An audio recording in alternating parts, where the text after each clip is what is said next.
What's up? It's so weird how. So I found out that I can set it to where it goes to the next opening with us instead of me having to click off of it, but it still like starts to try to replay it. It's weird. Nope. What is going on, man? And I hate to bring it up, but once again, I'm really, really sorry, dude. Hearing about your pup, man. Really sorry. He was on Friday Night Live last night, and unfortunately, they lost one of their pups. Oh man. So real sorry to hear that. I won't bring it up again, man. I just wanted to be able to tell you face to screen, screen to face that I was sorry. But we're gonna have a good time tonight. Before we get to anything, though, I know this might kill our viewership a bit, but I'm gonna post a link in the chat. Bronze Age Nerd and Bigby McFly, the comic guy, are doing the Heroes for Heroes charity auction in conjunction with Mission 22. And Mission 22 is a an organization that helps with veterans' mental health. And since we're not monetized, and I can say this, also helps with suicide prevention, which for suicide is terrible as it is, but for that to affect the people who fight for our freedoms or have fought for freedoms, it's it gets me. You know, I've had members of my family and a lot of my friends have served in literally every branch of the military. So do us a favor,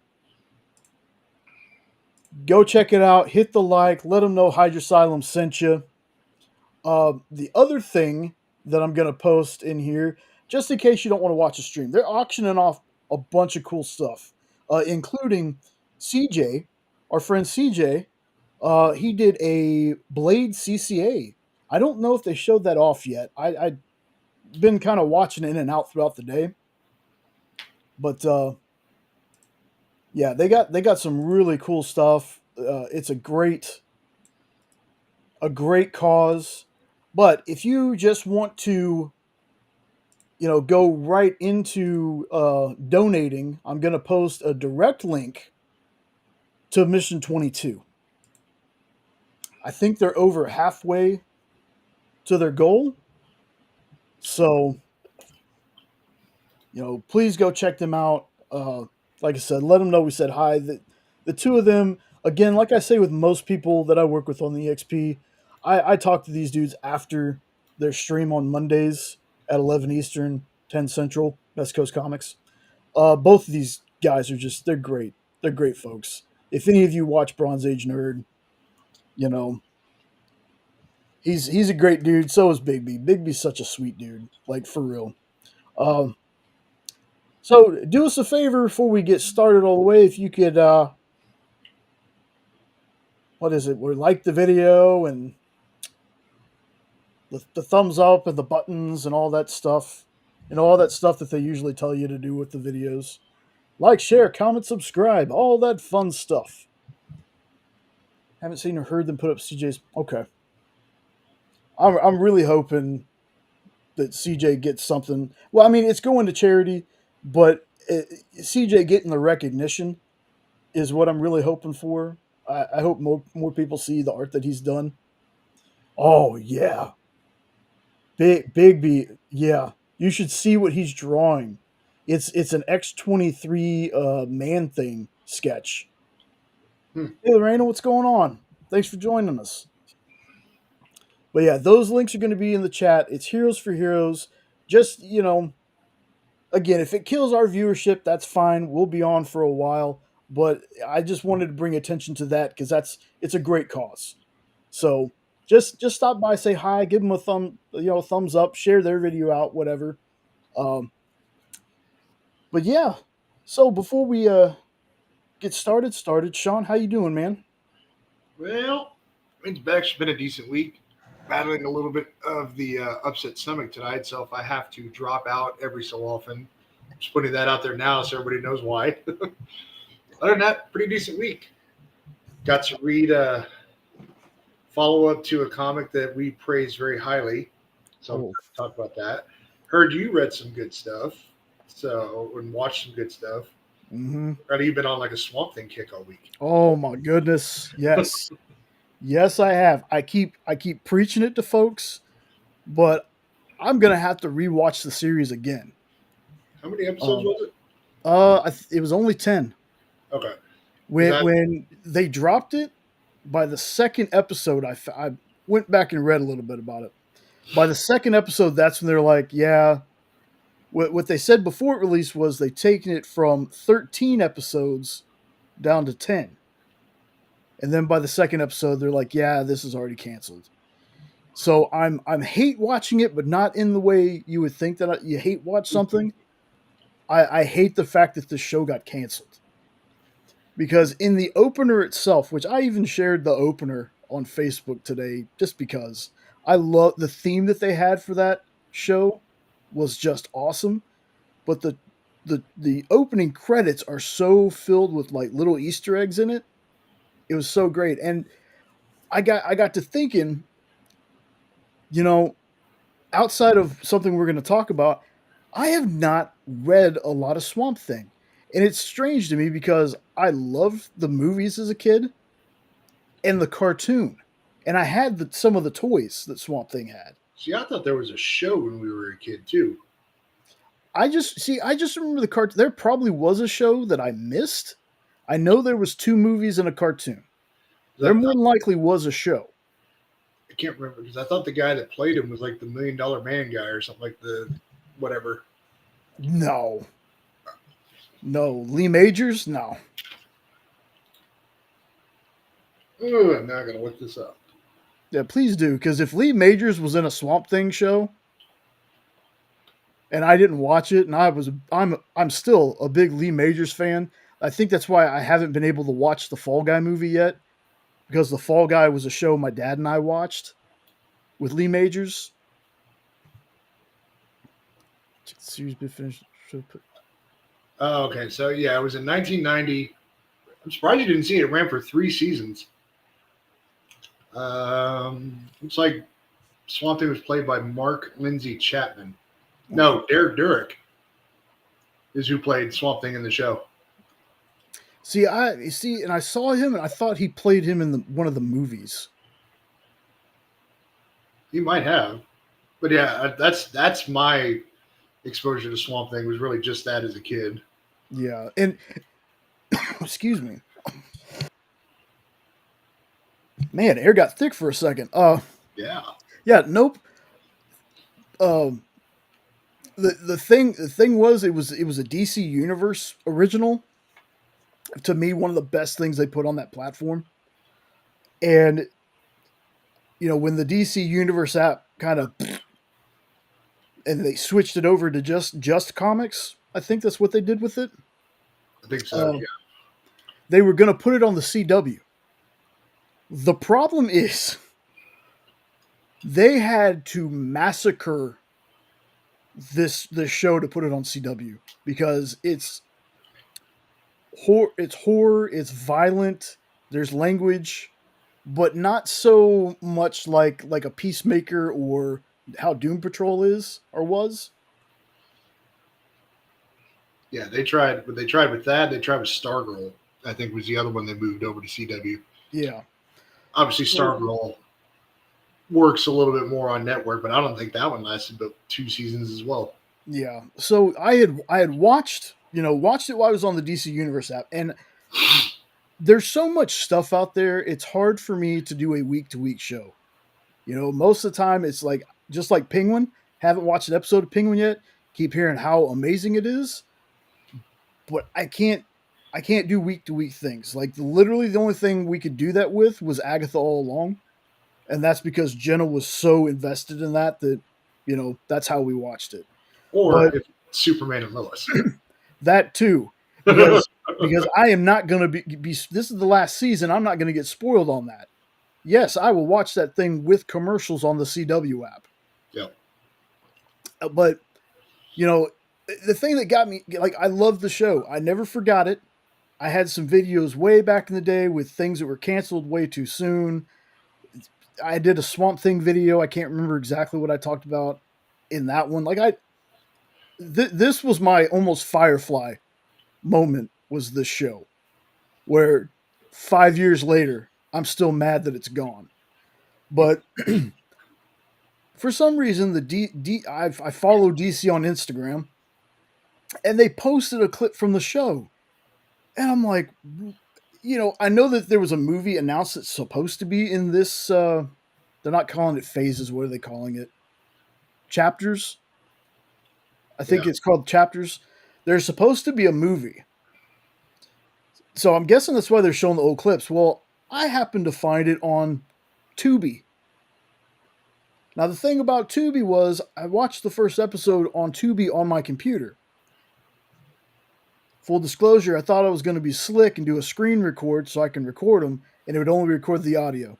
So, so then I moved it to my TV, and there are ads. Like on the computer, it plays the ads before, and then it just goes.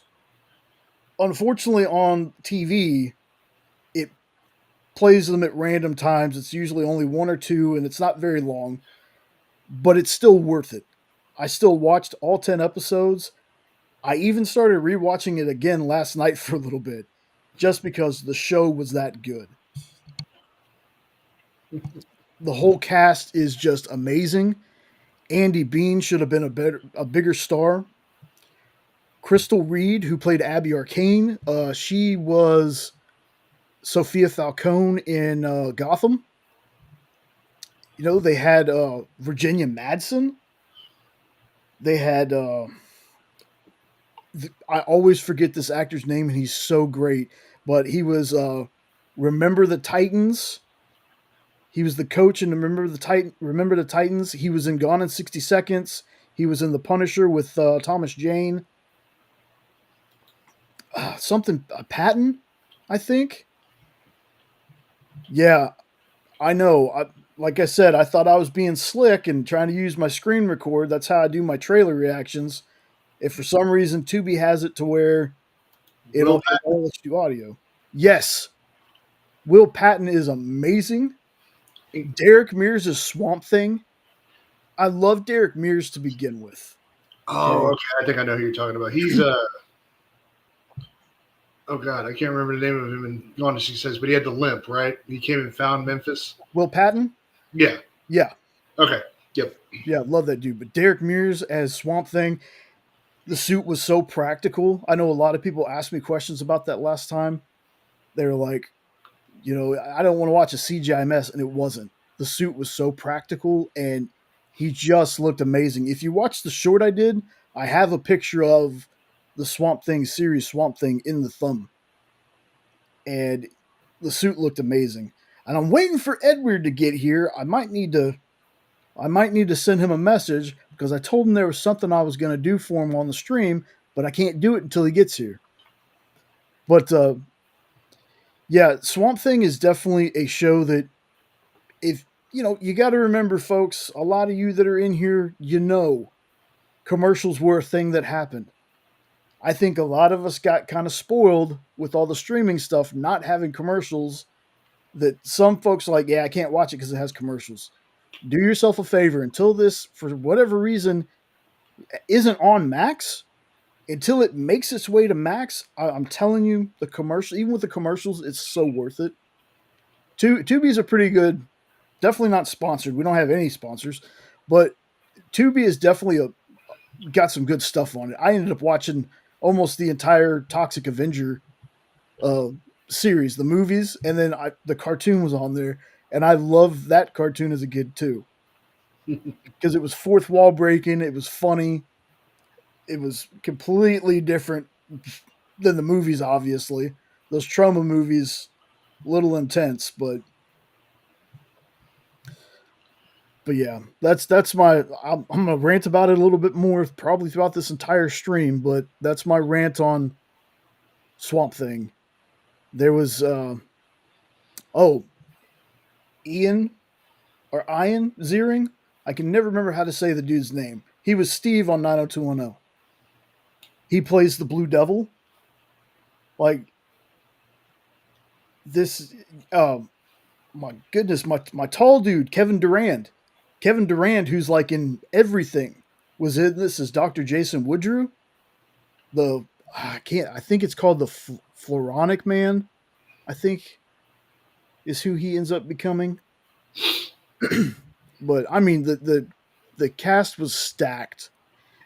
Again, Jennifer Beals is in it. Uh, it's one of those things that I watch it and I was like, man, this was now going on almost 6 years ago, and this show is still the best thing that the DC universe put out. And I was a fan of the other things, don't get me wrong, but Swamp Thing was something special. And I hope this movie that they're doing, I hope it becomes, I hope it has like a tenth of the heart that the show did, because the show was just amazing. Excuse me. Yeah, take a drink. Yep. So we're going to talk about just a couple of books before we get into the topics of the night, and then whatever y'all want to talk about, obviously. See how long this stream goes. But first thing we want to talk about, I haven't read this yet, so we're going to make it as non-spoilery as we can.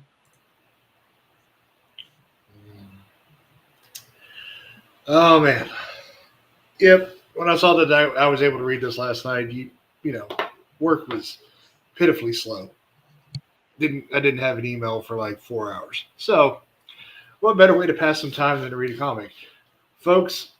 If you remember what we said about issue 1 and how we praised it, I have found a lot of times that in issue 2 can be a little boring because they often use issue 2 or 3 to be a setup issue. And at first, I will say that that's about what the first half of this book was, except for the fact that they are setting it up while giving you epic action sequences. Like the first half of the book is almost literally nothing but just big action-packed spreads that are at a lot of times almost 2 pages apiece. Alfred, as you can see him here on the cover, his character, they still haven't meaned too terribly much into him. He's still kind of that shadowy background. He's the one where a lot of the exposition in this book, it's his inner monologue. He's telling you the stories as he's watching it unfold. It's actually almost a bit more about him at this point, really, and his observations of Batman than it is of Batman. But there are some parts where it's Batman one-on-one. I don't know how spoiler I should get. I will say that one of Gotham's villains shows up at a card game, but I'm not going to tell you who. Actually, maybe a couple of them. So that was actually pretty cool to see, and to see him sitting there playing cards with some of these people. One thing you do learn, it's not really going to spoil a whole heck of a lot. His mother and Jim Gordon are friends. They've known each other and stuff like that. So she visits him while he's in the hospital. Again, that's not really going to spoil anything in the book there. So you kind of learn, because Jim was there the night that his father died. So there's that. So I'm kind of curious how long it'll be before they cross that into, Batman and stuff like that. But like I said, this is, as much as it is a setup book, there is as much or almost more action than there was in the first book. It is, truthfully, for me, the best Batman story I've read so far. I'm putting that out there. Yeah, I mean, I've gone away from DC Comics for several years, but this, and I'll just say this book alone, I won't say the absolute universe at all. This book alone is bringing me back into DC a little bit more. So you got to pick this up. Yeah, I think, quite honestly, no, Randy, you're good, man. I know you were over there. We shared the links somewhere in the chat. I know you were over there. Yep, you were over there watching Bronze Age Nerd and the Heroes for Heroes auction supporting Mission 22. Again, great cause. The links to those to not only the channel, but to the direct donation link or in the chat somewhere. I don't know how to pin stuff just yet, or I'd probably pin it. Yeah, I don't know how to do it either. I'm trying to figure it out, but nope. You know what? I would probably have to. That's how I pin stuff. I keep forgetting. You don't pin it from here. I'd have to go on YouTube and pin it on YouTube. Oh, okay. Well, let me cross over to YouTube Yeah. real quick. If you could do that for me real quick. But yeah, Which one do you want pinned though? Because I can apparently only pin one of them. yeah, pin the actual Heroes to Heroes for me. Okay, it's pinned.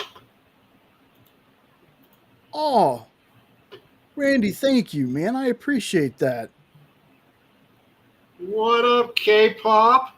K-pop and Eddie. Now that Eddie's here, I can do what I told him I was going to do for him. The plane, boss, the plane. See, Eddie, I could be your tattoo.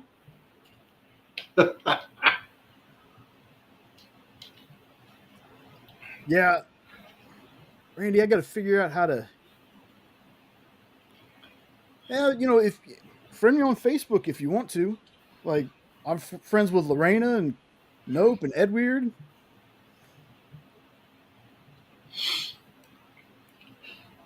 All right, so now that Eddie's here, Mm-hmm.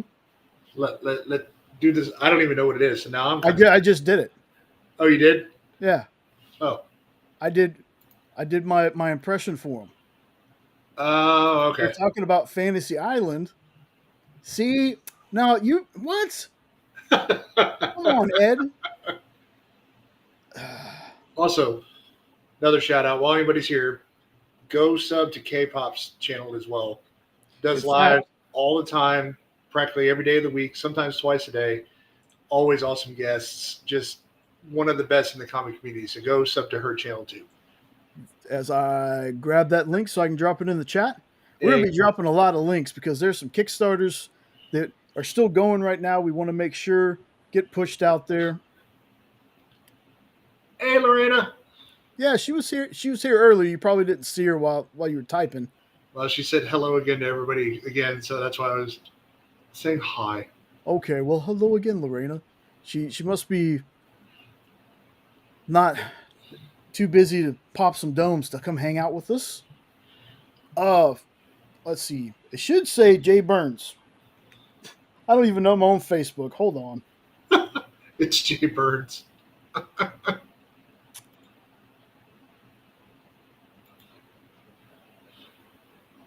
And it's easy. It's pretty easy to see because I might be the only Jay Burns that has Superman as my avatar and a very awesome. If you haven't seen it yet, find me on Facebook, folks. If you haven't seen it yet, Ed made me a very awesome Superman banner. Is that what it's called? Yeah, you can call it banner. Even though John Cole called him out for not putting Kirk Allen in there, which is fine. But it's the thought that counts, John. It's awesome, and I appreciate it. And there we go. That is me. And after the show, or when we get to a little bit of a lull, boss, I will send you. You want? Yeah, it happens. Yep. As soon as we get to a lull, I'll send you my address. I appreciate that, man. That's awesome because that's also just a great cause. Like I said about it, I talked about it earlier, but now we got a few more people in here. Bronze and Bigby are two just really great guys. They really are. Like I said, I just sit there and watch the show and set up the Instagram for the experience. But if you're into late night stuff and can catch them, Best Coast Comics Mondays 11 Eastern 10 Central.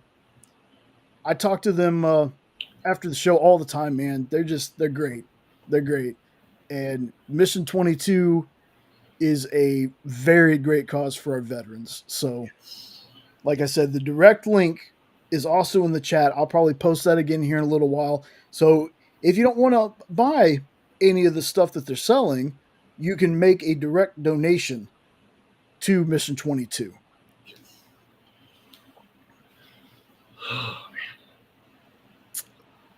We're not Under- much. I'm not much for posting stuff on Facebook either, unless it's channel and comic related. I am so surprised that Facebook hasn't shut me down for being like a spam bot trailer, or oh my goodness, I forgot. I'm forgetting words.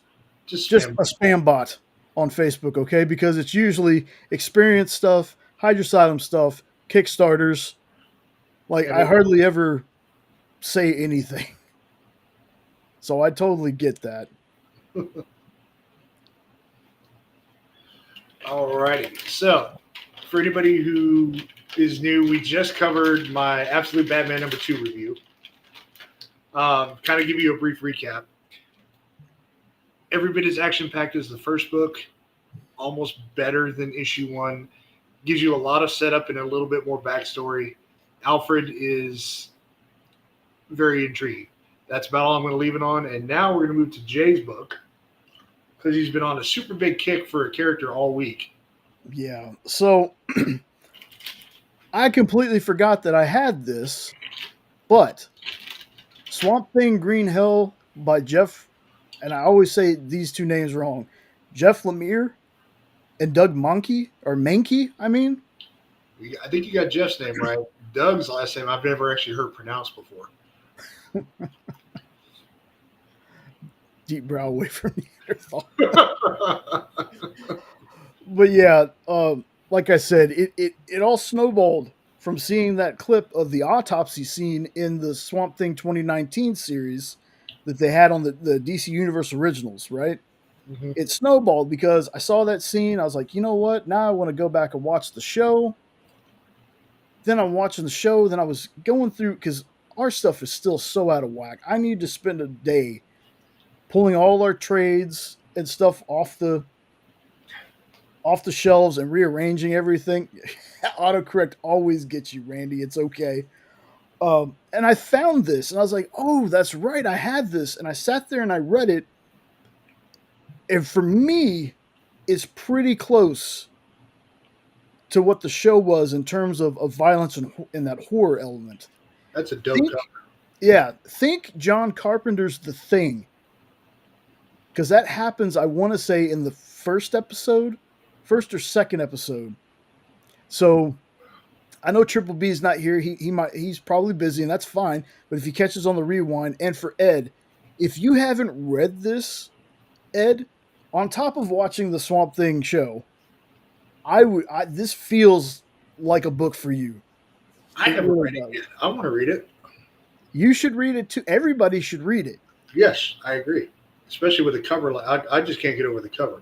And what happened was after I read this, I was like, you know what? I'm going to do a short on. At first, it was going to be DC Black Label books you should read. Then I thought about it. I was like, you know what?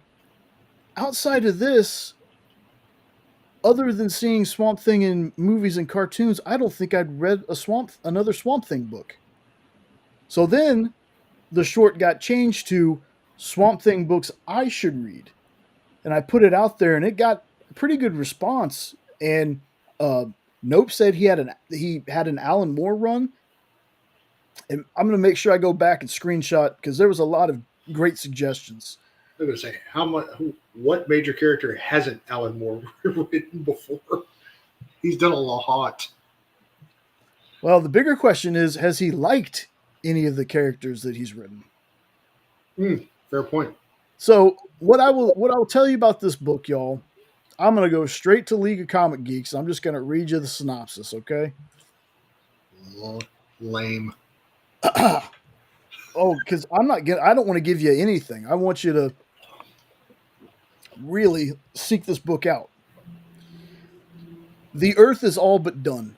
The last remnants of humanity cling to a mountaintop island lost in endless floodwater. The parliaments of the green, the red, and the rot all agree. It's time to wipe the slate clean and start the cycle of life over again. And to do so, they've united their powers to summon an avatar, one of the most horrific monsters to ever stalk the surface of this forsaken planet. Against a creature like that, there can be no fighting back, unless you have a soldier who understands the enemy, someone who has used its tactics before, someone like Alec Holland. Of course, it would help if Alan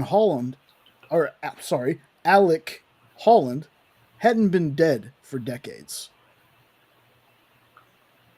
So yeah, it is. Okay.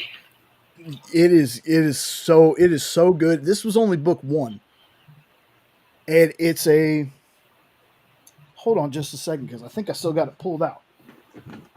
It is a magazine formatted book. Hold on, let me make myself. Oh, like prestige format? Yeah, maybe it's definitely not your Yeah. average sized. Yeah, that's magazine or prestige format. Square bound as they call it sometimes. Yeah, Well, and then those- that back cover, man, I love that picture right there. I love that. show off some of the insides. Let's see it. The weirdest thing about this book before I open it up is it's got this weird thing where the cover doesn't exactly, like, the cover was cut a little too much. And that's on both front and back. Let me try to find a good page here. There's how you have a 9.6. Like, the art is phenomenal in this book. Mm. Trying to make sure I can show you. Yeah, like, this book is very, very awesome. I want to get the rest of it. Like I said, I'm going to be making notes. I'm going to be making notes if anybody has any more suggestions. I got some on the short we did, and I want to make sure that I write them down, because I've gotten to a point where, since I read every other week now for in stores this week, I keep calling it that, minute to skim it. I lose track of reading my own stuff. Like, doing it on minute to skim it is cool, because I read stuff that I wouldn't ever read on my own. But there's a lot of stuff that I need to get back to getting into. There's a lot of books that people are like, oh, this is so great. So, Yep. So speaking of, I did take some people's suggestions last week to heart, and I showed you the link because I did find a volume 1 of Fantastic Four Hickman's run. Yeah. And I am going to buy that, and I am going to read it. So just so anybody knows, I am seeking that out, and we'll be getting that for myself here soon, because I have not read one single Fantastic Four comic ever. So I need to do that. Ooh. One book away from. Oh wow! How many issues was that run? I'm still in search of a good LCS down here, and I'm to the point now, which I can't remember if it's Nons or if it's one of Bedrock's things downtown. That's the two-story shop, but I'm about to go down there and check them out pretty soon, because I lost the one in Pearland, which had a good selection, and the one that's kind of close to me is a little so-so. They're good for getting new books, but not good for back issues. Well, like I said, we've got two, but we don't visit them very often. Like, actually, I got 3. Really? Oh, Yeah. Adventure Begins. Yeah. Okay. We have Miss Jen was our LCS. Yeah, then you got Adventure Begins, the one in Conroe, and then you've got Dragon's Lair over in Tomball. Oh, well, I was also talking about Fat Ogre. Oh, no, okay. I'm thinking of, the Conroe one I go to, because that dude actually has some really cool stuff. He's got some great pops. Mm. Like, if you want some really dope pops, go see that guy. I'll say this. I like Fat Ogre, and I definitely would never, like, down any LCS. The thing that gets me about them is their stuff not being in bags and boards. That's the only thing that really gets me about them. And I know that there's actually a lot of LCSs that don't bag and board their comics on display. Yeah. Actually, so far, this Gen Shop is the only one I've been to that actually does that. Except, well, hold on. I think one of the ones we visited in North Carolina, they bagged and boarded their stuff too. But down here, they're the only one so far. It does it. Actually, speaking of, I know we're kind of going off topic. There's a new place that just opened in Kima down here that's like a gaming store, but they have rare pops. So you know what that means. I got to drag you two down there because pops. Okay, for one, holy crap, Randy, 328 issues. That's a stat. And you said you're only missing like one. Sheesh. Which Okay. one are you? Which one are you missing? Because I'm curious now. I'm telling you, Randy, you'd be surprised. Most comic shops that I've been to don't bag and board. Well, okay. I will say that the guy in Conroe doesn't have them bagged and boarded on the stand, but when you buy them, he puts them in a bag and board and then gives them to you. Hmm. You know, but the other places, yeah, they don't give you a bag and board at all. So I'm sitting here praying that my trade doesn't smash. Oh, 28 okay, issues. Okay, okay, yeah, I saw that and I was like, holy crap, that's a long run. it's like I knew McFarlane did a run, but holy cow. Wow. Anyways, yeah. So long story short, need to go down to Kima soon. So rare pops. Yeah, reading comprehension isn't my strong suit sometimes. Maybe I'll find that elusive 10-inch Ultrazord Yeah. that I want. So if Ed, anybody sees one, let me know. hey, you know what, Ed? You babble all you want, man. That's what made it fun. The fact that we went almost 5.5 hours last time was insane to me, but it was a lot of fun. So no, you babble all you like, boss. We appreciate it. There's a lot of online people that don't bag and board them before they ship them. Hmm. Like I can understand not bagging and boarding a trade, but a Yeah. single issue, no. That's why full disclosure, I'm not going to name the creator, but you remember when we were living together, I got that single issue from a guy over in the UK. Mm-hmm. Not only did he not bag and board the book, he didn't send it in a Gemini mailer. It was just in a soft thing. If you remember, the thing was bent. Yeah. And I ordered like one more, and I was like, nah. And it came in the same way again, and I just stopped because I can't do that. It's like, Vince, man, I don't want a book that's damaged by the time it gets to me. Yeah. Anyway. Randy, that's cool, man. Like I said, I think part of the reason that we went that long was because Jenna had gotten home from work early. So Saturdays, what she's doing something a little bit different with Uber now, so she can get home a little bit earlier. So she's able to hop on. So she can. It, my wife can talk comics almost like I can, if not more sometimes, because she can also bring in manga and all that other stuff. So that to me, that's how we were able to make it that far. Alrighty. So, which one of our topics you want to hit on first? I want to talk about animated movies. Okay. Because some of my favorites are, kind of low hanging fruit ones. I think that the Into the Spider Verse and Across the Spider Verse movies are literally the best thing Sony's put out. I can't remember which one the second one is, but I haven't watched it yet. The second one is Across the Universe or Across the Spider Verse. I do need to watch it. This first one was so good. Yeah.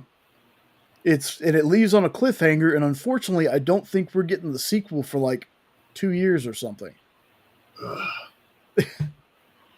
You wouldn't have to hack. I would send you the link. You could turn your camera off and just sit in here and talk with us. You wouldn't have to hack us. Oh, man. Oh, dang, dude. Oh, that's terrible.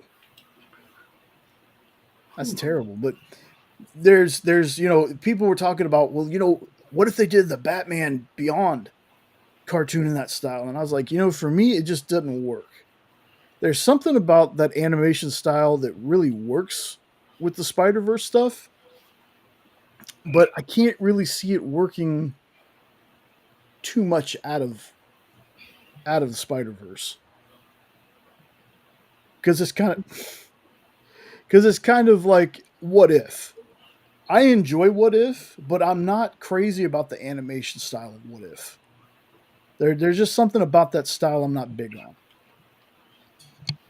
That's how I feel about the that latest Watchmen that was released. I'm just not a big fan of how that one's done. Yep, and that's the same. That's almost the same style. Now, what if season two, for me, has been a little better? Like it feels a little more polished, but I can watch it. It doesn't bother me, but it's just not one that I'm. It's just not a style I'm a fan of. And, Um, now, granted, I say this, and I can go back and watch Ruby, which the early seasons are not the greatest animation in the world. and that's what that animation style reminds me of. Yeah, they are a bit like Yep. that. Yep. It does. It does tie into the story. Okay. Yeah. Well, maybe that's what it is. Um.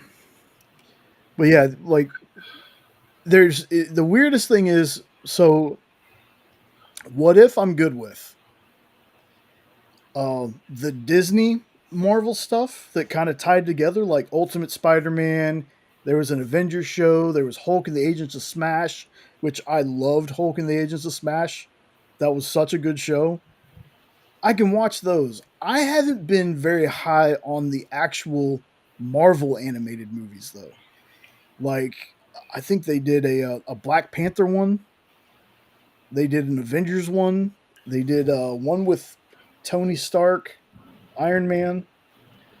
Yeah, there's a Japanese done one that's interesting to watch Yeah, with Iron Man. It's like what was it like Rise of the Techno Core? yeah.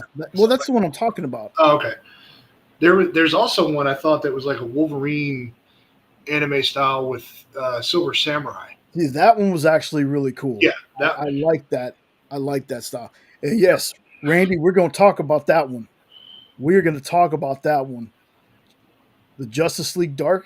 yeah, Justice League Dark. Oh, That was one of those where it's like, all right, yeah, why does Batman have to be in everything? But at the same time, at least it was much less about him and much more on Constantine. I became a fan of Zatanna because of that movie. They made her look awesome in that movie. I love Zatanna.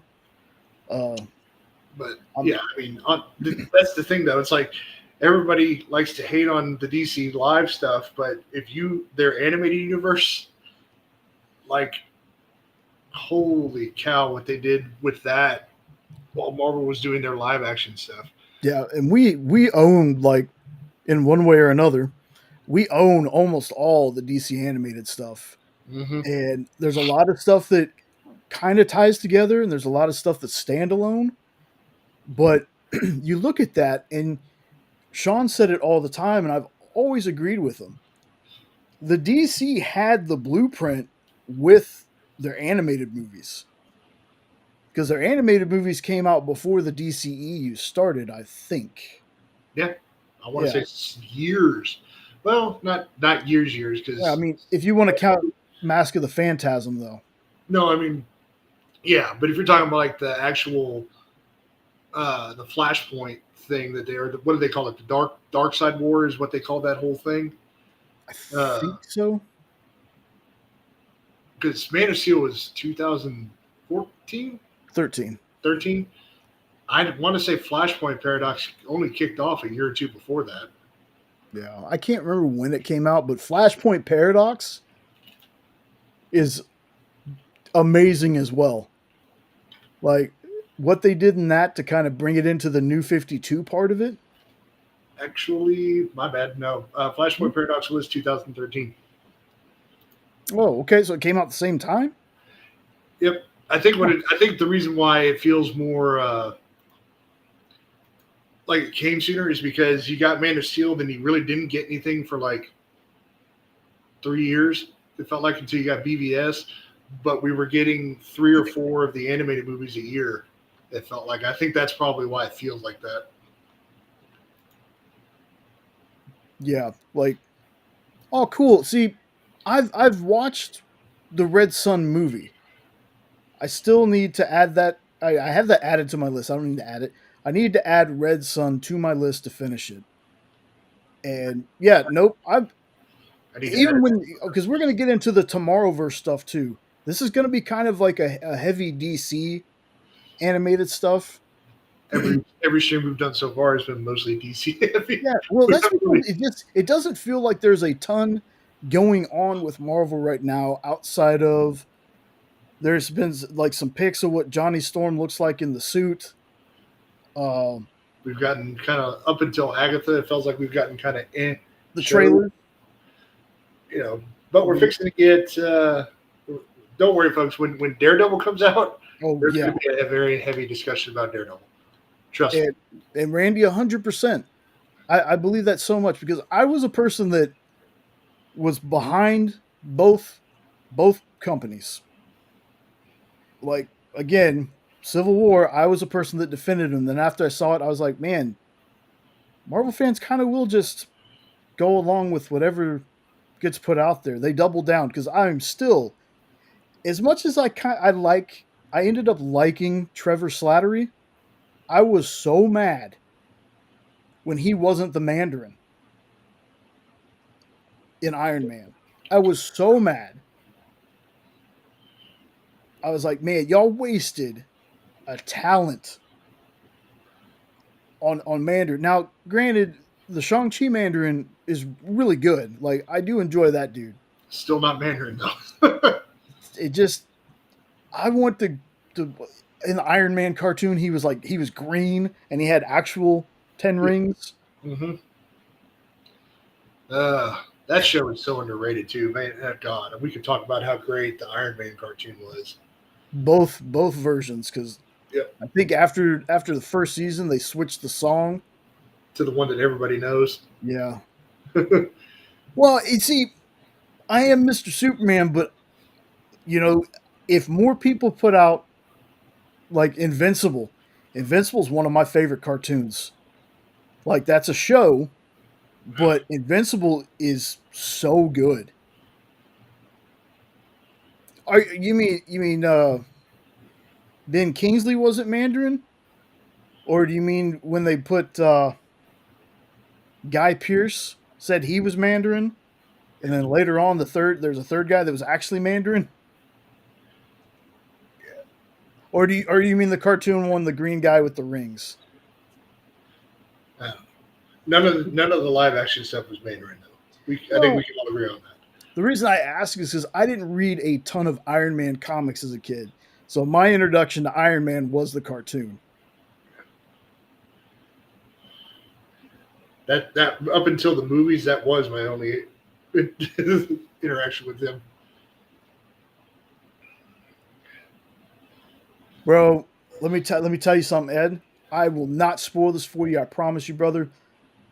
But I would. Don't wait for it to come on Max because you're going to accidentally get spoiled. But in this last episode, they did something that's never been done in a live action or a Superman show before. And the way they did it was handled so damn good. I can't believe that it actually happened. I thought it was going to be like a switcheroo. He's very okay. Nothing in live action is Mandarin. Okay. But I know you don't, dude. I don't want to watch it either. But I've been watching it on the CW app. I can't wait for it to get to Max. And when it gets to Max, I'm going to watch the whole thing over again. Starting from season 1, episode 1. This is a show that I'm so sad it's ending. I really am. And you know, maybe the talks about, you know, James Gunn not wanting a comedic Superman. Maybe that's true. Maybe that isn't. We don't know. We're not in that world. But again, ending it like they are instead of maybe going too far with it, I think ending it on the high note will be the best thing for the show. But I will say this again. Tyler has become my favorite Superman Clark. I know that George Reeves is always Clark, or maybe I have that backwards. I think he said that he's a great Superman. Oh no, he's a great Clark, but George Reeves is Superman. And I you can have that opinion absolutely because he is George Reeves was the GOAT too. But this has been my top CW show. This is going to go down for me as my top show. It beats out Smallville. And Smallville was my favorite CW show. I mean, next to Supernatural, but I don't really count Supernatural. That went for like 25, 30 seasons or whatever. Picked up Daredevil 5. Ooh. That's your man to talk to down there about Daredevil. Sort of. I've Sort of, read well, I've read more Daredevil than I have most other characters. yeah. I need to get back on that black suit run. Well, like I said, Ed, when you watch this, you might have that same feeling still, but for me, it worked. I'll put it to you that way. Like I said, I'm not gonna spoil that for you because I want you to see how it goes. I'm actually really wishing we had just one more season, only because I need Michael Cudlitz's Lex a little bit more. So there's that. Now, some of the other movies I want to talk about before we move on to the next kind of stranger topic we have, is when they started doing the Tomorrowverse stuff, and the Tomorrowverse started with the Man of Tomorrow, which was I believe Darren Criss, if you've ever watched Glee, or he was the music maestro on The Flash for an episode, I believe. He ends up voicing Clark. And the Tomorrowverse stuff, for whatever reason, yeah, I love that anime-like art style we had with the DC cartoons. But there's something about this animation I've always been a fan of. It has these like thick black lines, like people are outlined. It's thicker black lines. There's something about the animation style for that worked for me. I know a lot of people weren't a fan of it, but unfortunately, I've only watched the Man of Tomorrow from the Tomorrowverse stuff, and there's like the Legion, and there's a ton of movies actually. You got From Gotham by Gaslight. well, I've seen that, but Gotham by Gaslight didn't. I don't think had that same. I think that was like an Elseworld thing that they threw in. Yeah, because I haven't watched any of it then. Because the only thing I've watched is Crisis, and I'm fixing to finish part 3. I need to watch that so bad, dude. It's so good. Makes it like the fact that it's 3 hour-and-a-half long things or hour long things or whatever it is. It's going to be a daunting task to actually read it. Because there are, obviously, with it being an animated thing, there are liberties that they have taken because we all know Batman Beyond didn't exist when Crisis was written. Yeah. But they have him pop up in this. So, plus I want to watch this next one because I think it's the very last time you get Kevin Conroy and Mark Hamill bantering back and forth. So, to get that will be something kind of special. Ed, I'm going to surprise you because Sean and I actually had a discussion about this after one of the episodes where they finally did something. This is completely different from the episode I just watched, where they finally did something that has always bothered me about Clark. They finally did something to kind of rectify that to me in this episode. And in that episode, I was telling Sean, I think Michael Cudlitz might beat out Rosie for me. He might beat Michael Rosenbaum for my favorite TV Lex. Like, Smallville has held the top spot for a lot of things for a long time until this show. Yeah. So no, wouldn't be mad about it even if I didn't think that. But his Lex is just, there's something so different about it. He doesn't feel like any other Lex. For me, I'm gonna coin a new term here tonight. He Paul Dano'd me with how different his take on Lex is, like Paul Dano did with Riddler, which I just found out apparently he wrote a Year One Riddler book. So I was like, now I've got to go find that. But yeah, Michael, holy crap. I don't even know what to think because his Lex is so intensely different. Yeah. than everything, except for the fact that he does have that one redeeming trait of he's brilliant, he knows it, and he's supremely confident in it. Mm. Like, but to give him that brutal side where, like before, like you knew he always never had like a moral compass for the most part, but to see it be much more sadistic, I guess is the word I'm looking for, or angrier, however you want to put it. But yeah,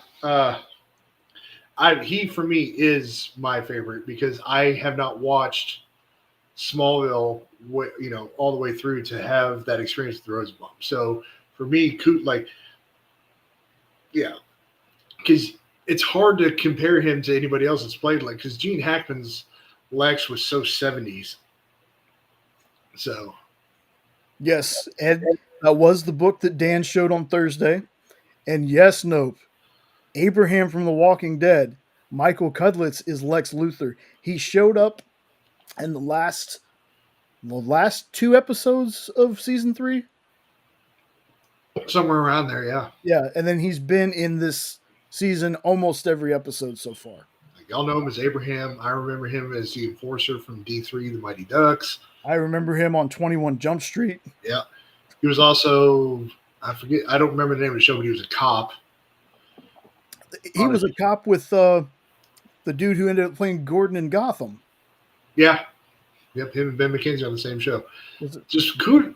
He's a bit like Kyle Morgan, where he's been around forever, and nothing he's done has ever been bad.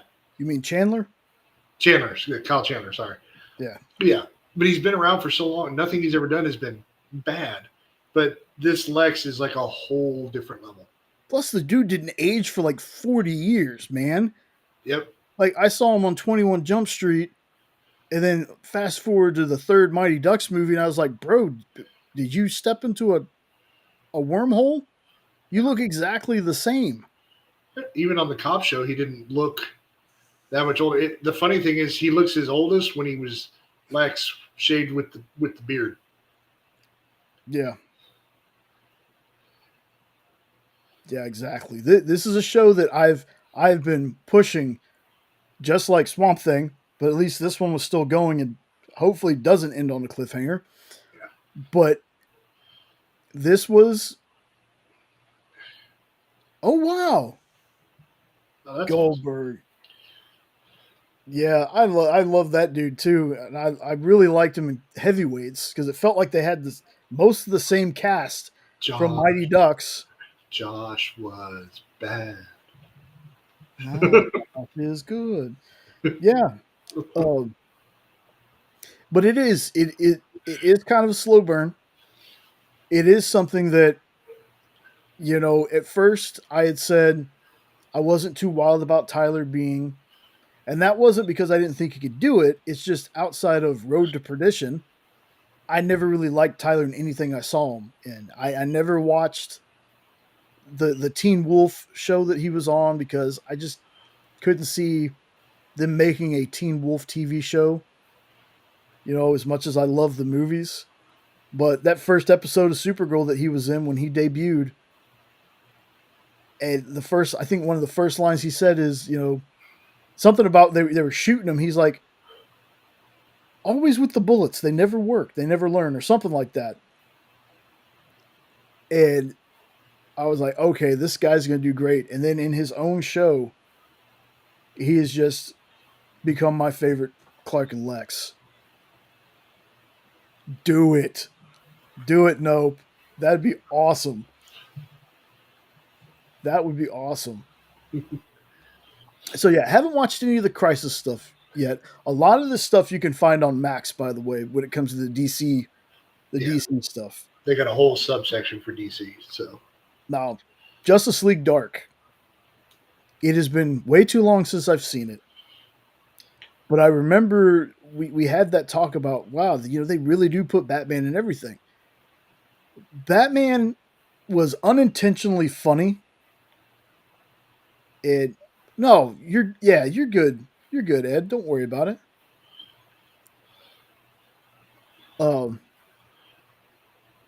he was unintentionally funny Yeah, in this. But here's the thing that I can't remember. I know it was Justice League Dark, but was Swamp Thing in it a lot? Do you remember? I can't remember if he was in it a lot, but I remember he was in it because they gave him some really epic moments Yeah. in that. And I remember you saying that that's a lot of what he's like in the comics, just maybe a little more adult, with the gore and stuff like that. Just from everything I've been told, at least by you guys, is he's a very R-rated character, not just really for language, but because his books are actually a lot more violent. I guess is the right word to put it. Horror, like true horror, is what I'm gathering with him. I So think I think some of them are. Like I said, I only remember reading Green Hell. I might have read some Swamp Thing back in the day. My knowledge of the character was like from the cartoons and doing like deep dives on them, and learning how different writers gave him different traits. So I probably misspoke when I said he was exactly like that, or he was kind of like that in the comics. But I think for the most part, that's how the character is. He's not like very, very loud, very, he said a booster gold. He is not, yeah, he's not one to crack jokes. And well, in the cartoon, in the cartoon, he was kind of jokey. And in the movies, he had a couple of good one liners, but for the most part, from what I've read about the character, not remembering if I've seen him in anything else. I'm pretty sure I've read stuff where he's cameoed or he's made an appearance. It's just I have not read straight up Swamp Thing. apparently there's a So, thing with him and Poison Ivy now that's going on that I remember. yeah, Robbie, and that sounds super interesting as well. yeah, I remember seeing that the battle with Faust. Yeah, I remember bits and parts. Man, I need to do a rewatch. If I would have had time this week, I would have rewatched some of these things. So I brought up the cartoons part mainly because I want to talk about what I would love to what I'd love to see. And y'all don't have to ever worry about, if y'all don't feel like typing anything, y'all just want to sit here and listen. Yeah. I'd rather y'all, get comfortable. Just put us on. You can fall asleep to us. I don't care. Uh there's things that I'd like to see going forward. Like, would I love to see a live action? What? Sorry, I'm just thinking now. You saying fall asleep. Now I'm thinking about that Michael Bublé story where he tells Matthew McConaughey that he falls asleep to Uh, um, him. I would love to have a live action. How did I forget the story, man? I talk about it all the You time. better not be talking about Blackest Night and forgetting about it. No, that's not what I'm talking about. But you know what? Let me skip that one and go to Blackest Night. Yeah, that's the one I was thinking of. My brain just shut off for a second there. Um, I'd love to see that live action, 100%. I think there might be a little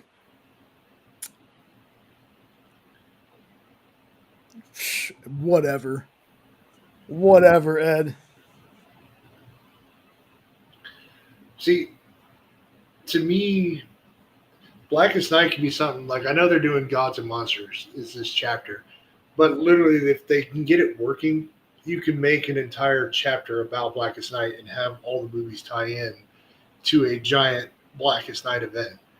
Just be like, here's Justice League Blackest Night. There it is for you.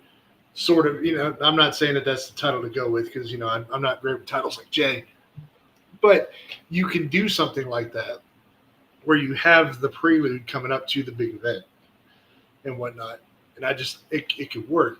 But they need to take advantage of the fact that now you're giving us a live action Lantern series and start bringing in the other Lantern Corps. Yeah. Like, Well, my thing was is I don't know if that would be a plan for live action, but I would at least like an animated movie,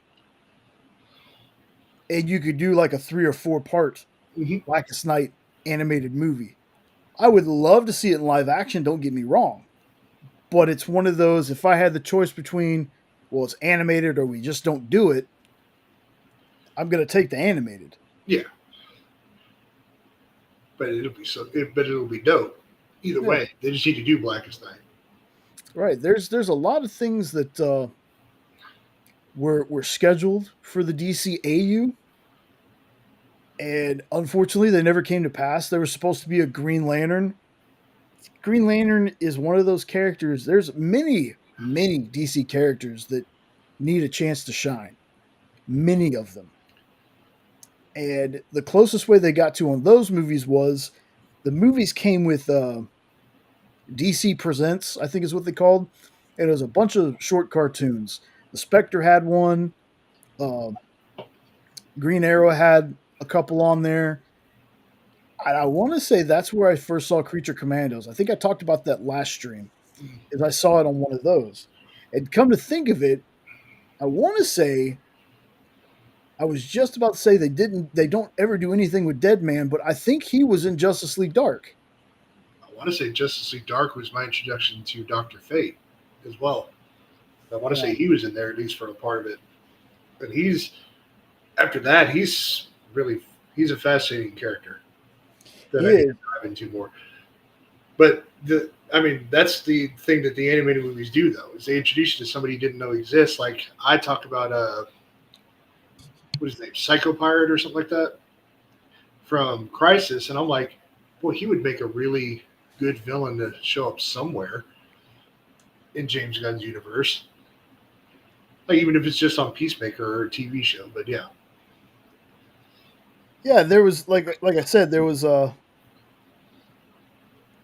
like a blink and you miss it part of Arrow where he was on there. mm,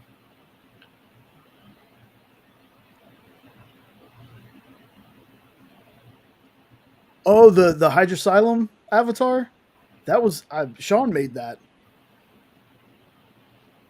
Oh, Randy. My bad. I didn't know who you were talking to. Nope. anyway, yeah. So, but the thing that was cool about Justice League Dark is that was letting characters that don't get a chance to shine. Yep. Like I said, I became a fan of Zatanna because of that movie. I didn't know she was that awesome.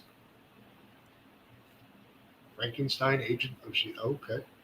Yeah, last stream when I was talking about the Howling Commandos, like I knew that there was a Sergeant Fury in the Howling Commandos, like in Captain America. Dum Dum Dugan was part of the Howling Commandos. I didn't know there was an actual comic with the monsters that were in Howling Commandos.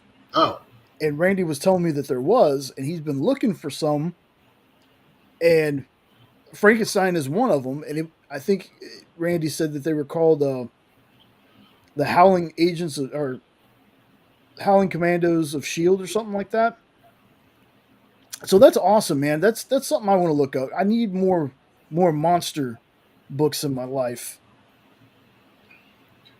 I just need to read old stories because Jay did go through the trouble of making a new retro rewind intro, so I got to start going back through some stuff. And it's just there's something about, I can still read new stuff, I'm not one of those people like, that's not what I'm used to. I'm not going to read it. I try it. If I don't like it, I just don't read it. Don't need to trash it. Don't need to say anything else about it. Oh, that's what Howling Commandos of Shield. And Nancy's on it. Yeah, so you'll get them.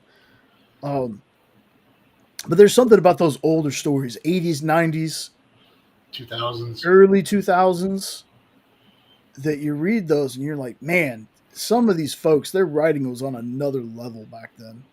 Well, it's just like 20 teens era Valiant. That is some of the best stuff ever. Well, you're welcome, Ed. You're welcome. So, Um, but yeah, so like I said, it's I think we actually talk more about DC because this universe is building up, and it's fun to speculate. It's fun to think about things that they could do, things that they Mhm. should do. Yeah. Like I said, I had that idea for a detective agency that's the Question, Etrigan, uh, Spectre, and Deadman. Station. Fable, how's it going, brother? Yeah, So, because Marvel were at the point of what should they have done, what could they have done, or what well, should they do to right the ship is kind of where I feel we're at with their live action stuff. well, I'm Animated still, animated wise, just hire the DCAU writing team and let them write your Marvel stuff. I'm still waiting for Nova, man. I'm still waiting for more than a face of the better version of Thor, in my opinion. Don't at me, Beta Ray Bill. Yeah, Like I'm still waiting for them to do those characters. Take the shot. Take the shot. Introduce Beta Ray. I've never. Yeah, they've dick teased those two characters so much at this point. Yeah, It's like, come on, guys. I don't. You took chances on like the freaking Guardians. You can't do Nova. yeah. So Oh, dude, totally fine, Randy. Totally fine. I want people to go check out Bronze right now in the Heroes for Heroes charity auction. Um, and this will kind of get us into the next thing. But you know what I miss? Movies, the games. mm, I miss those, and I'm hoping that we start getting. Yeah, because he's very correct. Um, we start getting those. Like one of my favorite GameCube games I had was Spider-Man the movie, the game, yep. and that was basically they had the voice cast from the movie do the voices in the game. I love that game. It was good physics too. Yeah, it was that was great. Maybe the other titles for the movie, the games weren't that great, but when the Deadpool movie came out, that's when I was like, do another Deadpool game because I love the Deadpool game. I love that game. It sucks that that studio shut down after they got done with it, but I love that game, and it got me thinking.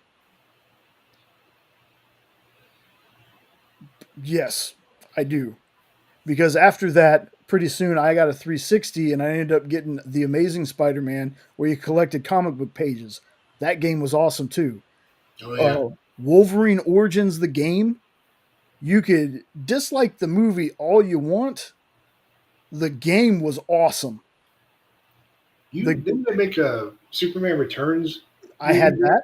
Yep, I had that one. I love that because you could like break the sound barrier. Then there was not really a movie to game, but that completely underrated Justice League game on Xbox. That was on my list of things to talk about, man. Justice League Oh, Heroes.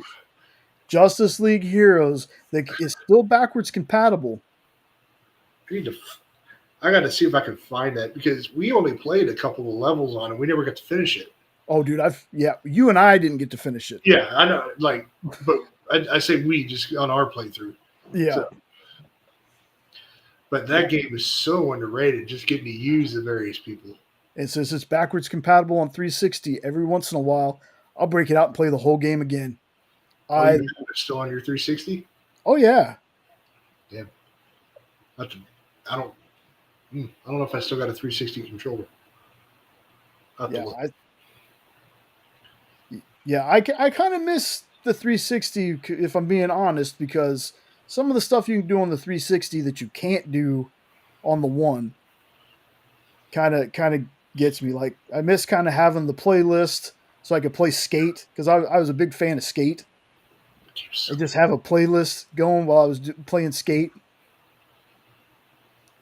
But yeah, so I got to thinking about the new, not only DC, the DCU, but other comic folks that could have games, right? Yeah. Because Valiant, I got to thinking, how fun would a Ninjak or Bloodshot game be with the Deadpool game controls? See, and I can't remember the Deadpool game well enough to know what that was like. But I'm sure the concept would be totally dope. Yeah. See, my pitch was always a Green Arrow game with the Batman Arkham controls. Yeah. And you see, I'm almost with you on that. But the newer Tomb Raider games, the one where she has like the pickaxes to climb, she's not the robust Laura that she usually is, but the newer ones, the gameplay mechanics in that is how I saw. Like, take the fighting style from the Arkham games and mix it with the Tomb Raider game, because she had a bow and arrow, and you can click and pick different arrows that she used. And that's one thing that from the Arrow series, as much as I loved it, I wanted more trick arrows,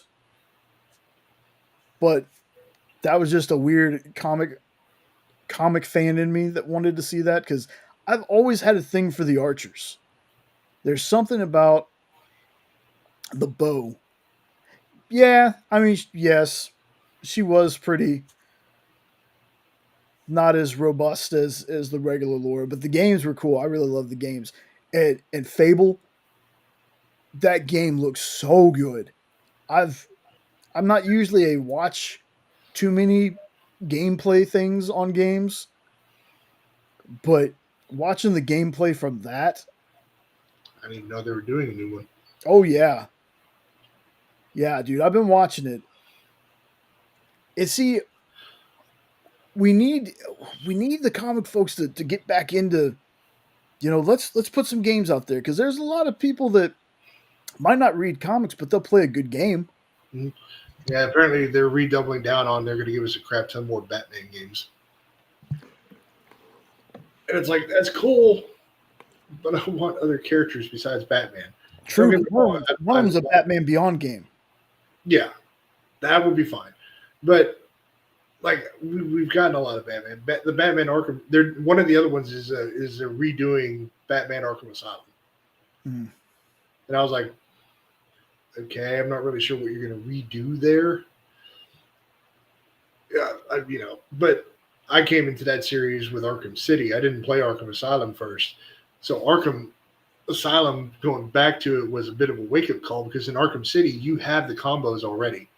In Arkham Asylum, you have to level up to be able to do that kind of stuff. So, but then again, I'm the one who thought Arkham Origins was the best of and Arkham City are my favorite of the entire franchise. Yeah, I mean, I could see them going back and remastering like they did Gears 1, where, pretty much everything was the same. They changed the location of like one or two cog tags, and they added the scene from I got to play that too.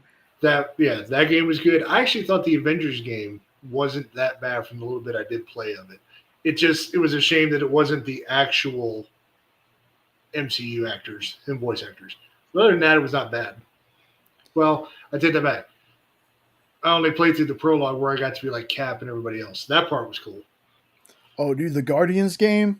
The Guardians game, though, was... And that game's not easy to play.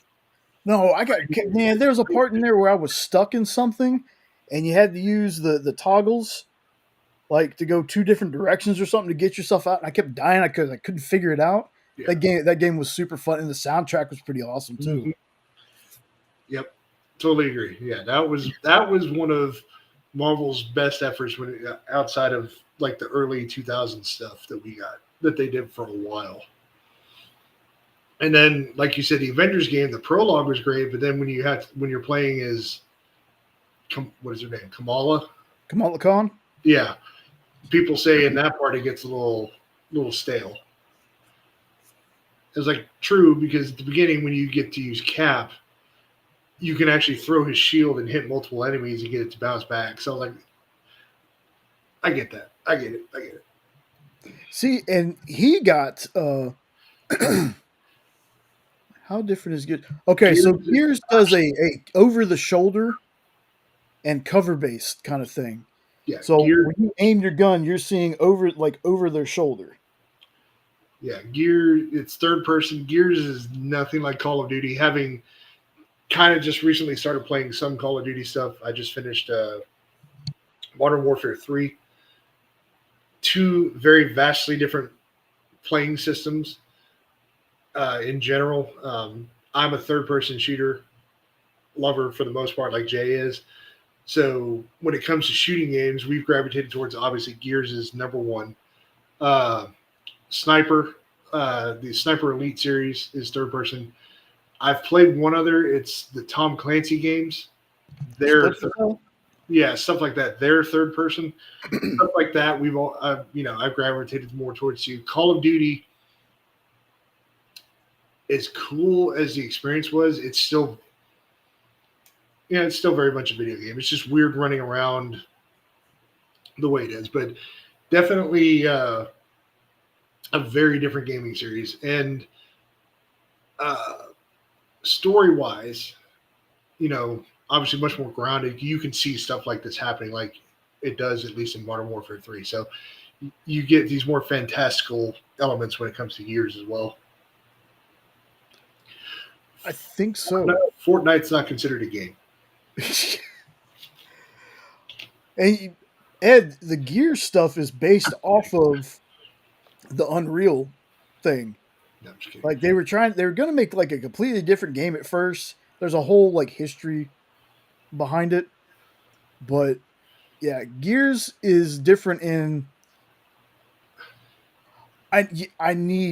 I've seen so much stuff about the new Warhammer game. And Mr. Nope, I'm just joking about the Fortnite thing. Yeah. I get why people like it. I just wish that they would have done the campaign mode that they were advertising for the game when they first did it, because I would have jumped on board that. Bro, just sticking with that for just a little bit. I remember the first time I saw a trailer for Fortnite. Mm-hmm. They had like 3 different characters. Each one had like a special ability. Yep. I watched that and I was like, did the story ever happen?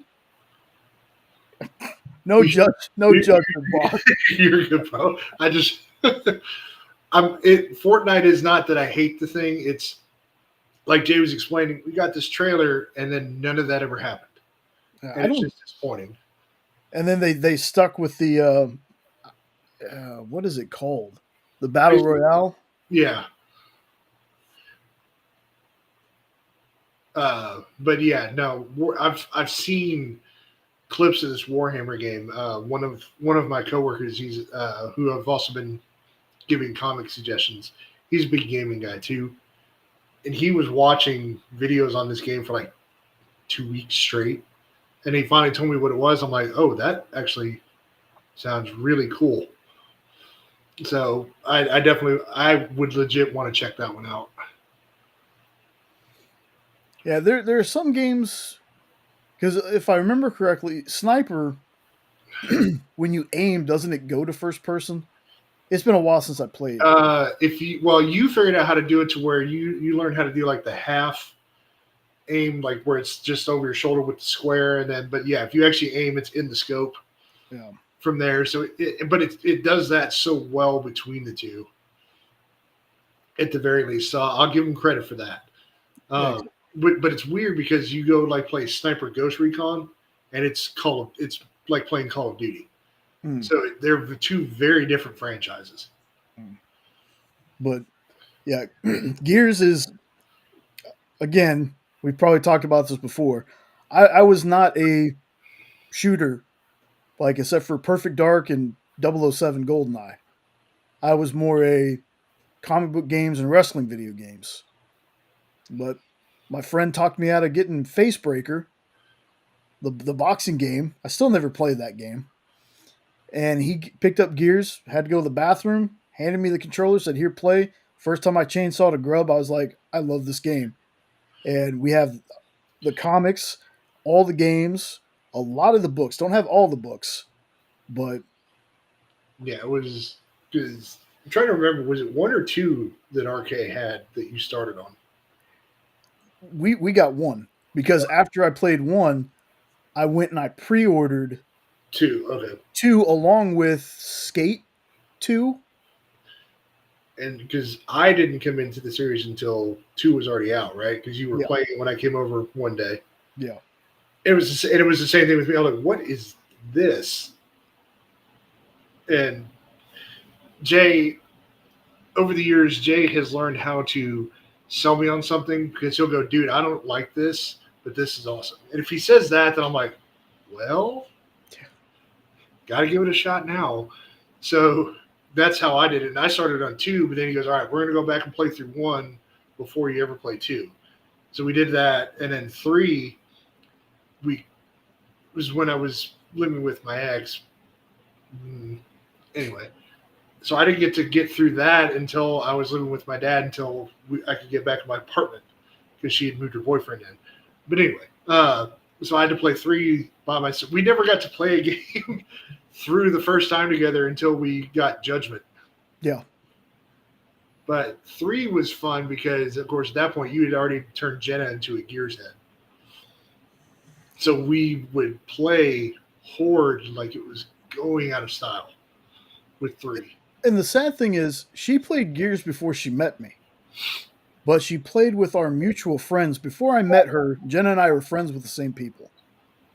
Before I actually met her, she played with them, and they were not forgiving about showing. Like if I bring somebody in to play a game with me, I'm going to talk to them. I'm going to teach them things. I'm going to show them how to do things.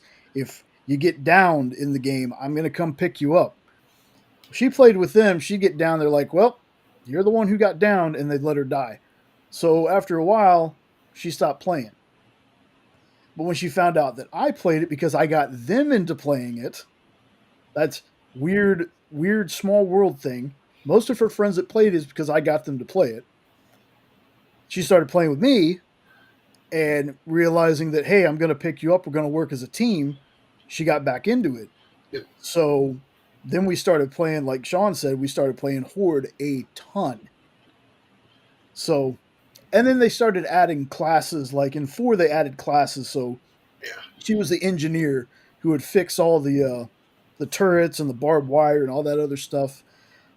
Like I like playing Horde. I'm not a multiplayer kind of person unless it's the Horde game, which is you and a team versus 50 waves of bad guys. But playing the story with folks, the story of Gears is what really gets me because it's very heartfelt. And then you go and read the books, and the books fill in spots. And just when you think they couldn't gut punch you and make you love these characters or feel bad for these characters anymore, they put things in the books that they do that just get you. And Netflix has the rights to make that movie, and I'd rather them do a series, a little short series to kind of get people introduced to the characters. But if somebody can make a movie that stays true to how the game was, I think Netflix is going to have a tremendous franchise on their hands. And you see, that's the worst part about it, man. I know I know that there are people out there that just want to play online and have fun, but there are so many yes nope douchebags. I got into a room one time, first time I ever played. I threw a grenade and killed the team. I got so many threatening messages after doing that. I'm like, it's just a game. It soured me on playing multiplayer stuff. And Fable, you are not that damn old, man. I don't want to hear it. If I don't want to hear it. I swear, if Cavil's involved in Gears, oh boy. But I thought Cavill was I thought that was Warhammer. See, I know it was Warhammer is what he's involved in, but if he's talking about, I don't know. Oh, dude, if he's involved in Gears, Yeah, dude, I'm let's go. all in already. I was already all in. I'm all the way in. But yeah, I mean, the thing that really soured me in playing online was Jay can attest to this. When I used to play NBA 2K20 or whatever or 19 at the apartment, some of the messages I would get, it's like, holy cow, people.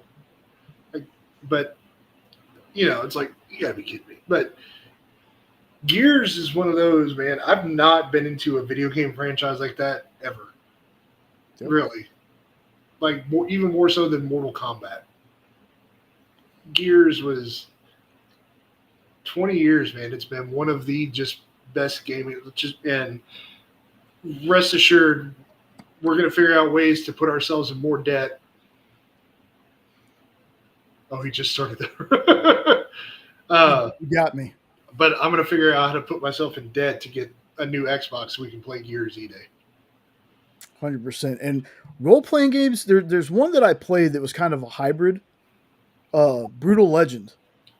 The Jack Black game where he plays a roadie who gets sucked into like a demon world or something. I can't remember the exact part of it, but it's called Brutal Legend.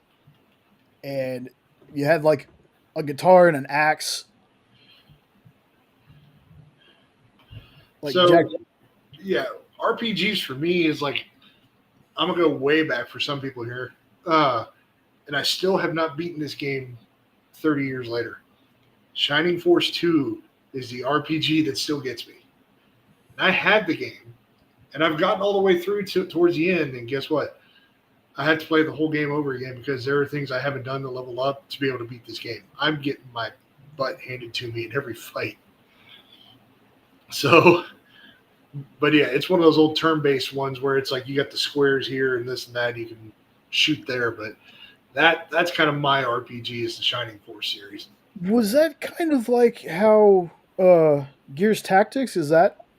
Very Okay. similar. Yep. Okay, then I have because I think Brutal Legend was actually like tower defense. It was like a mixture of a couple of genres there.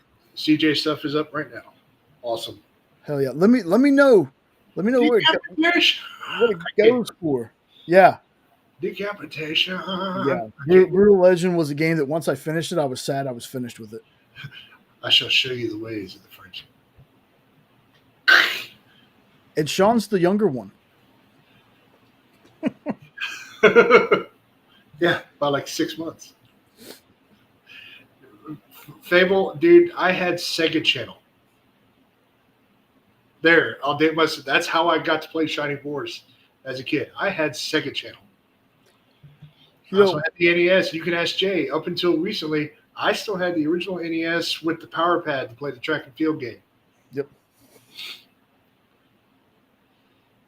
Because that's how you did it. You were like, oh, I cheated. Yeah, I didn't use my feet. I was like, I get on my knees. First time I pulled that out, somebody, what the heck are you doing? And I did that. I was like, you cheating. I'm like, I don't give a crap. I won.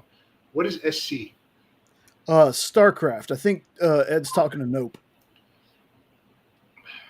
The Witcher. Hey, I actually played one of the Witcher games not that long ago. I can't remember which one it was though. I've never played any of them. So, but to be fair, like for me, other than Gears over the last like decade, maybe some Forza games, I haven't done much with games. And I've kind of fallen. That's why I'm so desperate to find something. It's probably why I play Call of Duty because I'm trying to find something to get back into other than my little hunting game that I play. I know because I was trying to find games to kind of waste the time till Gears came out, and I thought I was going to have that with the AEW game, and then they just totally ghosted everybody on that game. I still play it, like it's still fun, but there's like nothing to do in it now. Yeah, but they were watching. PCP had the movie night that Fable was on. They were doing Back to the Future, and they were talking about, Michael J. Fox, Marty grabbing on the backs of the cars, and I was like put in the chat. I was like skitching because that's what it reminded me of. Skitching. I loved skitching, and whenever I see Marty doing that, I yell that out. Skitching. Hell, I can Do you remember playing the Back to the Future game on Nintendo? Very vaguely, man. Same. Very vaguely. Just you talk about that. They used to do movie games all the time on Nintendo. You had the Karate Kid thing where you actually had to do the thing with your hands so that you could break the ice. I only ever got through one time, but yeah. Oh god, games. I know. Speaking, you were talking about Valiant Mm-hmm. and their games. I'm trying to who would you want to lead off with for their video game universe? Because to me, I jumped to someone like Ninja because again, I like the Batman type engines, so I lean to him. But at the same time, I think Exo would be a really good lead off. Real quick before we get to that, I think the one I played was like Yakuza Like a Dragon. I think I ended up playing one of those. I think it was called Like a Dragon. I know it was a Yakuza game though. But yeah, that game's kind of insane. Like I enjoyed it. I haven't made it through all the way yet, but I want to say I've played that. There's one where you ride around on the bicycle and you have to pick stuff up. I used to love the game Driver back in the day too on PlayStation. That was a good game. Uh, I hear a lot of people talk about Diablo as well. Streets of Rage was awesome. That was a fun thing. See, it's funny. Streets of Rage could have been a really decent. Like a dragon. There we go. Okay, so it is like a Streets of Rage could be something that could be turned easily into a series as well. I feel like if we're talking video games to go into a series, I think. But God, there's a game. That's in my head. Okay, back to the Valiant question. So, who would you want to start off their video game universe with? See, I would want them to do Bloodshot.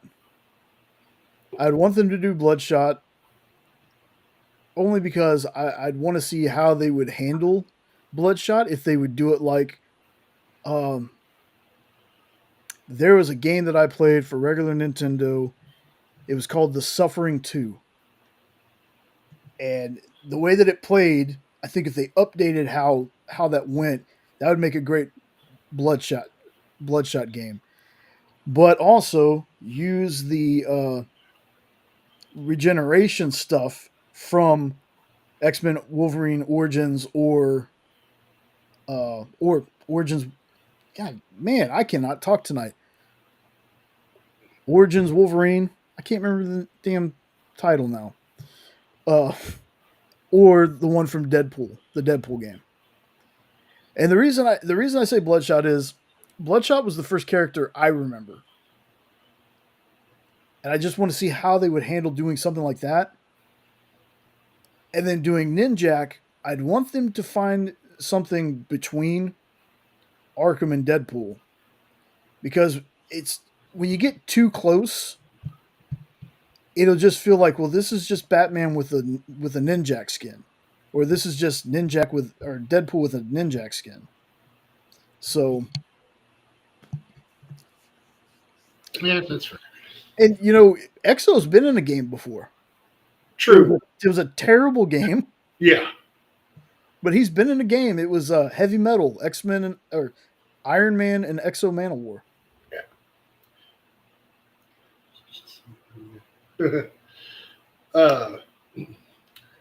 It's just, yeah. The thing with Valiant, though, is their universe is so all over the place. Because then you go from these guys where it's kind of easy to figure out a video game concept to then you got to go into, oh God, what is Peter Stanchek's group called? Not the Harbingers? Are they Harbingers? Yeah, the Harbinger. Yeah. You go into that and doing some of that stuff. It's like, okay. That's an X-Men game. Okay. The Psyots just remind me of X-Men, to be honest. Essentially, that is what they are for the most part. It seems although they seem less about physical abilities is more about mental stuff. It seems like though. Yeah. Like I got to think about it. An Ivar Time Walker game could be like an Assassin's Creed game, because there's one of the Assassin's Creed games. I think it's 3. It's the one with Enzio, I think, where like his ancestor plugs into his memories. Oh, okay. And I'm like, you could use something like that to, or you just have him hop through time. Yeah, that would see, and that would make that game very dynamic because then you can have each thing taking place throughout. But you can do that pretty much with any of them though. Eternal Warrior, an Archer and Armstrong game. See, I think an Archer and Armstrong game a little bit like Deadpool, but maybe like that game. You remember Comic Zone? Vaguely, again. Where he's like in the actual comic book going through the pages. Yeah. You do the one where it's like in his satchel. That Yeah. could be an entire game on its own. I forget what that's called. It's like Archer and Armstrong. It's like, and I forget the one, but it's where they shrink themselves and they go inside his satchel. Yeah, like there's a ton of comic companies out there, and I know that Garrett and them were trying to do a game because we actually backed the Kickstarter, and then they canceled it because they're working on some other things with it. But I mean, there's so many companies out there that I want to see so many things from. Like I want to see Comics Tribe cartoons, series, movies, games. Well, we need an animated Red 10 series or even a live action Red 10. That's the first thing they need to do. Yeah. If I were to do a weird thing with like Epic, though, needs to be something that they do. Epic as a cartoon would be hysterical. Yeah. For anybody who doesn't know, Epic is. I haven't read any of it yet, but just the description of he's a boy with superpowers, but his weakness is what is pretty girls. Yep. Like most teenage boys. Like most teenage boys.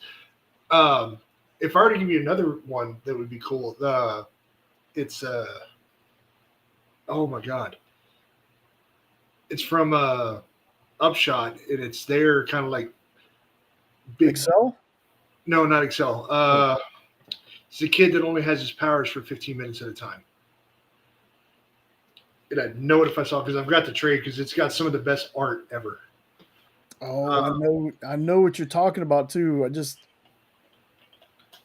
me a second. I'll know it as soon as I see it. So I hate that I can't remember it off the top of my head, and it's driving me nuts. Was he a speedster, or was that Excel that I'm thinking of? Excel's the one you're thinking of. That's that oh my god. Lion's Forge? Yeah, that Lion Forge universe where we had a bunch of stuff. That would be another universe. Erratic. Yes, Erratic. Fable nailed it. Yes, thank you. Yeah. And I know exactly what you're talking about now that he said that. Okay. Yep. Yeah. That would be another one. Speaking of, they got that, what is it, that whole little universe of theirs too, where you that's kind of all together. Oh my god. Sorry. Hold on. Sorry, folks, for the sound. I'm kind of reading. Just Chariot, I know, is something that they're coming with as a movie. But I think Erratic falls into that universe. That Knighted comic is one of the ones that's connected. Or is it like the Resistance universe? I think is what it's called. Oh, okay. I think a lot of those characters are all. That's a universe that would do really well, I think. If we're just throwing that out there, because I think AWA has said that they're doing a Chariot. Yeah, I've heard rumors. And I think that's why they were so interested to hear my pick. And I still stand by my picks for the main characters. Charlize Theron is the computer / secret agent. And the guy that plays Jamie Dutton, Wes something or other, but he plays Jamie in Yellowstone. Those are my two picks for the main characters. And I think that guy that plays Jamie is one of those dudes who's a little underappreciated. I can't remember. Bentley? Yeah. That's Bentley? Yeah. Okay. Like, I feel like that dude could be bigger than he is. But but I get it. He can play. He'd just be good for that. Anyway, sorry. I'm just going to keep rambling and saying the same thing twice. Okay. So, yeah, rambling. We don't do that here. No. In hearing these characters that you're talking about, it reminds me, especially talking about video games or cartoons or something, Mm-hmm. I really want them to bring back the folks that they made for, I think they called it the New Age of Heroes, because a Sideways game would Sideways, be Brimstone. bank. There was Sideways, Brimstone, Damage. Yep.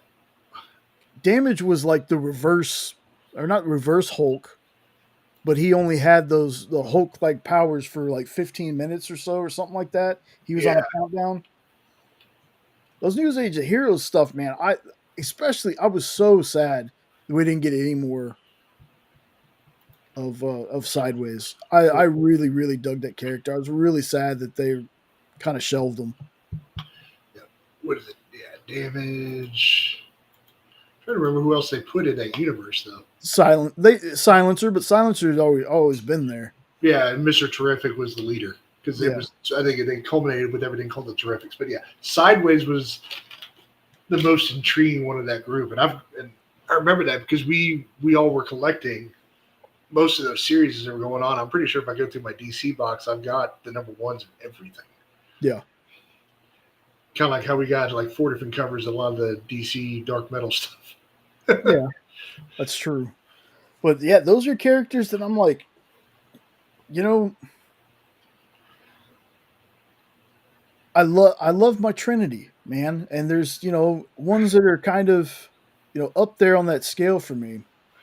And milestone stuff is something I've been wanting them to add for a long time. Do I know? And I think that would be amazing. Yes, Fable. I had a short once that was like milestone characters I wanted to see, and I had Icon and Rocket, and I had another one. I forget the name off the top of my head, but Icon and Rocket were the two that I really wanted to see, and I would love to see a game because those characters are awesome, and the fact that they haven't really been utilized, because I think they call that the Dakotaverse, the milestone characters. Okay. Now that you said it that way, I know what you're talking about. Unless I'm completely wrong. I could be wrong. There's so many different universes out there, but I think Milestone had the Dakotaverse that was Icon, Rocket, Hardware, Static Shock. And I know I'm missing a bunch of them. Yeah. New challenge. Yeah, there you go, Ed. Hell yeah. Like I said, I knew of Silencer because Silencer was part of Longbow Hunters. But I thought they were all really good characters, man. Yeah, I don't have any alcohol, but cheers to the chat. Thanks for being here. Thanks for talking to each other, so we don't have to talk to everyone all the time. Damage, the Silencer, Sideways, Curse of Brimstone. Yeah, that whole universe is great. And I'm gonna be honest. It might be a little bit controversial, but I actually liked this stuff a little bit more than when they went into the metal stuff. Like the metal stuff at first was kind of cool, but then when we started going into Dark Knights Metal, and then Everybody Who Laughs, I was like, okay, the absolute stuff and the all-in stuff for me kind of came at the right time. Yeah. So to put a name to that universe we were talking about with Excel, that was the Catalyst universe. Okay. Yeah. And so, yeah. Because I actually just found Excel for sale on Amazon, by the way, the trade paperback. THC gummy. Oh, that works too, Ed. Well, I would love one of those right now. That'd be great.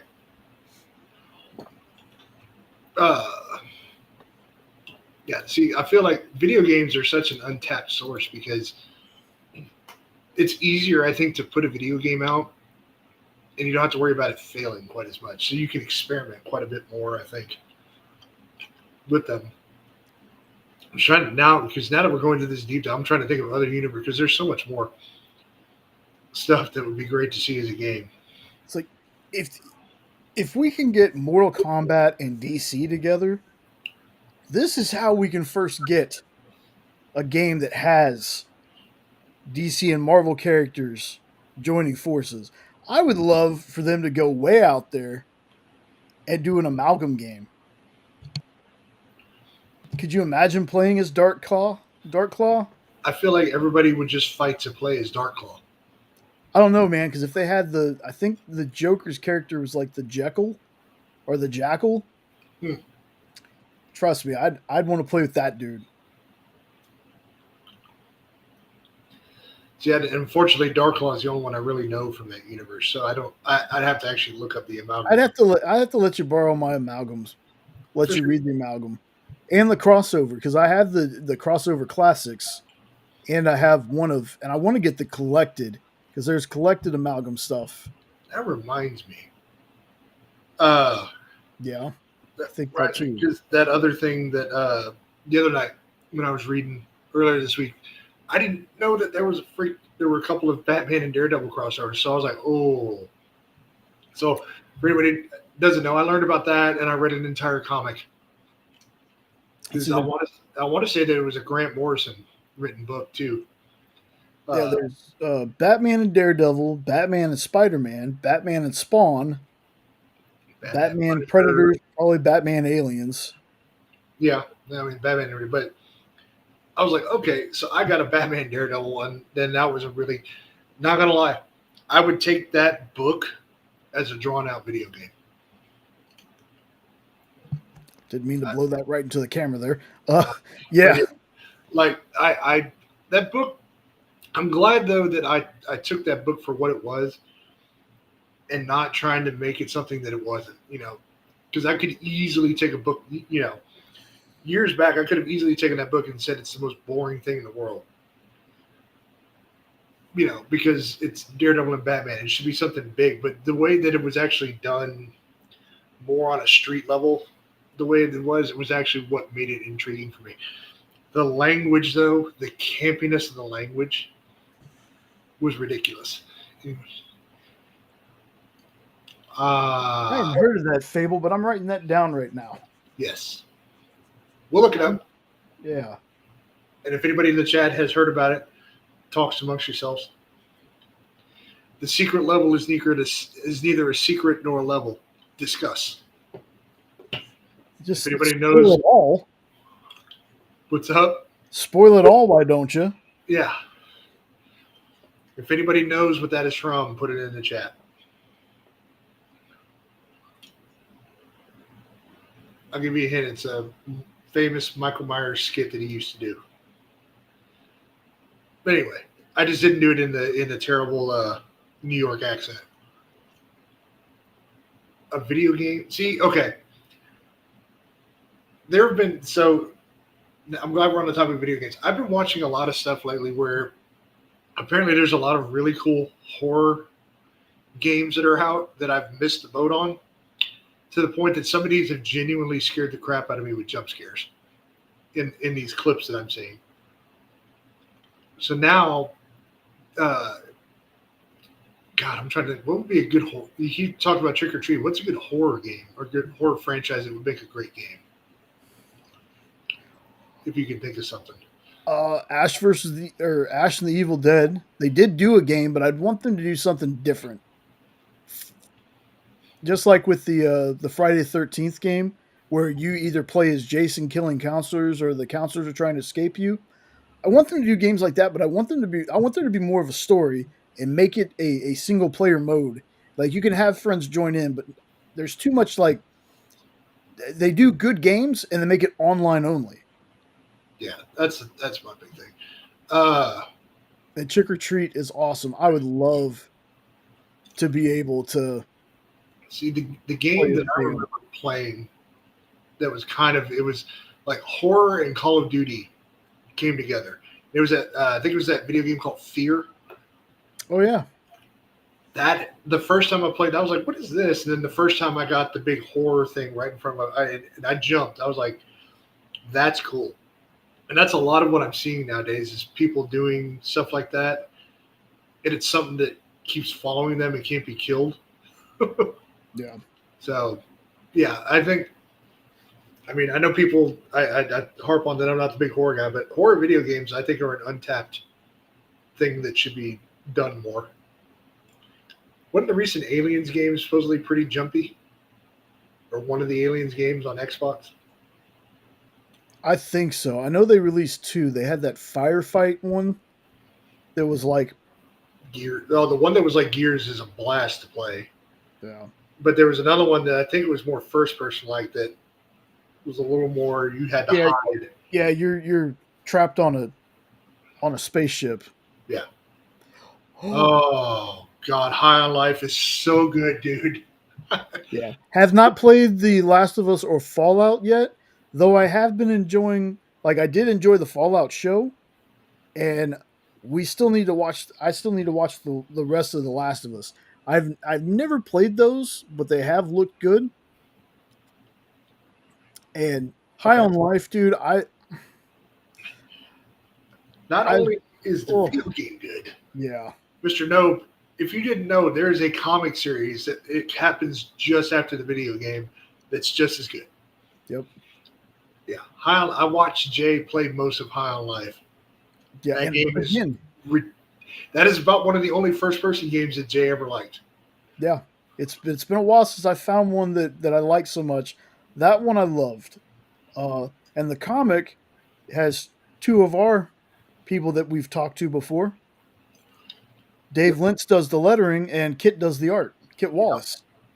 And I've said it before, man. The more out there the art, the better Kit just shines. He's a great artist no matter what he does, but if you give him crazy concepts like that or his book, Mr. Easta, he just shines.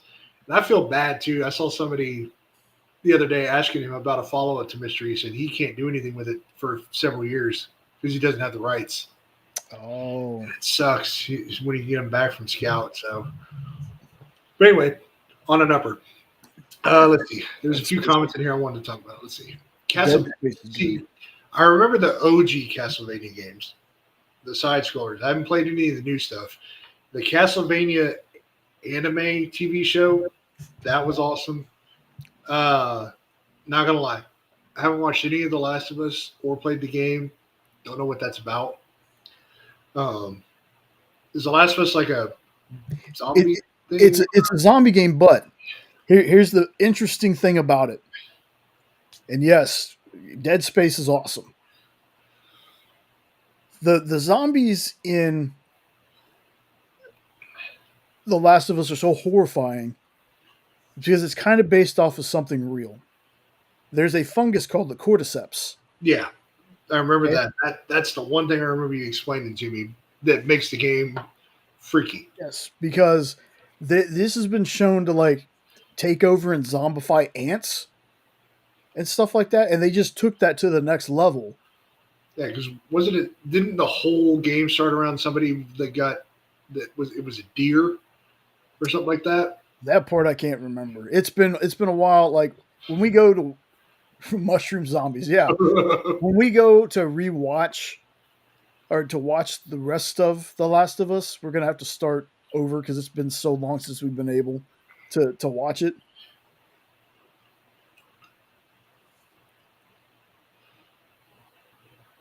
Oh, That's because it's Justin Roiland. yeah. That's why.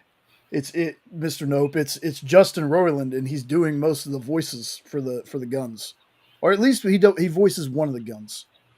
But yeah, it's the creator or the co-creator of Rick and Morty and Solar Opposites. Not a Rick and Morty guy. Love Solar Opposites though. I'm not a Rick and Morty guy, but I love the Rick and Morty comics, and I love the Solar Opposites show. So I have no idea, but yeah, that's why. But then again, it's like I'm not a horror guy, but I love horror comics. But yeah, That's true. man. God, High on Life. See, more games need to be like. I think that's why what High on Life made High on Life great. There are more games today are getting a little too serious. And a lot of times, I think that's why I want a Nintendo Switch so bad is because more of their games are just campy and fun. I want to play some Kirby. You know, just yeah. Give me a wrestling game like Def Jam Vendetta. Oh, That's just so utterly ridiculously out there. Or whatever that one WWE game is where you can like bounce them 50 billion times off the mat and then super kick them out of the middle of the air and stuff. Like WWE Warriors or something like that. I know which one you're talking about. But just, yeah, because Def Jam was, that game was so ridiculous. Yeah, it was super fun. Play The Last of Us, totally worth it, really scary. Is that on Xbox? I can't remember. I can't remember if that's an Xbox exclusive or a PlayStation exclusive or not. Okay. Now that I think about it, And the terrarium. Yeah. Let me know, Fable, because if it's a PlayStation exclusive, I won't be able to play it because I don't have one. Unless PlayStation has a thing like with Xbox where I can basically play it online on a computer in some way. That's the only way I'd be able to do it. Because right now, for me, I'm looking to get the newest Xbox so I can be ready for Gears. And because my Xbox One is literally one of the OG ones, and it's like 12 years old. Oh, Yeah. So it is a PlayStation exclusive. dang it. I guess I'll have to buy it to play that, the Spider-Man games. That's literally the only reason that I want a PlayStation is for the Spider-Man games and now for that. So, but really, I need to get a new Xbox. I want a Switch. That's kind of where I'm going right now. Partly the Switch, so I can just go back and play all sorts of old Nintendo games. It is on PC, I think, though. Okay. And I've got a PC that can finally handle that kind of stuff. Yay me. Jay's got a better computer, but still. Yeah, but mine's a mostly for work computer. I don't think I'd have time for computer games. You would. You spend enough time in the chair to begin with. Sure do. It's usually editing stuff though. You just never leave your office. Yeah, I get enough trouble for that sometimes already. Yeah. Good thing your chair is comfy.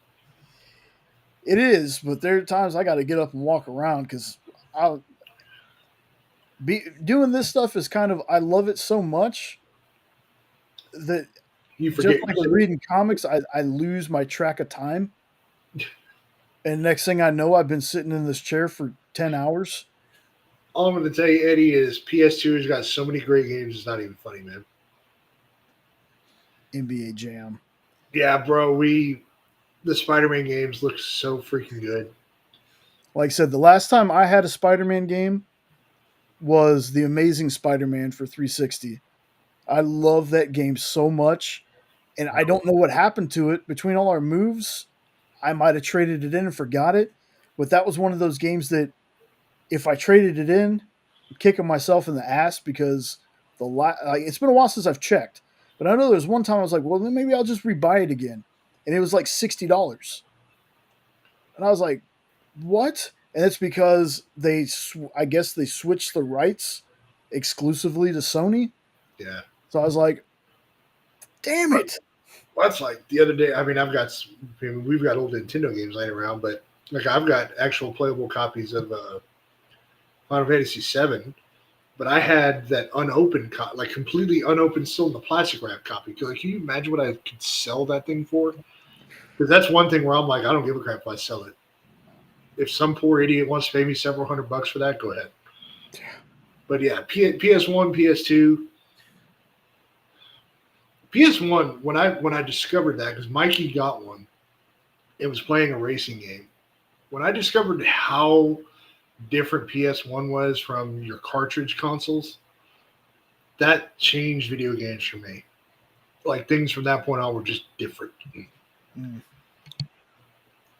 whatnot, but yeah, now we're just we've divulged it. We diverted into just now video game history talk.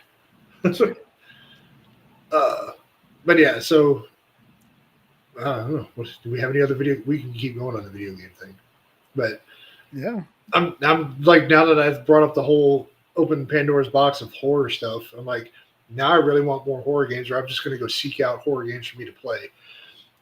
Have you? Is anybody in the chat? Have any of you played the? I think it's called Life of P or Life of Pi game that's like a little bit of a Pinocchio game. The Lies of P. Yeah, that We, is that game's a little. It's weird and eerie at the same time. the thing is, I think we had downloaded it. I don't think we've ever played it. I played it for a little bit. It's interesting. Is the best way I can think of to describe it. Is it supposed to be Pinocchio? I think it is, but it's a weird way of how like the story behind it is. It's interesting. But it wasn't one of those that kept me in it. It was a little off is the best way I can think of to put it, and I think that's why I didn't stick with it. A horror game.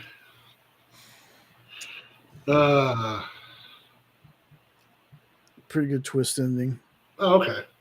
See, and that's what Fable. That's what that whole game feels like. It's just going to be a weird little twisty turny tale, but it's a very dark Pinocchio story. The game that I can play that just like really got me because I never played any of the other ones was Resident Evil 4 on GameCube. Yep. They came with it. You had to have it on the 2 discs, and then when I got a 360, they re-released it. Yep. Dude, Resident Evil 4. Again, never really played any of the other ones. Resident Evil 4 was always my favorite. I can pop that game in, and I will spend until I beat it. I will spend the whole time playing it. Yeah. Like that to me was a game that that's not usually a J game, and I loved it. Yep. And that's right up in the horror jump scare alley, man. Like Las Plagas is like no joke. See, Dark Souls is another game I feel like I had heard of, but I've never played. See, and I keep thinking that I'm confusing that game. 100% Fable. I keep thinking that I'm confusing that game because I remember there was one game. It wasn't God of War, but it was another one. That was like a big hulking death. If that's the character, it's controlled the sprite. I always felt like the Gears controls reminded me of something. And now that I think about it, I think that Resident Evil 4 also had the over-the-shoulder cam when you aimed. But Dark Souls, I think it's the one about death, and you could like have different weapons. But I can never remember because I've only seen other people play it, and it wasn't for very long. But I do think that something like they can't do Turok, but I'm trying to think of a character that would work well with the God of War engine. Then the other day when I was actually looking on through some of my Xbox games, I forgot I downloaded that Middle Earth Shadow of Mordor game, and I never played it. So it's still sitting here. I can play it. It's a pretty brutal game. It looks fun as hell. I need to play it. And I've never played any of the Assassin's Creed games either. Oh, dude, the one with I always forget which one it is. It's the one with Enzo or Enzio. I think it's 3. Dude, I love that game, and I'm Lobo. Yes, thank you, Fable. Lobo using the God of War engine would be amazing. Oh God. Oh Yeah. Yes. See, and I never played God of War 1 and 2. I went over to hang out with my buddy Bo, and he was playing 3. And he's like, "Here, I got to go to the bathroom and play." And I had the most fun playing that game. Isn't that weird how that happens that your friends got to go to the bathroom and get you to play a game and you have the most fun you've ever had with the game? Yeah. But yeah, I remember playing God of War 3, and that was just a blast. But, I was saying something before. Dang. Lost my train of thought, but that's okay because now that I'm thinking about a Lobo game using the God of War engine, let's go. Oh, hold on, y'all. I will be right back. Let me go open the door for her. The fact that she had to come in here to tell you that was great. Anyway, Lobo, yeah. Enzio is 2, and then okay. I'm not gonna lie, Mr. Nope. I don't know much about any of the Resident Evil and the Assassin's Creed stuff. I know nothing about. Uh, God, Fable. I think you broke the internet with your Lobo using the God of War engine, dude. You might have broke the internet tonight with that one. That would work. Uh, I'm still harping on this YouTube key. uh, I'm still stuck though on horror games that would work because, but now that's what I'm gonna do. I'm gonna go find some good horror games and play those because, like I said, I'm trying to find games to play because I do miss playing games to just kind of forget about stuff. But my defaults have always been racing games, Gears of War, and golf games. I'm a big fan of like some of the old PGA Tour, Tiger Woods stuff. That's a lot of what I've defaulted to over the years. So definitely need to find some new stuff. So, but tell you what, I'll date myself really good. Fable. As much as I love Sega Channel and stuff, does anybody have a favorite like regular NES game that they played as a kid? Mine was Super Dodgeball. It's like the only dodgeball game that's ever existed, and I love it. I love it so much that when they released it on Xbox One, I bought it. So I own it and I play it all the time. So I'm kind of curious to hear if anybody's going back that far to NES and see what y'all like.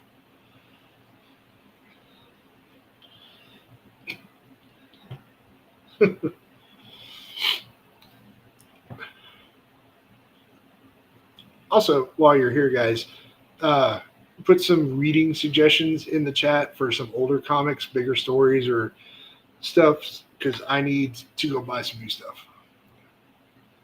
First person you don't need. Resident Evil, is that, please tell me that's on Xbox. Can I play Resident Evil 7 on Xbox? And I'll say this. With most video games, Mr. Nope, are you talking about like the original TMNT that's not the arcade game, but the original one where you can pick each individual turtle? I never actually got to beat that game. I only ever got so far where I think you just got to having the turtle blimp or something like that. It was always a level with the turtle man. So, okay. Fable, I'll definitely check that out after tonight's stream. I'll see if I can download Resident Evil 7 and check it out. See, the Duck Hunt. I'm gonna get really cheesy, but at one point when I was a kid, it was Duck Hunt because you can get so good just sitting there actually aiming the thing. But at one point, one day we got so bored with it. Me and this kid that I was friends with, Ian, Jay kind of remembers him, Mr. Knife Guy. But we got bored one day. We decided that the only way to beat the level is we had to draw from our hip and shoot. And that was the only way we could beat it. From hell, so I haven't read that, Eddie. I've heard, oddly enough, I've heard of From Hell, but I haven't read the Johnny Depp movie. Oh, okay. That might be why I know it. Okay. You always try to shoot the dog. They did do a mod to a game where you could shoot the dog. I remember that too. It was hilarious. But because I asked everybody while you were letting Jenna in like their favorite NES games, and of course Super Dodgeball is mine. So much so that I actually bought it for Xbox, so I own it.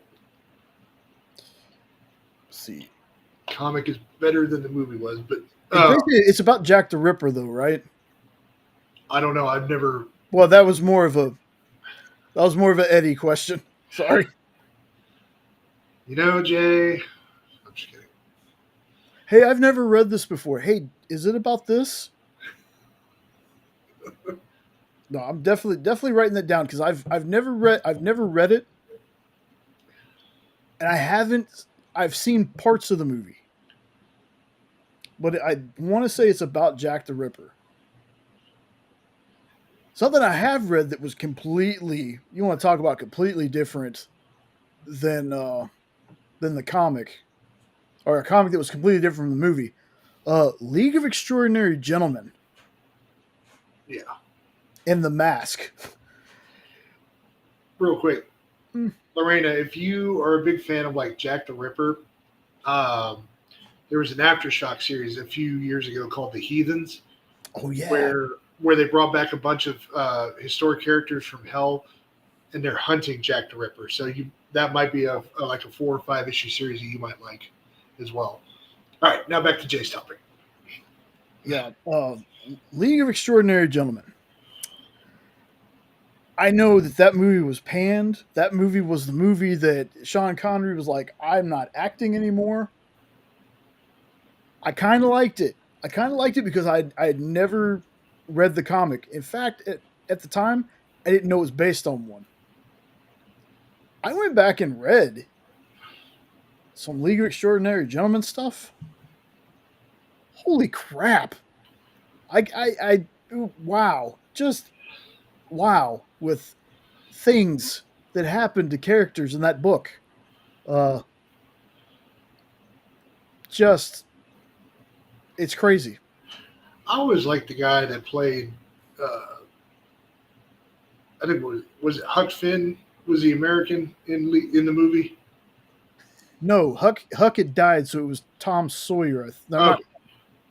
I might have to look it up now. I forget. What's up, Stevie? Hey, Stevie. Hi, Stevie. Ooh, there's pockets. Uh, but yeah, I always liked that guy as an actor for some reason. I just forget his name. For what movie? Oh God. He was a League of Extraordinary Gentleman. He was in I think it's called A Walk to Remember with Mandy Moore. No, not Josh Hartnett. Oh my goodness, that got me messed up now. Dang it! It is.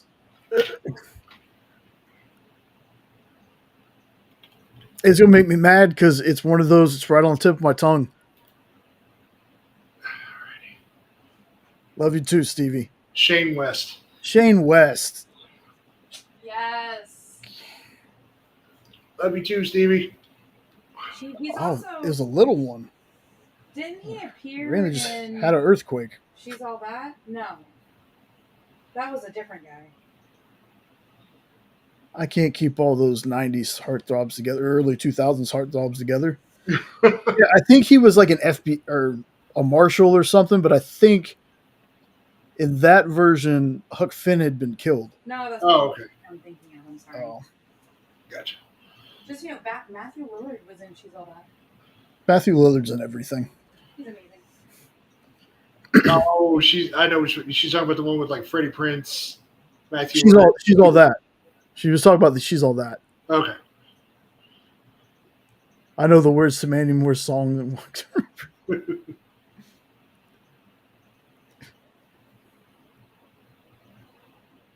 Hell yeah, dude! I love to hear it, man.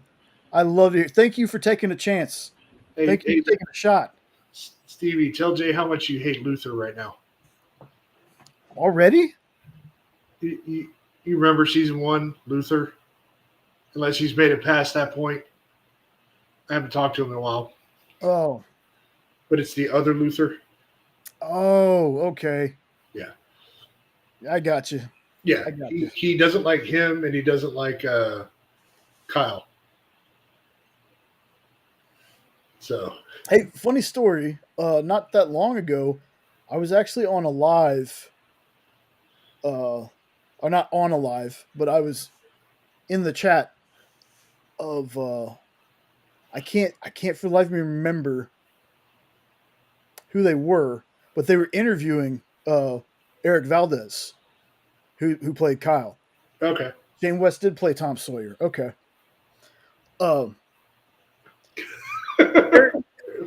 Yeah, true.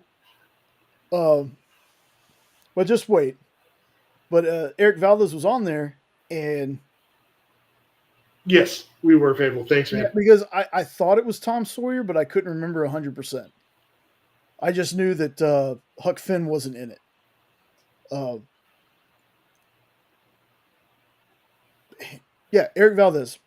And I got to, I told him, I said, thank you for everything you've done, man. Like, the whole cast of that show has just been amazing. And he was very gracious and actually answered me. So it was kind of cool. Jay with famous people answering him. Freaking Orlando Jones acknowledged you. Bro, that one was, I did that under Rodney Barnes' post. And if y'all aren't reading stuff by Rodney Barnes, you want to talk about some great horror stuff. Rodney Barnes is tremendous. I still want to read his Batman Full Moon. I think that's what it's called. Rodney Barnes is amazing. I just want to He read was having lunch with Orlando Jones, and I'm a huge Orlando Jones fan. Ever since Mad TV, Office Space, even though that was a little short cameo in there, Evolution, we just rewatched that not that long ago, and I basically said that. It's like you're an amazing actor, man. Like I've been a big fan of yours for years, and I got to thank you back. And it's small things like that, that like I had James Gunn like a thread from me. I still have a picture of James liking the thread because I'm that kind of nerd, and I was like, wow. Now that's the last time he's ever liked anything, but I just needed one. But the only thing I can say, of course, is Mark Tremonti, who's my guitar hero. I got that comment back from him when I talked about. No, that's not the only one. You have my favorite one. Which one do I have? Come on, Sean Butler. Oh, David Draymond does not like me, y'all. The lead singer of Disturbed. Yes. Yeah, Rodney writes Killed Up, which is so good. I've got volumes 1 and 2 of that. But yeah, that's a fun. So for anybody wondering, David Draymond does not like me. And the best way to know when David's posting on the Disturbed thing is he likes to write in all caps. But he had a sideband project that he was doing. I think it was called Device or something like that. And I just made the comment that it was Disturbed with more electronic elements. And I can't remember the exact. Jay remembers the quote better, but basically just told me I need to listen to the whole thing. I'm like, I have. My opinion doesn't, and I said it back. It's like, I have. My opinion hasn't changed. It doesn't mean it stinks. It's just Disturbed done a different way. Oh, you obviously haven't listened to it all the way, Sean Butler. So, but yeah, David doesn't like me, but having Mark Tremonti comment back to me was cool. Yeah, Hyde Street's on the list too, because again, part of the Ghost Machine stuff. So excited to get all that stuff in. I just need to read all of the Ghost Machine stuff. Yeah. Pretty much. Red Coat is super funny, man. Like it's just one you got to read. Red Coat is. I know some people are like, Exodus is better than Red Coat. Red Coat is better than Exodus. Whatever. I like them both. Exodus has the art, and like Red Coat, just the guy's such a wuss sometimes, but. I think the funny thing is his last name I think is Pure, and the dude's anything but. Like, it's a fun story, but like I said, we don't get Image to read anymore, so I haven't read past like issue 2. I still wish I knew what happened to that. Yeah. What was that other one? Is Grendel part of that universe, or is that just an Image comic that you really liked? I can't remember. That was just one that I really liked because I had never read, and I don't think that's Image, because I was able to read that not that long ago. Oh, that's maybe Dark Horse. I think so. Okay. And the thing, and I remember I was like, "Hey, James series." The thing about that is I'd never read any of the Grendel stuff because apparently Matt Wagner and his Grendel stuff has been around for a while. And a lot of people love it. And this series that's going on right now is the first time I've ever read it. Like, I've heard of Grendel, but I've never actually read it. And when I read this, I was like, man, this stuff, dude, that comic is wild. I mean, boobies and balls wild. Hmm. So, and apparently there was a Junkyard Joe. See, that's one that people talk about too. That's connected to Geiger. I think. Oh, you don't know? Okay. I don't know. Sorry. Rockefellers for Ghost Machine. Yep. There's a lot of that. That whole Ghost Machine universe is gonna crush. But again, look who's behind part of it or most of it. Yeah. Jeff Johns knows how to build a universe. Apparently, going back to Grendel, I think there's a movie. I know that Miss Jen was saying that an actual series is on Blu-ray but was never released. Hmm. And Grendel feels like it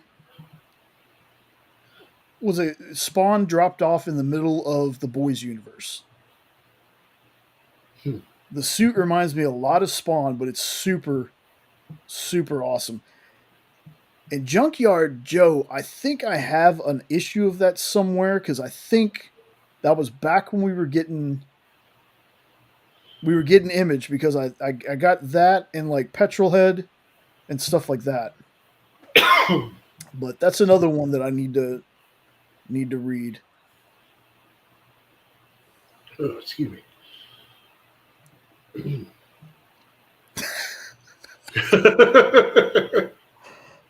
Well, then I'm 100% behind Grendel too. There's not much that you can put Cavill's name behind that I won't be like, yes. Like the fact that they're actually Marvel is seriously talking to him about some kind of role in the MCU. Like, yes, I don't care who he is. Make him the Cavalrine. That's fine. See, I don't think they're going to go that route. I think if we're not going to recast Wolverine, I think they're going to move on to X-23.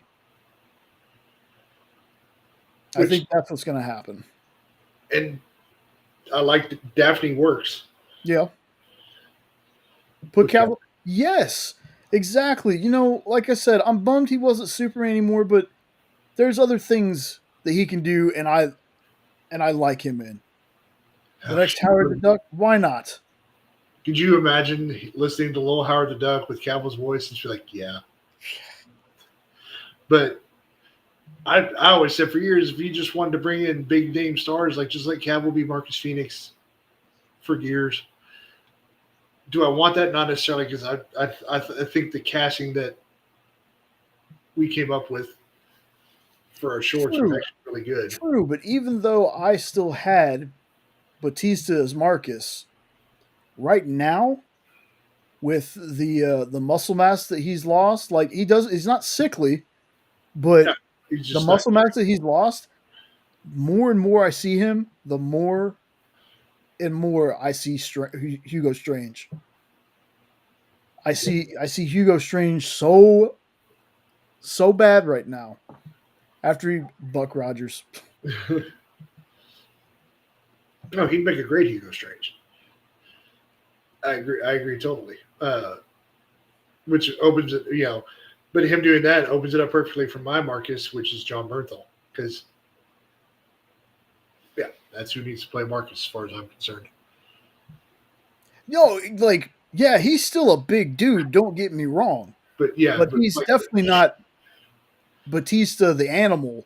Yeah, he's not the 290-pound beast that he was. So, but a lot of those guys though aren't that big. You know what, Ed? I'm gonna tell you this, man. I was not let down by Deadpool and Wolverine, but I still wanted a Dazzler scene. But I wanted it to be like it was just a Deadpool variant in drag. Like it was just Ryan Reynolds in drag, make you think that it was Taylor Swift, and then the next thing you know, turns around and it's Ryan Reynolds in a wig. Yeah, that's hysterical.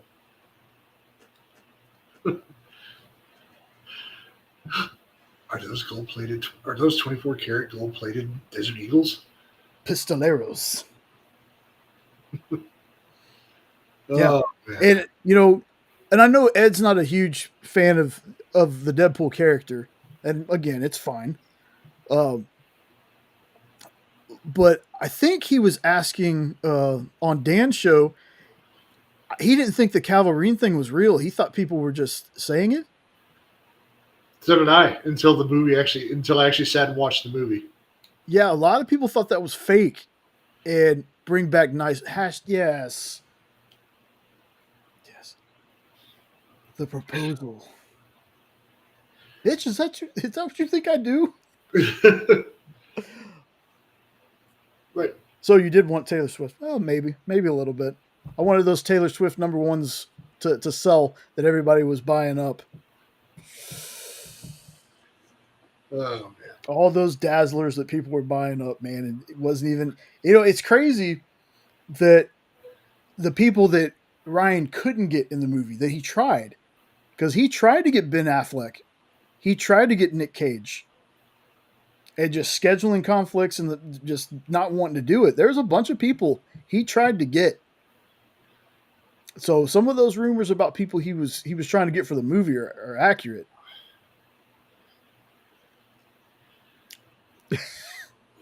Yeah.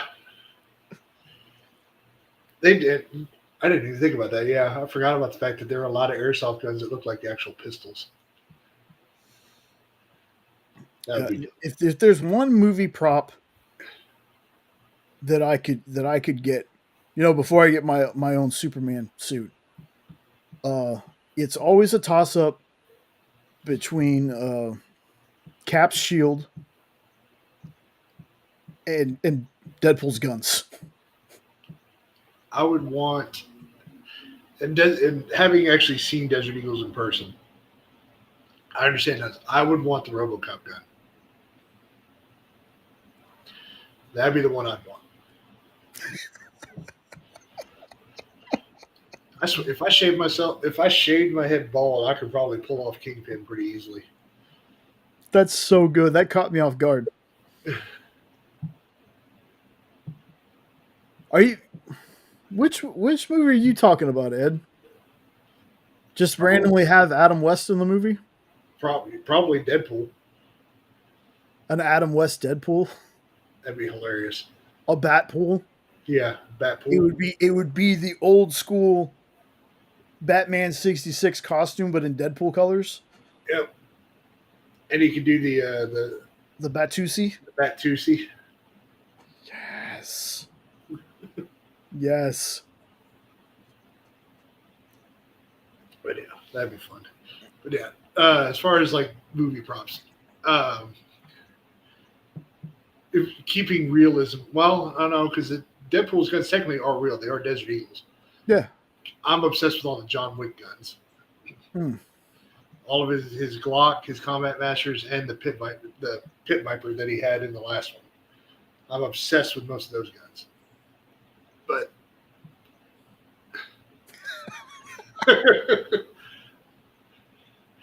get you a fake cigar. I've never cosplayed. I don't have the confidence in myself like Jay and Jenna do. But I had tossed around the idea of doing a Dick Tracy as well as like a first cosplay. And seeing, and if I can, because you remember when they used to sell the watches as the two-way radios from the movie. If I could find something like that, but it's easy enough to do. You just need a black suit, white button down, red tie, and I need to get a yellow trench coat and fedora. I don't know, man. I like that, but that Kingpin, because I could see you. Yeah, I could see you. A little cigar, but Vanessa. Yeah, especially because when you consider the fact that I've already got it halfway going back here, so you didn't have to do yourself like that, man. Oh man, I'm already halfway there. So Sean out here trying to be the Rodney Dangerfield of Hydrasylum. Oh, get no respect to sweat. Goodness gracious. Yeah, that's going back to there's so many things that you see in movies that you're like, man, that'd be so cool. Like I have a little like mini statue for the Friar Tuck. Oh, hashtag dead. Hashtag dead. Good lord. Wow. Thanks, Randy. I'm just.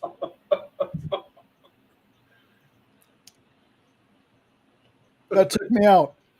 That took me out, man. Well, thanks for joining us tonight. Wow. That. Oh man. Oh. See, I would also want Deadpool's swords. Love good katanas. B and Arthur. Yeah. I think that's what they're called. And then we need to get you somehow a working folding bow and arrow or bow, like what they have in Arrow or what Hawkeye. Hawkeye. You need that so bad. Dude, let me tell you, that's the other thing that I love. I know that's so fake, and people have tried to make that thing before, but dude, Hawkeye's bow in that movie, just that thing, dude, I love. There's got to be a way to make that work because I don't know if you see, they have guitars that fold now, and then you can fold them out and they can play. There's got to be a way that you can do that, and it gets on the pulley setup and you can use it. Well, unless you have like a motor in the handle, you could technically do it. It's tightening the bowstring that would be the issue. Right. So unless you had like huge ass springs on there, where you pushed a button and they unfolded and snapped in, you would need like a motor to tighten the bowstring after you. You know, I'm not an engineer, so somebody could do it. Yeah. Because that would be another thing that I would want. I want that for real. Yeah, see, the spring tension. Speaking of like folding bows and things, though, how about the fact that we only got in Arrow him folding up the bow one time when he's going into the restaurant for dinner, and we never saw it again. You know the worst part about that? When we got that episode, that's the one time our cable decides to glitch out is when that happened. So we didn't even get to see it all the way. We had to wait and rewatch the episode. Still one of Felicity's best dresses too in that scene. But anyway. Like I said, I was a Felicity fan until a certain season. Yep.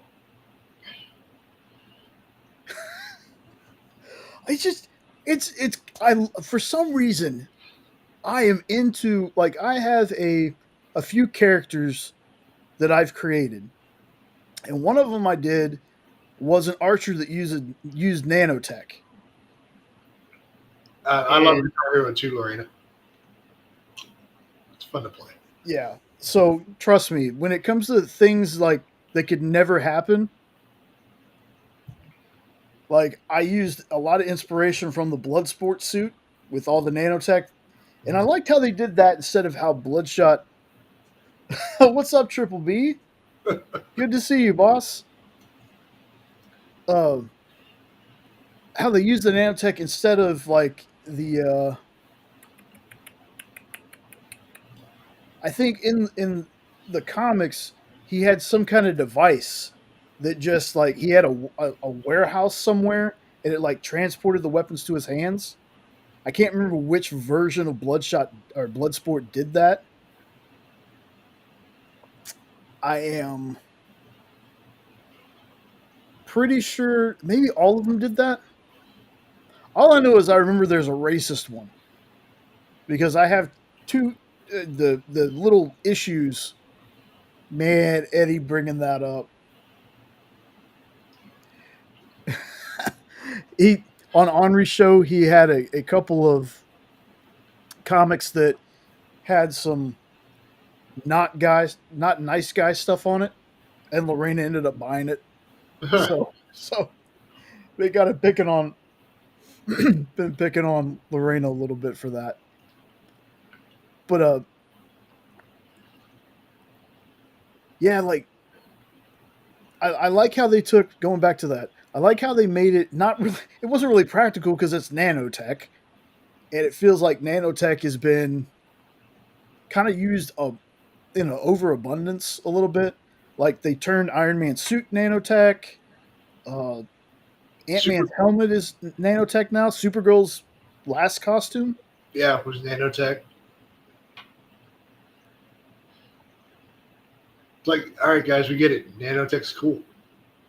We got you. It's cool and it explains some things, but there's certain things that I'm just like, let's just keep it simple. You have Daredevil's billy clubs that have the wire in the middle. Yeah. You know, Which is still, I think that was one of the things that fascinated me about him when I first saw him on the Spider-Man cartoon was him using those. yeah. But Well, that's okay. Nope, I've never heard it at all. Yeah, see, they stole it all from Jason X. He just wanted his machete back.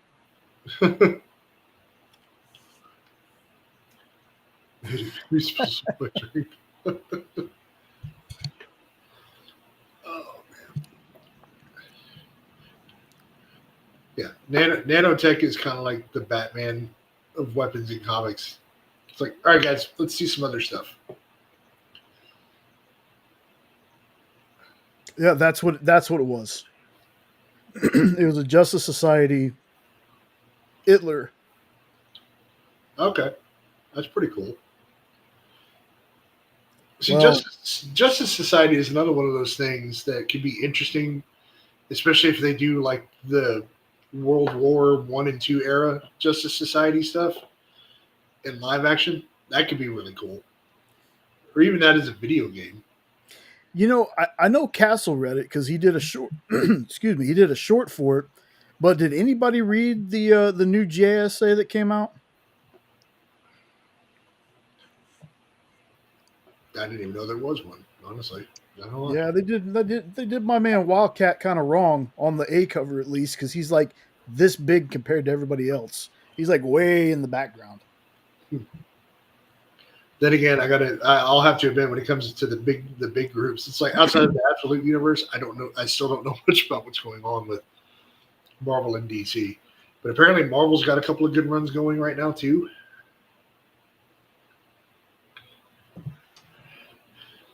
Whew.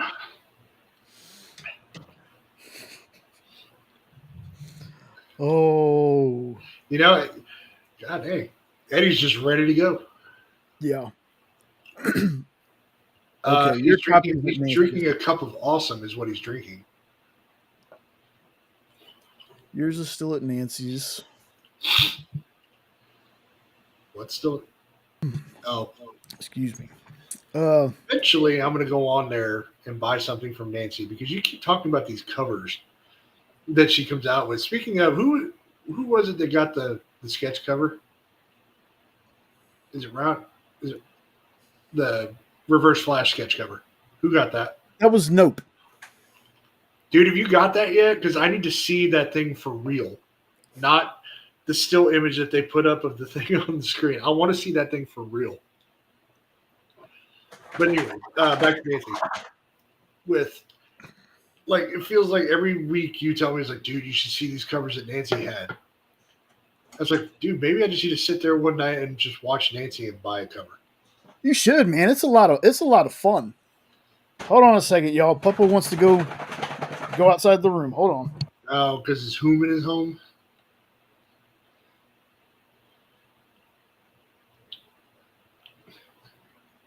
The band hammer.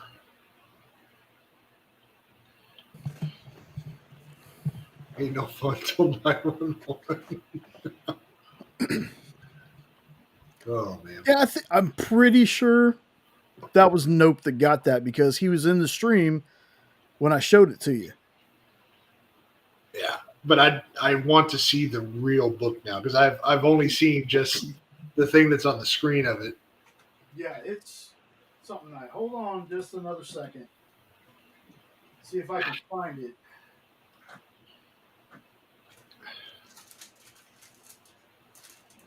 Trying to find something.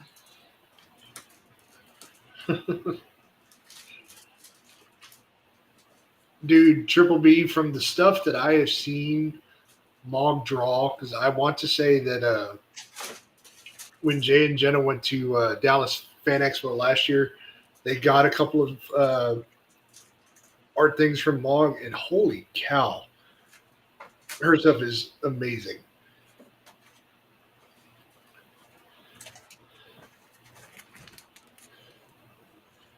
Yeah. See, like I see that as like, yeah, now I need something from Mog as well because holy cow.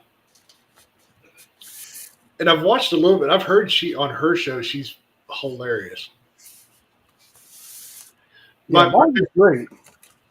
My favorite thing though was Mel though asking how old you are, and you told him, and he's like, "F you." Yeah, I was trying to find because we also got a. Here it is. Found it. This really awesome poison ivy she did. That reminds me. Speaking of Jay, if you can find it real quick, go find the stuff we had done by Chris this year. Or yours. I'm gonna go grab mine real quick. All right. Talk amongst yourself. We'll be right back.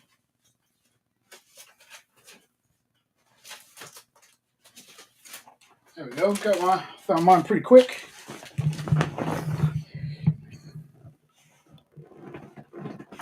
No, to be honest with you, nope. The only reason we had the subscription was to add a couple of things, but outside of that, the first couple of shows we did, we didn't have a subscription. It was free. There's just certain limitations on what you can do. Like you're going to have the little watermark in the side. Yes, Lorena, like those were just prints, so they were pretty cheap. But some of you might know that Mog did art for Game of Thrones as well. Do you guys ever use the bathroom? Funny enough, Triple B, when I went to go let Jenna in a little while ago, I was like, well, my camera's off, the mic's off, go hit the head real fast. There are times though, like if we had to go, yeah, we wouldn't announce it, but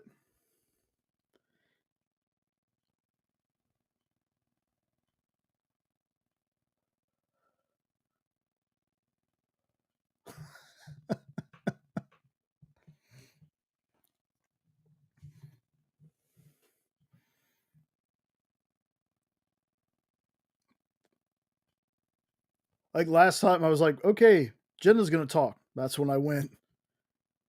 Slurpee cups. Gatorade bottles, Ed. Gatorade bottles.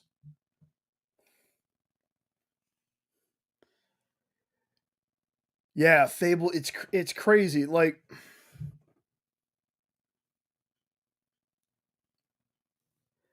well, see, that's the other good thing. Well, not great thing, but the vaping. Like I haven't smoked since I was 30. So it's been about 12 years now. But before when I would do stuff like this, it would just be maybe pull a Robbie and have a video playing in the background so you could take a little break. Yeah, Fable, it's crazy. The thing that I've been saying is if they can just fix a couple of things with Restream. No, Gatorade bottles. If they could fix a couple things with Restream, like add some elements that StreamYard has.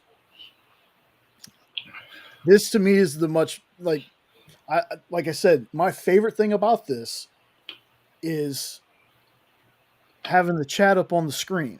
That's right there. Yeah. Oddly enough, Triple B, when I turned my camera off and started looking, yeah, I had to take a break. Yeah. And then I couldn't find my freaking drawing. Oh. But I found it. It Oh, just you took me. did? That's why Okay. I was like, holy crap. I'm like, I'm not going to find this thing. It was like, yeah. Anyway. But Love you too, Ed. Love you too, man. So we're talking about original art. So there's a local artist that Jenna basically became friends with. His last name was out of my head. Chris Foreman. Chris Foreman, who really was known at first for doing like Lego covers for Marvel. But Jay started a thing with him where he has him draw superhero logos. So we both walked up to him this year at the con, and we were just like, whatever you want to draw, man. And he had an idea for. He goes, "You're a Superman fan for Jay," so he gave Jay what he was going to do. So I was like, well, in the same vein of stuff. So I got a commission done by him that's the Batman Yellow Lantern symbol, because I was a big fan of that suit in the Arkham games where you could get him as the Yellow Lantern. So I got this done, and this is awesome. But Jay's, the one that Jay got though, apparently Jay's muted. So yeah. Yes, because he hit the button twice. Chris is a great dude. Super. He was doing pop-up shows is where Jenna met him first. Yeah. When pop-up shows, they would go to theaters that like had The Flash or something like that playing. And Jenna and them, when she worked for Space Cadets, they would bring comics and sell comics while people are going in and out of the movie. And Chris would be there doing art. Well, it was free comic book day, I believe, when he showed up. Yep. To Space Cadet, Miss Jen's store, for those that don't know. And you know, he's used to drawing cards, and like Sean said, he used to drawing other like character sketches. Yep. So I asked him, I was like, man, I know this is gonna sound really weird, but I know you get asked to do that stuff all day. Will you draw me a Superman shield? And he goes, huh, that's different. And I said, every time I see you from now on, I'm going to have you draw a different symbol for me. So here's the first thing that he drew for me. I showed this on Comic Collectibles after it happened last year. But there's the shield he drew me. Get that glare off of there a little bit. Yep. So then when we were at Sean's first Comic Palooza, we ran into him again, and man, glad I had the plastic on because this thing is dirty. I'm gonna take it out of this actually.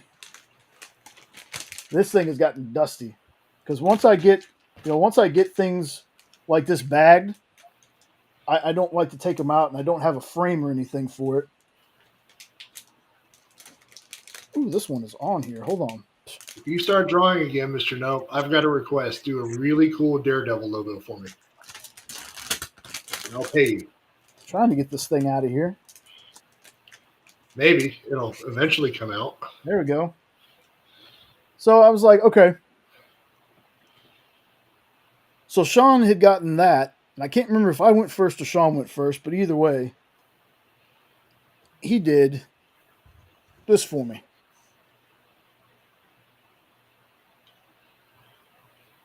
And it's a Superman S and a Green Lantern symbol. Yeah. And that is so freaking dope. It really is, especially because he didn't have any real reference. Like, I just told him what I wanted, and he... Well, you told him, like, just whatever you want, and he came up with that. Yeah. He was just inspired to draw that logo, and I was like, that is super cool. And me being a dum-dum, I should have just let him draw whatever he wanted for me. But as soon as I saw that, or he said that, I was like, dude, can you do a Batman Yellow Lantern for me? Well, but this is, like I said, this is super dope, and I'm framing this as soon as I get a chance. Yeah, like, that was your first piece. See, I got to ask him to do my first piece. True. Oh, since that was your first one, yeah, because the next time I go, I want him to draw me a Greatest American Hero one. Yeah. I think the only other, and I actually, while I was looking though, I don't know if anybody's heard heard of this guy, but he was it comic pop art or something like that. But for anybody who doesn't know, he does art out of candy wrappers. And so he was also at that same new comic book day, and we got several things from him. So I got this. And like I said, this is all candy wrappers that he does this, had him sign it. So he did a Moon Knight. So y'all need to check him out. I forget, man. Was this Daredevil yours?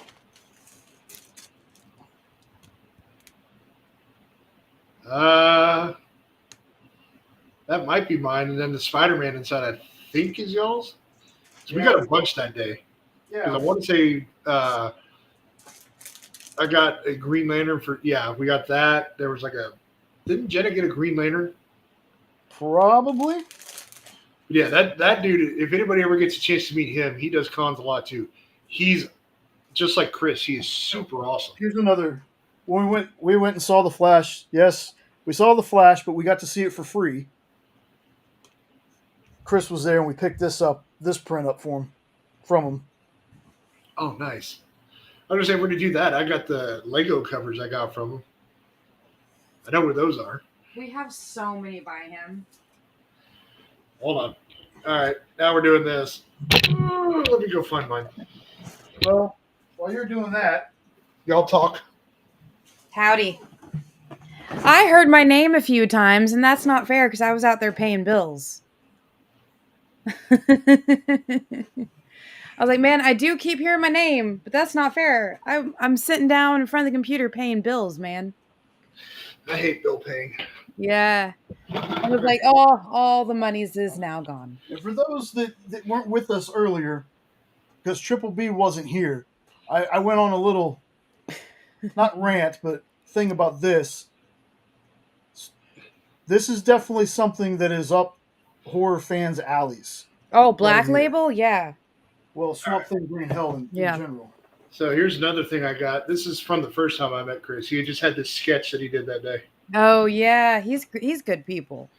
And then, like I told people, he's known for Lego covers. Mm-hmm. So, got this one. I already showed off a bunch of stuff. Oh, you did? All right. And then Silver Surfer. You see Triple B said hello. Hi, everybody. I'm sorry if I missed you earlier. I had to borrow Jay. The store had. Can you give me my Rolos? They're in front of the TV. Thank you. They had 5-pound bags of potatoes for $1, so I got 2 bags. Mm. That's what we're gonna be eating for the next week. Gotta. Yep. And we eat potatoes all kinds of ways. We boil them, we mash them, stick them in a stew, fry them up, cut them up.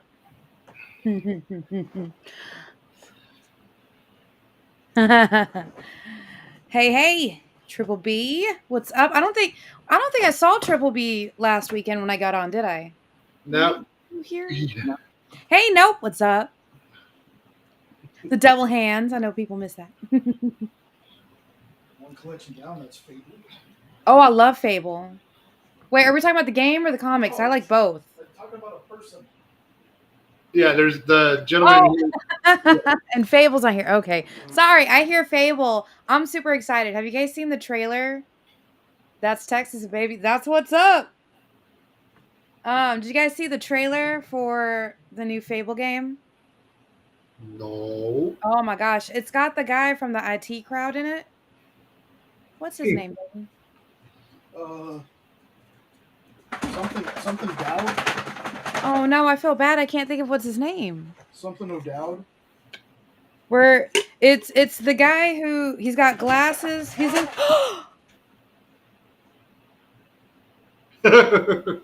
hand just knocked over the entire computer. Please hold.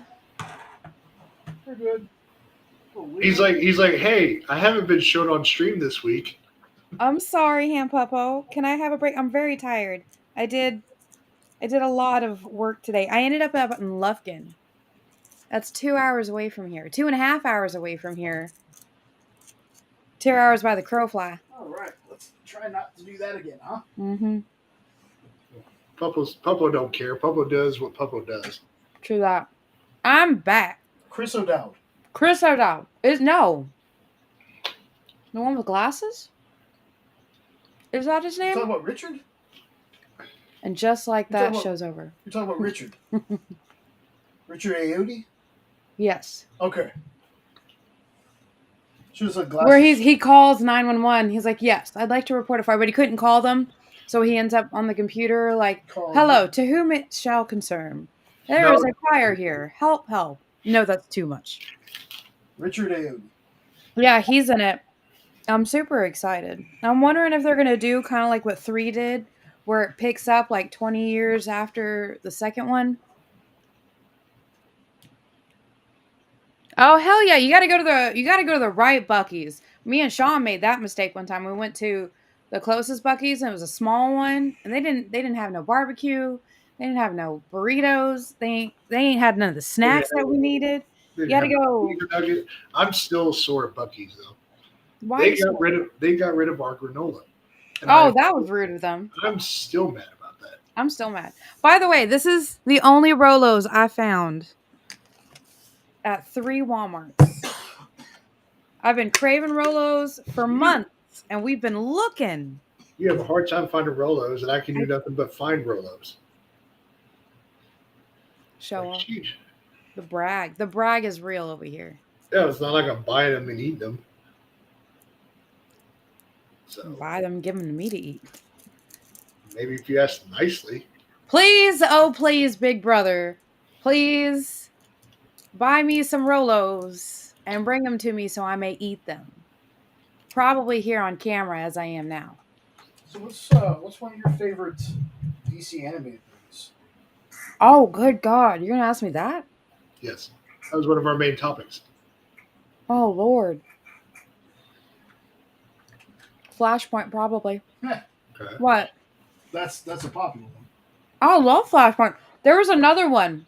I can't remember if it was a movie or if it was an episode. Red Tornado for... Yes, we got red tornadoes. Round guy. Garf, what part of Texas they move into? I got questions. Anyways, my favorite one, I can't remember if it was an episode of Teen Titans or if it was a movie, right?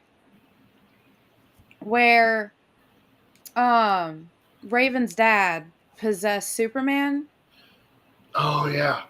Oh, that one's my favorite. That one. No. My number one favorite DC movie is Superman versus the Elite. Justice League versus Teen Titans, I think, was the one with Trigon. But Darkseid was there too. Trigon ended up fighting Darkseid. Yeah. That's it? That's the same one? I think it's Justice League versus Odessa? Odessa. I'm trying to remember Odessa. Texas? Yeah. They're going to be on the other end of Texas from us. Oh, Lord. I'd say come visit us, but that seems kind of far. Yeah, we can probably get like 4 states away by the time they get here from Odessa, I think. Yeah, that's true. Let me look. We're going to, now that we're here. Oh, no, maybe we can do a meetup at Comic Palooza. Everybody. I'm super excited. My next cosplay is going to be so fun. But Superman versus the Elite. That is my favorite DC animated movie. Okay, so Odessa is about an 8-hour drive. Oh, well, shoot. That ain't nothing but a night. Yeah. You can tell I'm tired. I sound very Texan. Oh, I'm just mad. That basically means we can either meet at like a Comic-Con in Austin or a Comic-Con in San Antonio. Oh, there's good Comic-Cons. There's a good con in San Antonio. My dad goes to it. Space Con. Texas is huge. Yes. The chat. That's what she said. Garf Wong's friend is moving to Odessa, and they can't wait to come and visit him. Lorena. Oh, Lorena. Hey, Lorena. Hi. Hi. Oh, hi. I'm sorry. I am actually... Justice Dark is the movie you thinking. Oh, yeah. That was Justice League Dark. Lorena's right. Was Darkseid in Justice? I don't remember Darkseid being in Justice League Dark. It has been a while since we watched it, though. So True. I need to go because that movie is so good. I did 10 hours of driving today. I did almost 60 hours of work this week. I don't know what you want. I can't say anything. Well, I mean, I did the Renfest is going on right now. And so they keep sending us out there to pick up people. But there is a Justice League versus Teen Titans cartoon movie, isn't there? I think so. Yep. Yeah, because you get Damon Wayne Robin in that one. Well, Damon Wayne Robin was in the movie I'm thinking of. Oh, yeah, because he dies. Not in the movie I'm thinking of, he didn't. Batman did. Spoilers. See, the one I'm thinking of, he gets vaporized right in Batman's arms.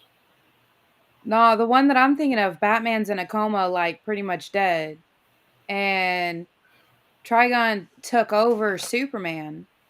And my sister wants to go so bad to the Rent. Wants to go bad. Probably to Renfest, I'm guessing. Oh, to Renfest. Yeah, it's fun. I like it. But you got to watch it depending on the age. I got mad. My last one that made me end the night it was Ren Fair over there. She says it is the biggest. It's huge. You gotta be careful. I got mad today, and that's actually why I ended up coming home a little early. I ended up ending my night at like 9:30, I think it was, because so I get there to do a drop off, and I was gonna take a break because I was using the restroom and then get back to like bringing people. And there was these two younger ladies. They were old enough. They were old enough to drink. They'd had a couple of drinks, and these guys were just harassing them. So I was like, y'all need to leave them alone. Just because they're dressed up does not give you permission. Cosplay is not consent. Period. And that's for Renfest. That's for Comic-Cons. That's for everything. So I ended up giving them a ride back to their hotel for free. So. Because they kept, I watched for a minute. They kept walking away and telling them to leave them alone. They wouldn't leave them alone. That's why I was kind of iffy on coming on tonight. I don't think I'm the best company because that made me real mad. Because I get lucky. When I cosplay and I go out, I have Jay with me 99% of the time. And then this last year I had Sean with me too, which was good because it was me and my niece were dressed up at Comicpalooza, and we had, the guys with us. And so we get left alone. I'm controlled. Thank you, Triple B. Thank you. Yeah. Could I give you a high five? Thank you. And it's just I don't understand why people think it's okay to put their hands on other people. I don't get it. I know I'm wearing an outfit. But that's it. I'm wearing an outfit for a character. I'm not wearing an outfit for you to come touch me.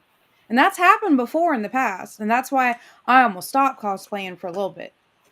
The first couple of Comicpaloozas I went to with Jay, I didn't. Well, it was also for work. I was also working. Only con I've been to was when we were on vacation in Italy. There was an entire... Oh, that sounds so much fun. Jenna got me fired out. No respect. No, thank you. Now I'm trying to raise. I like what they do at Comicpalooza here at the George R. Brown. They actually have signs everywhere that says cosplay is not consent, and they say keep your hands to yourselves. Triple B. I like it. I'm glad I'm amongst people. I'm glad I'm amongst like-minded people. Good folks. Good people. I like it. But yeah, you can tell I'm very angry, and you can tell I'm very tired because I'm very Southern right now. Are you allowed to stab him with your sword? Seems fair. That seems fair to me. I'm just saying. 100%. Walk over to the sword display. Be like, hey, I like that blade. Mm-hmm. Turn around and just give him the little stabby stab. Mm-hmm. Respect first with the ladies. We only took pictures of the ones thank you. I like that. Like if you ask me most of the time, I will say yes, I would love to take a picture with you, or yes, I'd love to say hi. Like, and then I've actually got the Harley voice down pretty well. So somebody like, what was it? Was it last year we went with Jessie? My sister came as Poison Ivy and I came as Harley Quinn, and her son, he was 6 at the time. He came as Darth Vader. It was so cool. And he walked up to somebody who was Deadpool, asked if he could get a couple pictures to say hi and chill out. And they were real chill. It was real cool. That's the kind of interactions people want. A guy even asked to take a picture of me and my sister. Took a quick picture, and then her son jumped in, so he got a picture of Poison Ivy, Harley Quinn, and Darth Vader. But if you ask, I will almost always say, yeah, sure, let's get a picture. Like, sure, hi. Like, oh, did I ever tell you guys what happened at Dallas that just made... No, we told you guys last weekend, didn't we? Yep. Tara Strong. Yep. Yeah. Oh my God, I still live on cloud 9 for that, and that's been over a year ago. You're so tired. I'm so tired. I'm hungry too. She's like, I'm one hamburger away from bed. I'm less than that. Like, I'm probably gonna finish these last 3 Rolos. I might go to bed from that. I'm tired. Anger takes a lot out of me. I was so mad at one point. I was shaking. It's not fair. Like, keep your hands to yourselves. Yep. I'm sorry, guys. I may not be the best company for this tonight. I'm sorry. I still love y'all. Look, hearts. Hearts. 2 hearts. There, you got it. You got it. Just 2 hearts. I get it. So we got a new segment. We're not going to end the show or anything. We got a new segment that I told Sean about. I made a little thing for. What's up? What are we doing? This is new to me too. It's going to be new for everybody. Oh. See if I can get it to work right. That's 100%, round guy. I won't put my... Thank you. But here we go. This is something we're gonna start doing. All right, I'm ready.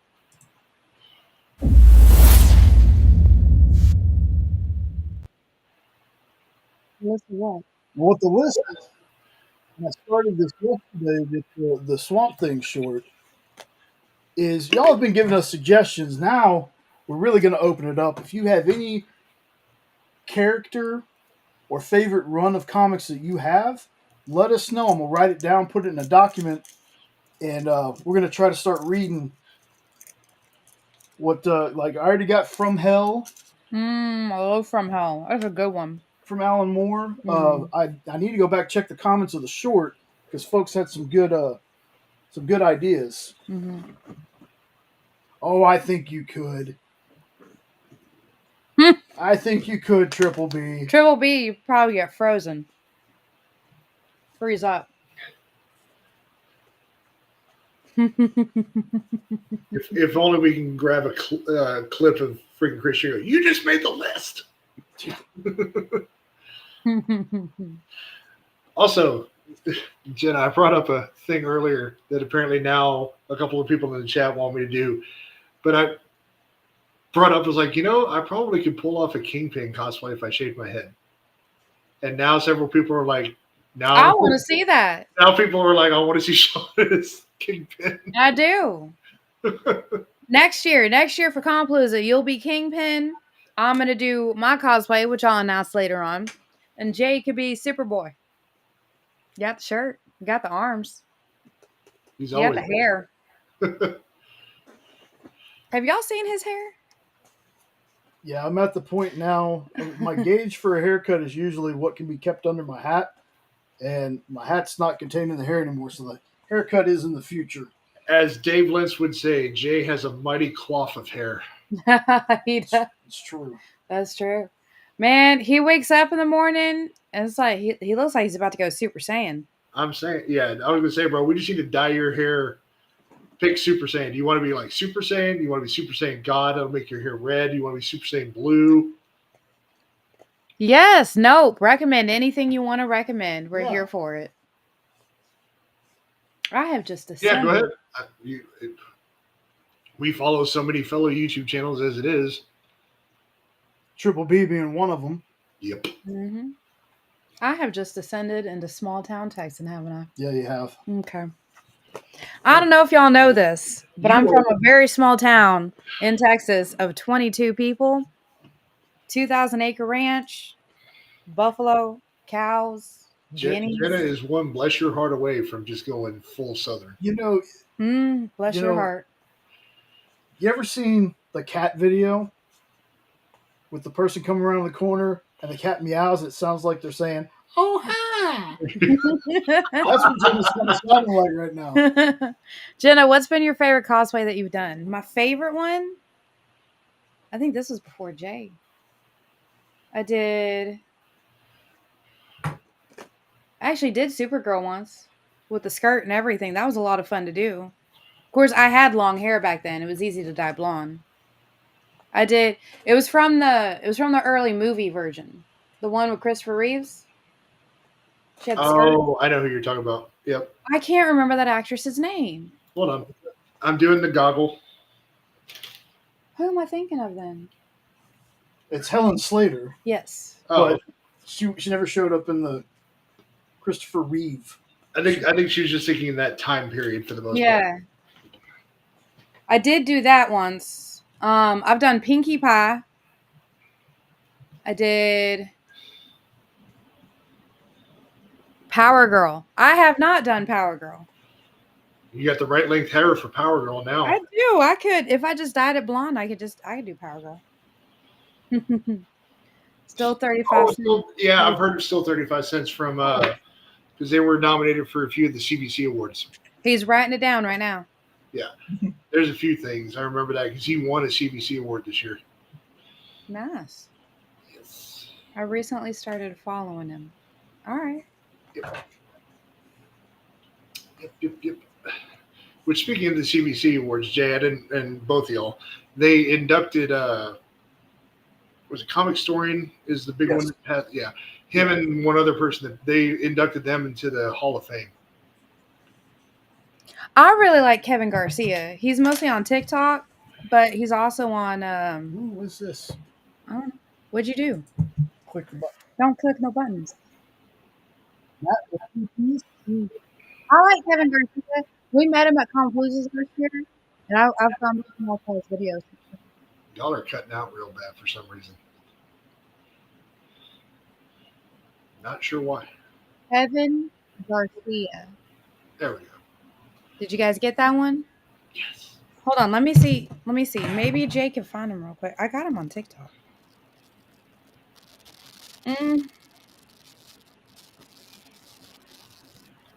So just confirming, it's Matt with 4 T's. Nope.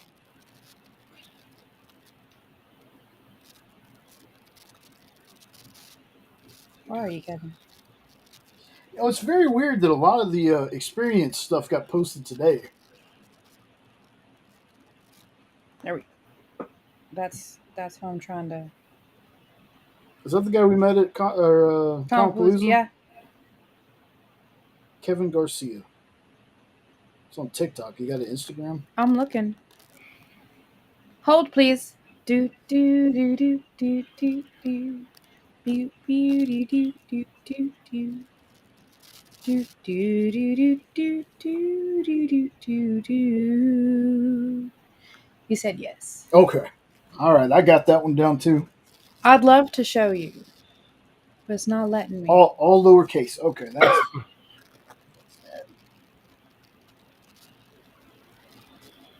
All right, now it's just making me angry. It closed it. Instagram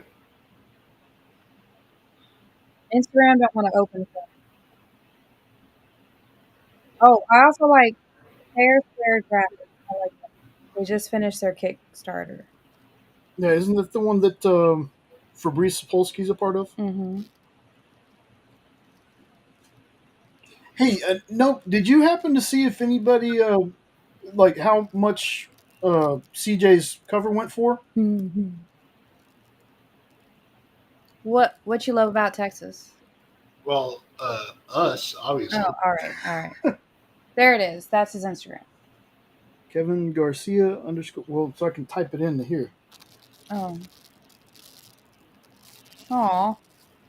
There it is. His name on Instagram is Kevin Garcia _com. So instead of .com, it's _com.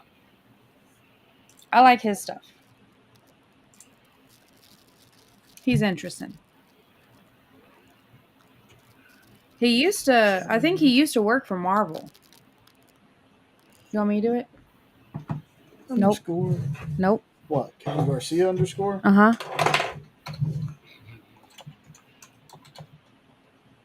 There it is. This one? Mm-hmm. Go ahead and follow him. Yeah. What did they do? Okay. Awesome.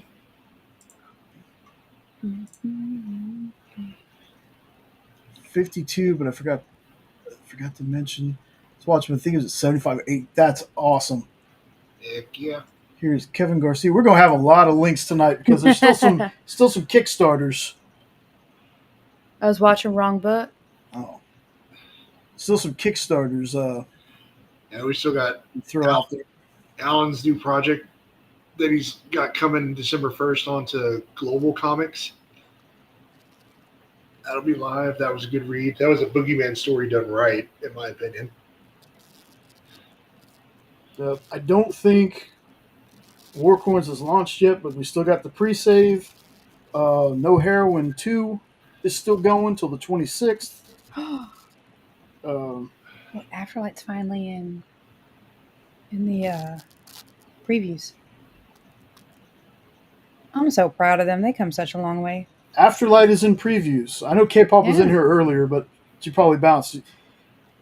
She's going to cons and still coming back and doing lives. I think she just got off a live before she hopped on here real fast. I mean, Silence. The series Silence is going to be from Afterlight Comics. The series name is Silence, but it's finally in preview. So definitely hit up your local comic shops.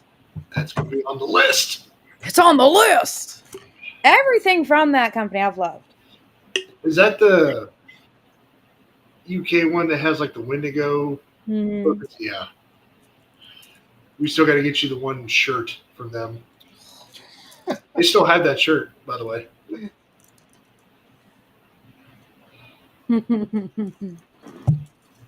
another person. I wear his shirt and he's not here tonight. A la Rude. Bearded comic bro. Oh, man. That's okay. Yeah. Okay. Now we got to bring. You didn't ask me yet. So, Jenna, we also talked about video games. So you got to talk about some of your favorite video games. Stardew Valley. I've got, I think my last count is over 450 hours on it. In the last, 2 years? I've put a lot of hours into it. I've had to take a small little break right now. Xbox is it's gone up on its price. I had to take a break. Yeah, I haven't even renewed mine either. Oh, and Bro-Tato. Bro-Tato. I've been playing that a lot lately, too. You start off as a little potato, and then you mutate as you're killing things, like zombies and bugs and stuff. And then you also get weapons that you can upgrade. It's a lot of fun. It's just one of those that you can it's not got a story or anything. You just sit there. I like to start off with a revolver, and then I use a rocket launcher by the end of it. Or a sword. The other part of that question is, what's a comic character you'd like to have a video game, and is there an engine that you would want that game to run off of? I would like Animosity. I think Animosity would be a real good game. And probably the same engine as Fable. Kind of like getting to explore the world. And then as you're going through things, you can add weapons. Or if you do like the Animosity side stories where you see that they're actually like augmenting themselves, kind of like be able to do that in the game, I think that'd be good. Would anyone watch videos of me sharpening my drawing tools? Yeah, I would. Yep. I'm down. Yep. Watch our buddy Dan Price all the time, co-creator of Bigfoot Knows Karate, which has draws by a freaking index finger. Yep. Let me see, where is it? Yeah, he's got a pre-launch page. He launches in March of next year. So, you want a story? I'm out of Rolos. Bigfoot knowing karate, but it's so much more than that. Go check this out. I wore that shirt yesterday. What? Bigfoot knows karate? Hell yeah. Mm-hmm. And I'm going to find Dan's Instagram. And I want I Hate Fairyland. I want that as a video game. But Like a lollipop chainsaw. yeah. But I can't remember what engine that is. Well, you can just say the game engine. Yeah. That's totally fine. Hmm. What was the one earlier? It was somebody did Lobo with the God of War engine. I think that was Fable. Yeah, but Lobo with the God of War engine would be dope. Okay, that'd be fun. But yeah, Lollipop Chainsaw doing I Hate Fairyland. Yep. Yeah. I like Round Guy. Round Guy's good people. I am out of Rolos officially. He friended me. I got to remember to send him our address because he got me something from Oh, well, that's just sweet. the charity auction tonight that Bronze is having. Oh, that's sweet. Hopefully it makes it to y'all.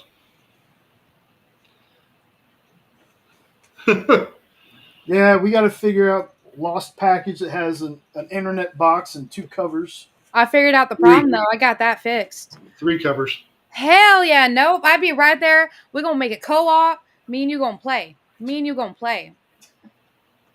What? And I want to know what kind of crazy stuff we can do with the little fly. Larry? That game. Larry's going to be like the head that Michael Rosenbaum played in Lollipop Chainsaw, where he just sit there and say things, and then occasionally he's going to have like special moves. I want that. That's what I want from Larry. Mm. And we have to have a scene where you blow up the moon. I have to blow up the moon. Like, it's not a Jenna game without blowing something up, and this time it's the moon.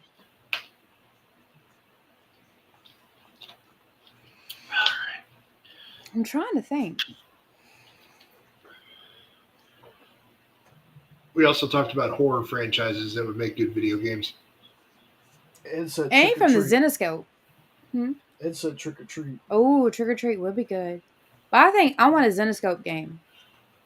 But I don't know how it would play. I can't think of a game. Well, Alice in Wonderland. Well, no. The one where it was a horror game. The Alice in Wonderland horror games. I don't know, Where she Madness had or something. Alice Madness. It was something. Madness of Alice.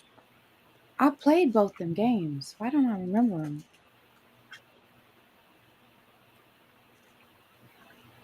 Excuse me. No.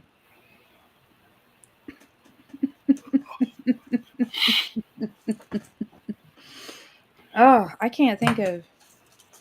But yeah, I think the Zenoscope games would play well like that. Yeah. Start off with like the main storyline with Sella. What if? We need a Terrifier game with you as Art the Clown. Wait, me? You are the clown? You want me as the Terrifier? I think he means the audience. Like the Ah. audience you. Ah, all right. I see. See, I'm thinking the Zenoscope game is modeled after Brutal Legend. Yes! Snaps for Jay. I was- That's I perfection. was talking about Brutal Legend earlier. I love that game.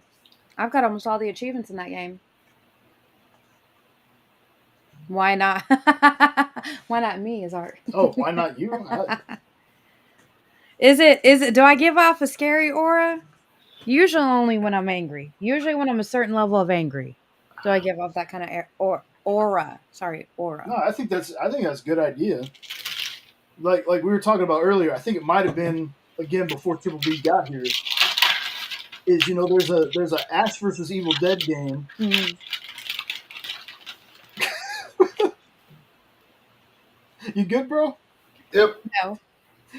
There's an Ash versus Evil Dead game, and there's a Friday the 13th game. My issue with that is, I want it to be a story game, not a Like a Telltale game? no. Okay. Because those games are multiplayer only, Mhm. where it's either you as Jason hunt down the counselors, Oh, or I know the what you're talking about counselors now. Okay. hide and get away from Jason. I'd rather it be either you trying to defeat Jason, Mhm. or you as Jason. Like your goal is to kill everybody in the camp. I know exactly what game I need right now. Sorry, Zenoscope, Cinderella, serial killer. But I need it to play like the Deadpool game. And I'll tell you why. Because in that series, she jumps dimensions just to kill other characters. In Deadpool, he goes around killing other Marvel characters. So I need Cinderella to be able to jump around different dimensions. So that way we can kill other Fable characters. I need that game. I need it now.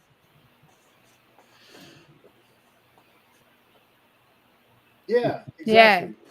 Yeah. Okay. And that's a list for y'all to read. Cinderella Serial Killers, completed series. It was only 4 issues. Came out, what? Cinderella Serial Killer. Yeah, it was you're 4 just issues. getting really tired. You're starting. I'm tired. It came out a long ass effing time ago. It didn't come out that long ago. In a town called Kickapoo. Yes.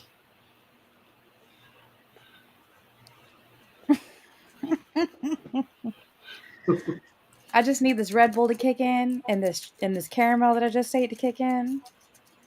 Yeah. Here's another one to check out. It's a Kickstarter comic. Now it used to be called Gaslighters, but now it's called The Nightmare Machine. Oh, I love that series. This is Zoe Chase. She's a human zombie hybrid who's also a mercenary. She's great. She's good people. Great series, very violent. It's there's 2 types of zombies in here. Ones are the ones that kind of remain, like they still have all their wits about them. They still eat people and stuff, but they're smart zombies. And the other ones they're called like the wasted, means they like eat anything.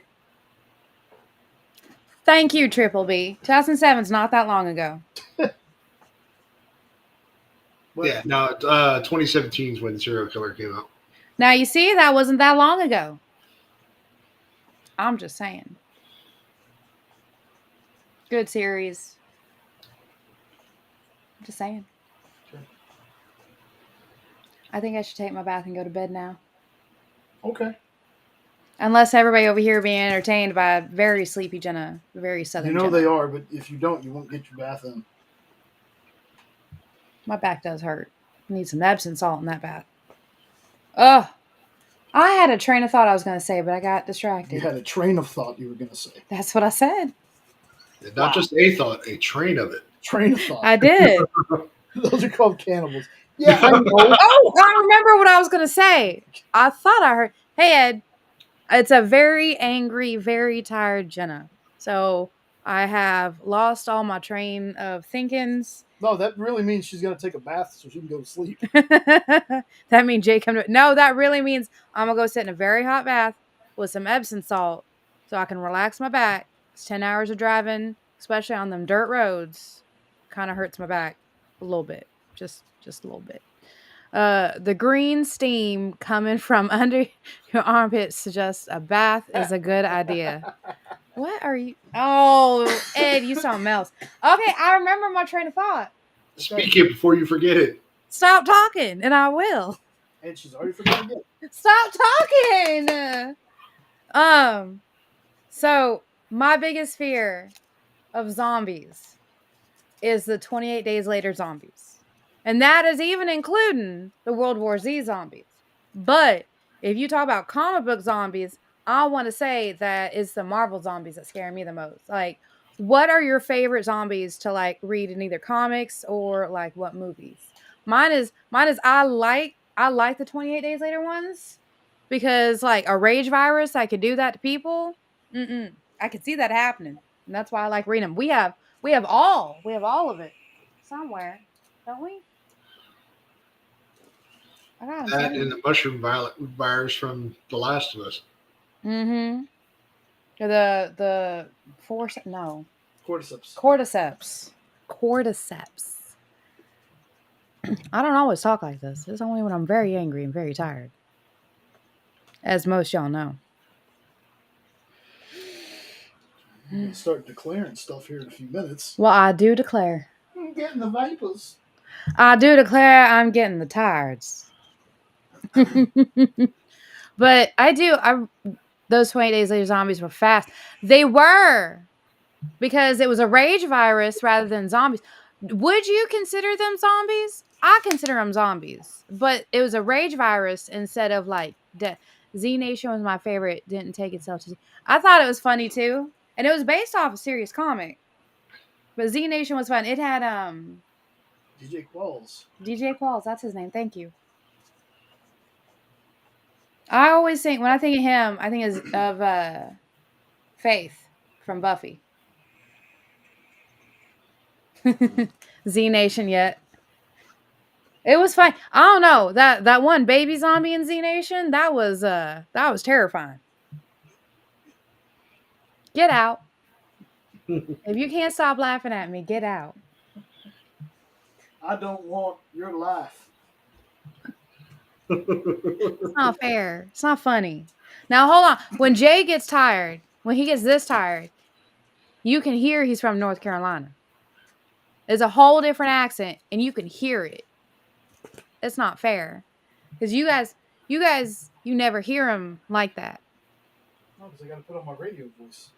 I normally am good at it, but today I couldn't. I just gave up. And that's been Jenna, everybody. She's off to take a bath. All right, so if you hear the bath water, it's because I'm gonna put that whole bag of Epsom salt in it. Okay. I'm gonna put a whole bag of Epsom salt in a very hot. I'm out of Rolos. I know. I see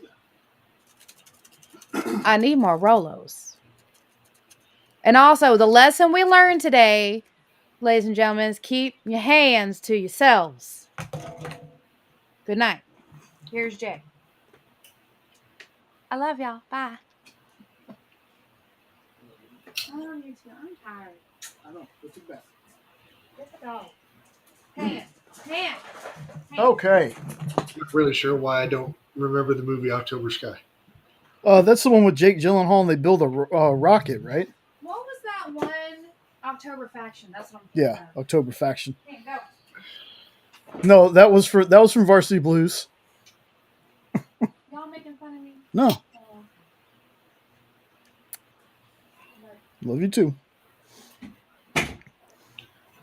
10.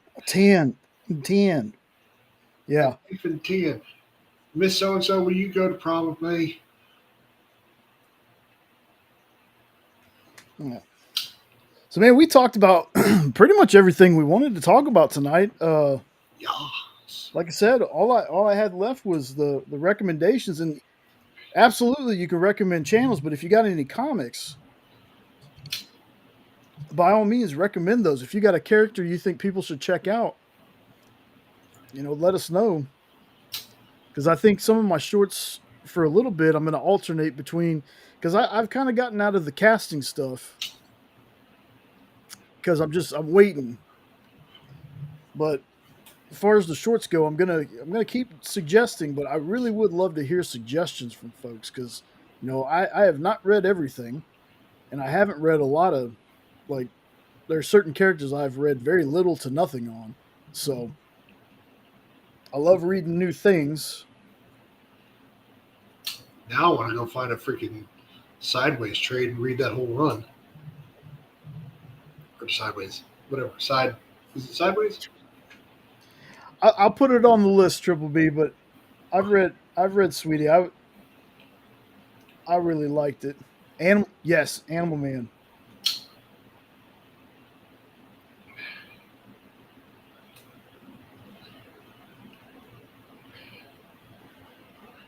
Like I said, I also have the Alan Moore Swamp Thing run from Nope. Mm-hmm.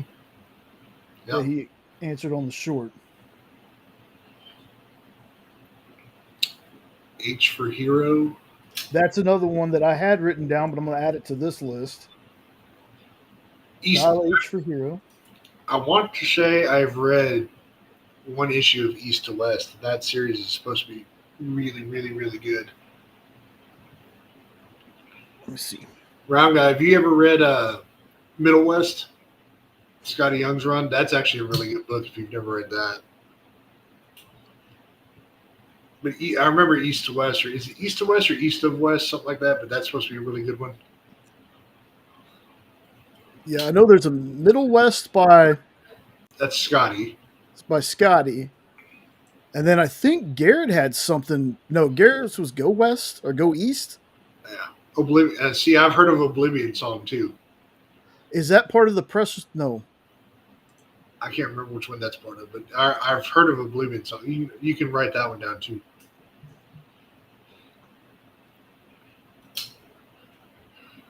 Precious Metals and Little Bird is another one I keep hearing about.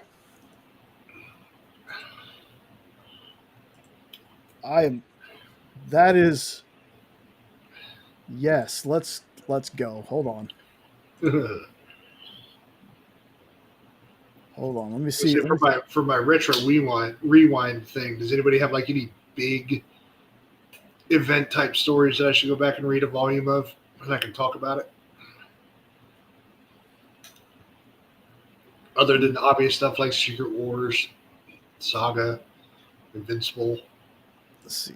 Crisis, Dark Phoenix Saga.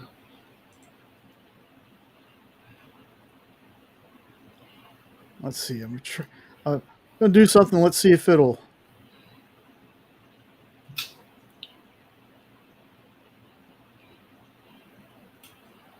Maybe.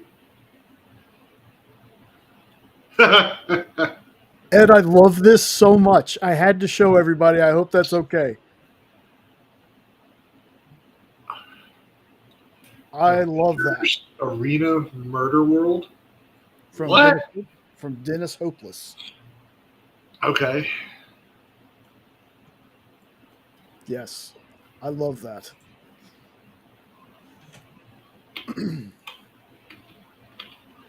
I'm trying to think of what this Avengers Arena Murder thing is. Like, it's exactly what it sounds like. Is that the one with Arcade Triple B? Or am I thinking something different? Hush 2 needs to be on the list. I wrote Oblivion song. The D&D stuff was pretty fun. Huh. I've never heard. Okay, now I'm going to have to go searching for this.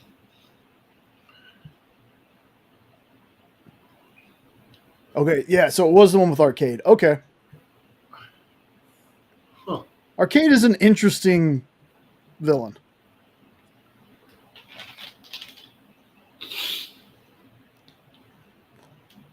Yes, it looked good. It's my face is not big enough to go on Chris Reeves' neck, though. But I liked it. Like, I need a bigger face, a bigger head to fit on that man's neck. I love it, though. I am keeping that. Okay, X-23 is in it. Like the cartoon. Look at that. The covers look pretty neat. So, okay, I'll check that out for sure. Do we want to include any of these on a retro rewind, or do we want to create another series, or just rapid reviews? Well, some of the stories are probably old enough to where you could do a retro rewind. Yeah, that's probably true. I imagine most Alan Moore and Grant Morrison stuff would be like that. Yeah, like I said, Grant Morrison's the one who did All-Star Superman. Yep. I think they also worked on the X-Men series, and I think Frank Quietly did the art on that too, and he's the one that made Beast look more like a cat, if I'm remembering that correctly. I don't like that. Beast needs to look like a beast. Oh man. Yeah, there's. I'm gonna say keep going pretty soon, dude. We're gonna have to spend like $300-400 on some trades. Cheap graphic novels, here we come. Exactly. Cheap graphic novels. Got some stuff in there. Some eBaying. If you like cats and ghosts, Nook? Is Nook the name of the book?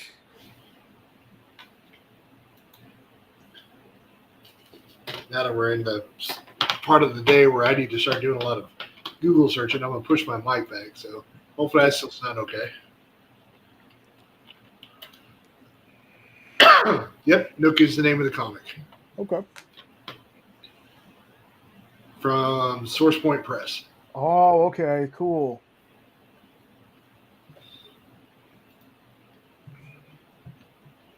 Very Gotcha. kind of the art style of it is kind of like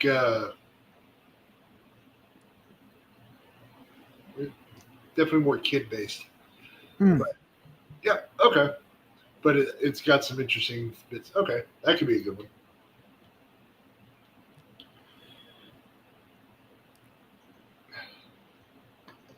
Let's see. Let's go ahead and.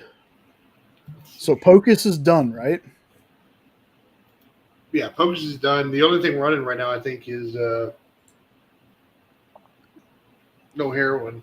Okay. Because I'm looking through the old links. I just want to make sure Xenogeist is done. Yeah, the only thing left would be to show like the global comics link of Alan's upcoming book that he's got coming out there, which is basically going to be like a bit of a horror series. So put in No Heroin. Yeah, which Yeah. 100% people read that series. It's going to be dope. Vampires and Drugs and Sobriety. Yep. And Gut Punch. Frank gets deep in it, right? Gut Punch in the back of this because he tells you what the inspiration for the story was. And it's a.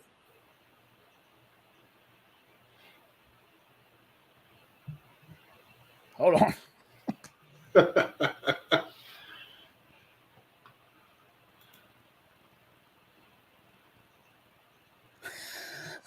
Yes. Okay. Yeah, I'll pop this one up next week. Yes.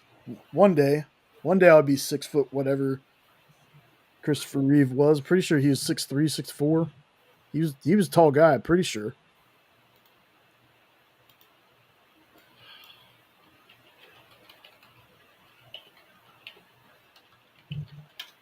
Six 4. Okay. And I know it's nice. Yes. I'll tell you, I'll keep the black and white one too, but yeah. And I'll tell you this, I have it. But much like Iron Claw, I have not been able to bring myself to watch Superman, the Christopher Reeve story.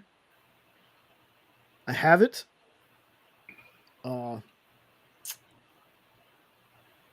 I just know it's going to be something that I'm just going to be bawling my eyes out the entire time.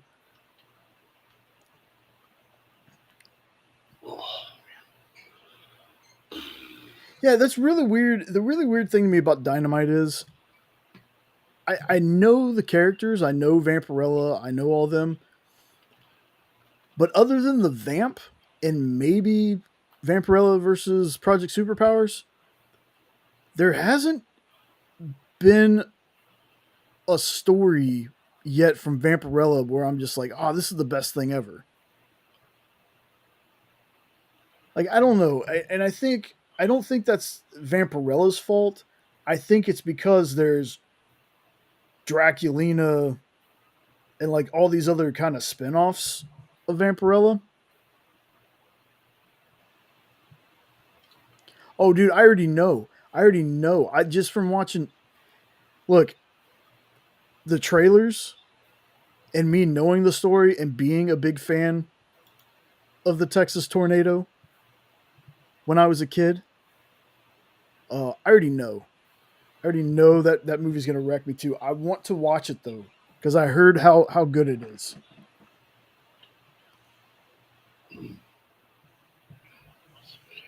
But I don't know. The Dynamite stuff didn't really grab me until I started reading, till they started really doing the Disney stuff, and then they started doing the Hanna-Barbera stuff. And then they started, yeah, because Space Ghost, whoo, and the 007. That's what really the Philip Kennedy Johnson 007 run is. And even Enos's run after it. Yeah, I haven't read any of Garth's run, but as far as I'm concerned, Philip Kennedy Johnson can write 007 for life. Yeah. Yeah, if I were to recommend that to anybody, even I'm not the biggest 007 guy, and that was an amazing series. Yeah.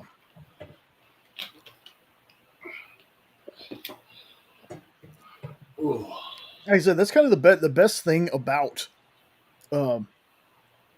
being on, and I'll say in stores this week, and Minute to Skim It is all the books I get to read that I might not have picked up, like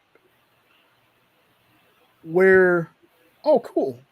Do you have the Philip Kennedy Johnson run, or do you have ones before that, or is that like the one of the collections you got through getting all the mystery packs? I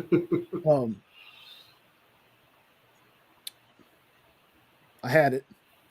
It's gone. That's my own fault. No, but getting to read all that stuff, like Where Monsters Lie, I might have checked that out, but I think getting it on in stores this week, I think that's really what got me. Or things like Grendel or the Harrower, or Horror, or Horror, whatever you call it.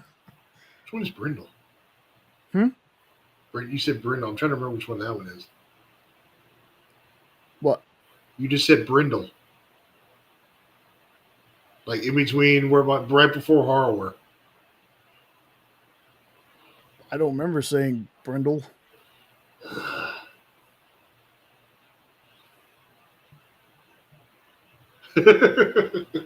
Yeah, okay, all your Dynamite ones. I asked if he got the Philip Kennedy Johnson run. I said I probably wouldn't have read it if it wouldn't have been. Yeah, I don't know. Other than the book you have called Brindle, I don't know Brindle. Maybe you said Grendel. I don't know. Oh. All of my Dynamite ones, yes, mystery pack pickup, yeah. That sucks, man.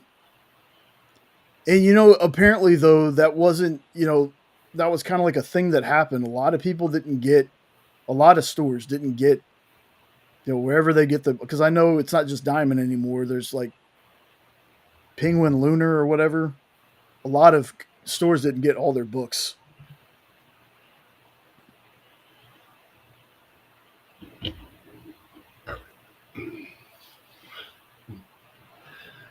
Well, was there a Dynamite series that took you by surprise other than Space Ghost? And 007? Yeah.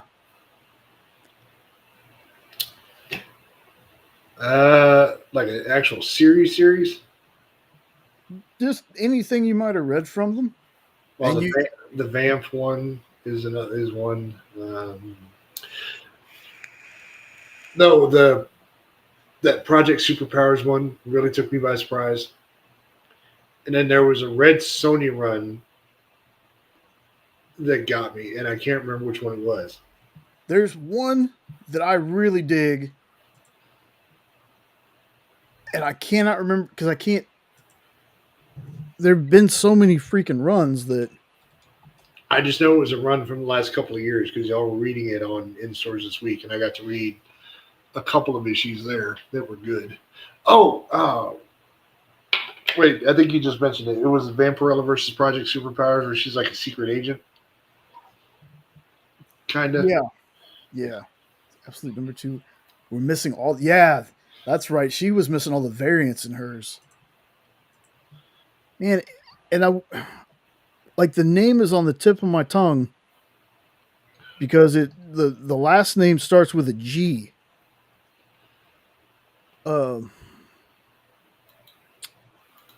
Death and the Devil has actually been pretty good.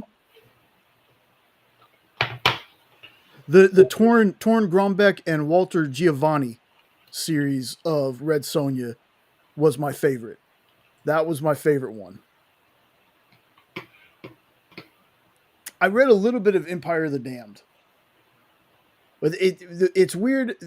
Sometimes we get Dynamite books on our list, and sometimes we don't.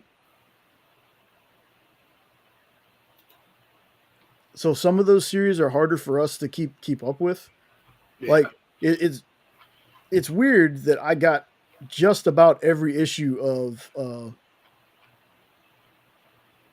Army of Darkness Forever.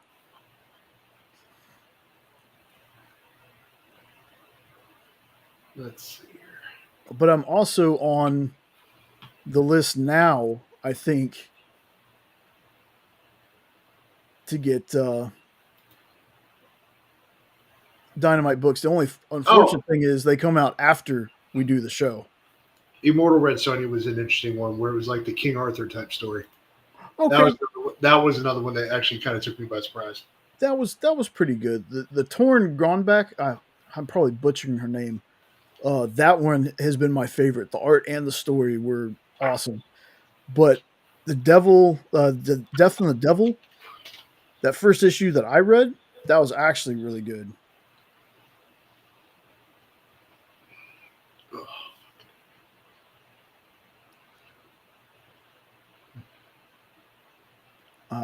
Yeah, but it's tough sometimes. No, because there's just some places that don't have, for whatever reason, they don't have a local shop close to you.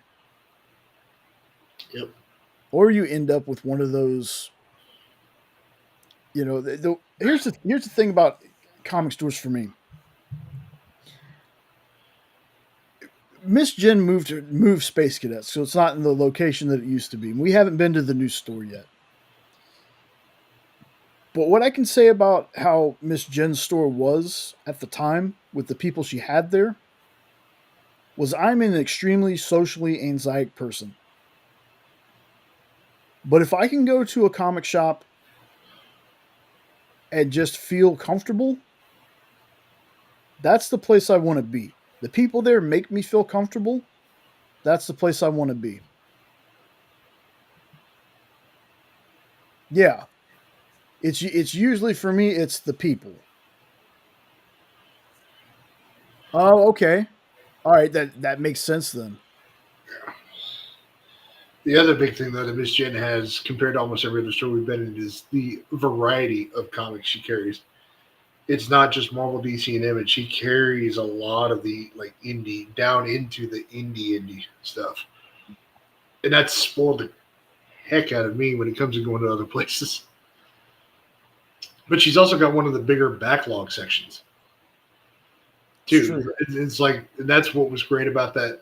The one we go to up in North Carolina all the time, Ultimate Comics. Not only, I mean, their front room with all the newer ish type stuff is great, but when you go to that back room that we spent like 2 hours in going through stuff, that was cool. Like, okay, so it's not the people in the place; it's the actual store. Okay, Death and Devil's a novel. Yeah, it does have a lot of exposition, but for some reason, there's something about the story. If it's the one I'm thinking of, because Death and the Devil, I thought started off with her minor spoilers, but not really spoilers because it says it right at the beginning, where she's like, "This is so and so, and I'm going to kill him, or he's going to die, or something." So you already know a character's going to die. If that's the one I'm thinking of, the dude's got a map. That, like I said, sometimes there hasn't been lately, but it feels like I get all those stories mixed up because I have read so much of it.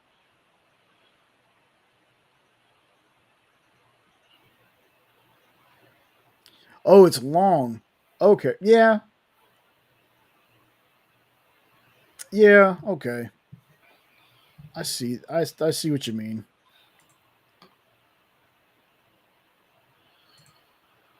Oh, man. Ow. There we go. My hip popped. Whoa. Here, I'm actually going to see if I can.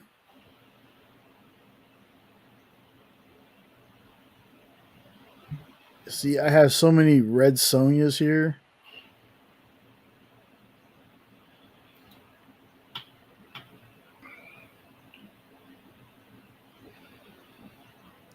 Well, I can't find the first one.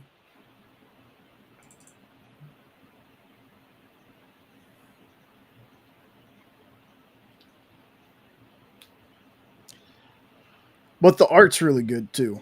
Like this one does feel like it's a little bit longer, but I do like the art.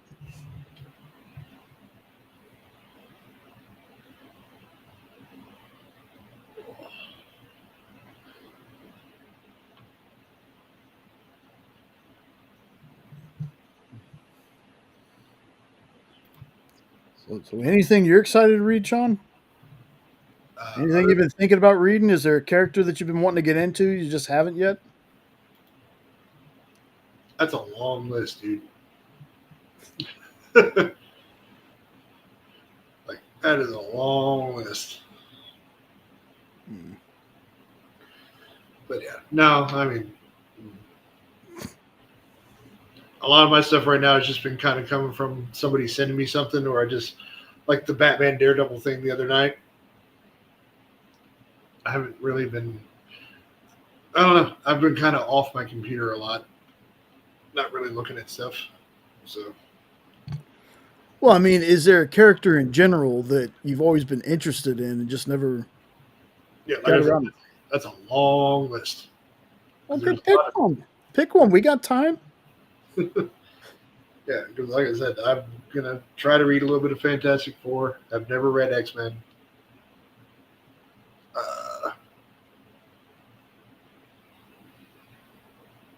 Honestly, I haven't really read that much Batman or Superman.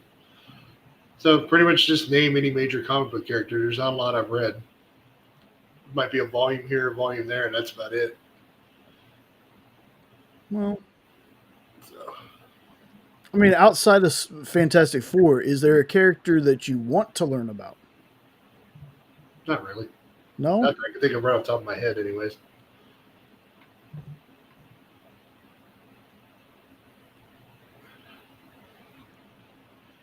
Very helpful right now, damn it. Oh, sorry. My brain's fried.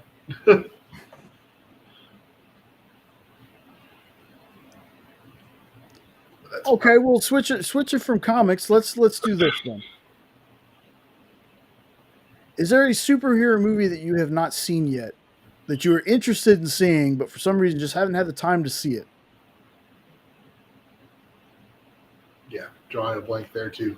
Because I can't think of any.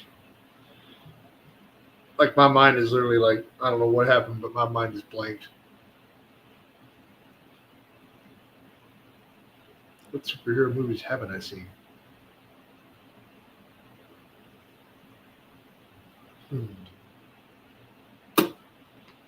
That's a great suggestion from Triple B. I think I might have one X-23 comic.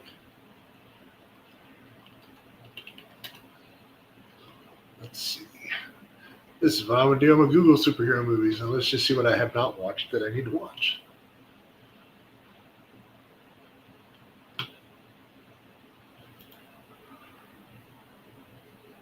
Oh, yeah. Get him started on Dick Tracy, man. You talk about the Mad Cave ones, or Yeah, I do want to read the Man Cave stuff, for sure.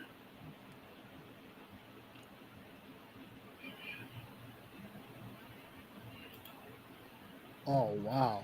Well, okay, like, yeah, Across the Spider-Verse I haven't watched yet. Need to watch that. Ooh, that's crazy. Nope.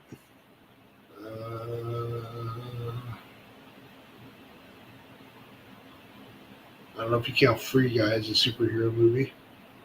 That's more along the lines of Ready Player One, like video game type.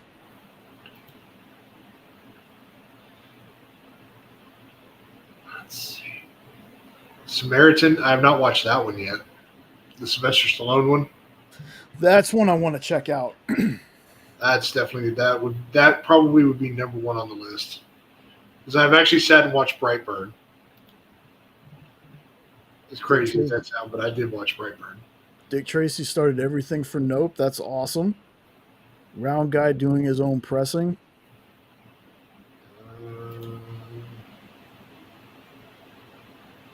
I did well. Okay, yeah, I remember I recently got to watch the Dark Phoenix X-Men movie with that universe. I still haven't watched that. I've watched everything but that one. Yeah, and that one, to me at least, being completely ignorant of the series, the actual comic was not as bad as most people made it seem. It see the only reason I know of the Phoenix Saga is because of the X-Men cartoon. Yep, that for me was the first big event that I had ever got to hear of when they did the Dark Phoenix saga for, I think it was like season 2 or 3 of that show. For sure. But again, outside of, certain characters of the X-Men and Spider-Man when I was a kid, I didn't read a ton of Marvel stuff. Okay. Crap, where'd it go? The Snake Eyes movie. Rex said he thought it was pretty good. Yeah, I want to read that. A lot of people say it's terrible. The David Harbour Hellboy. I've never watched and I want to read it. Never watched Dragon Ball Evolution.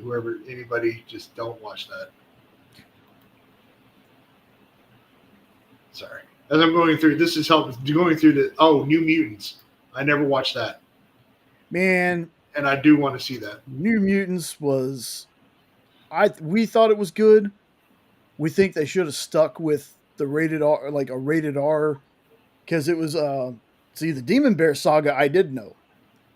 That's what that X-Men, New Mutants is based off of, was a storyline called the Demon Bear saga. Oh, okay.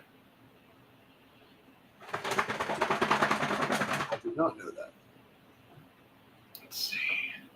And Triple B, real quick, while Sean's looking through the list, would you say that art could be that way? Art could become a horror icon? Or what, in your viewpoint, makes a horror icon? It's a very good, you and the other horror fans in the chat.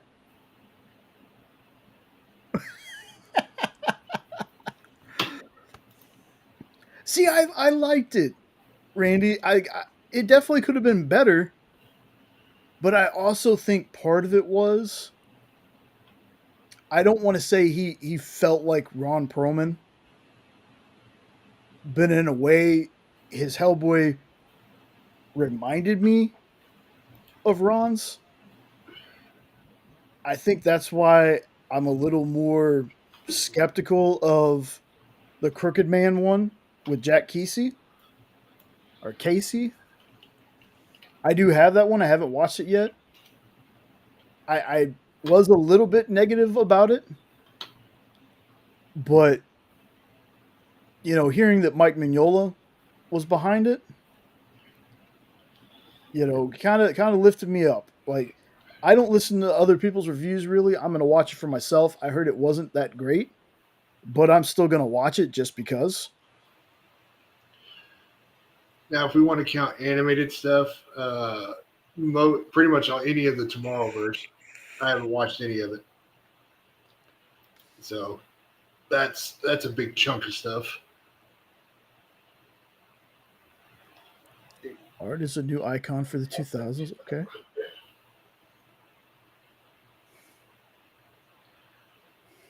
Yeah. Sorry, I died there a little bit, folks. Yeah, I'm just trying to go through things and read. Oh, you're good. Like I said, I'm just asking, for our horror fanatics out there, what makes an icon to you? Like, what makes, when somebody says, hey, who are your favorite horror folks? And you automatically, people go Pinhead, Freddy, Jason. You could put Art next to Jason, and Freddy, and Chucky. Not gonna lie, in a weird way, because I think about it like music too. I think an iconic song, much like an iconic character, is someone that even people who are not big into the genre know who or what that is. Like, I always joke that Gangsta's Paradise is one of, if not the biggest rap song of all time, because people who aren't big rap fans know that song. Like Inner Sandman. Yeah. You're not a metalhead, you know that song. So your guys like Jason, Pinhead, and all them, those are people that even if you're maybe not a horror person, you know who that is because they've just been in pop culture for so long. I got you. That might be too loose a definition or too specific, but that's my view on it at least. So to become an icon, 3 movies. They would need at least 3 movies. Sleepaway Camp. My goodness, I watched that. I rented that a long time ago when I was a kid and shouldn't have watched it. And the ending of that movie, holy crap. Good pull, Lorena. Yes, my buddies. My buddy and me. And then the other one for the girls was Kid Sister. Kid Sister, Teddy Ruxpin. Teddy Ruxpin freaked me out just because when I had the one where you could put the tape in the back or in the front, can't remember where it was, and the mouth would move and tell you stories. Yep. Yeah, but my buddies freaked me out when The Good Guys and Chucky Child's Play came out. All right, so Cyclops, Magneto to add 2 more characters. Sorry, I raised my hand up here like it's my camera's up here. Those are 2 more characters that I would like to read specifically. Oh, you're good, Eddie. You're good, man. It's okay. You're here in spirit, brother. There's a very good, and it's been on my cheap graphic novel list forever. A very good Magneto story. And I can't remember what it's. I cannot remember what it's. The Trial of Magneto, I think. Yeah, I think that's a lot of what this last season of the X-Men 97 really kind of was that in a way.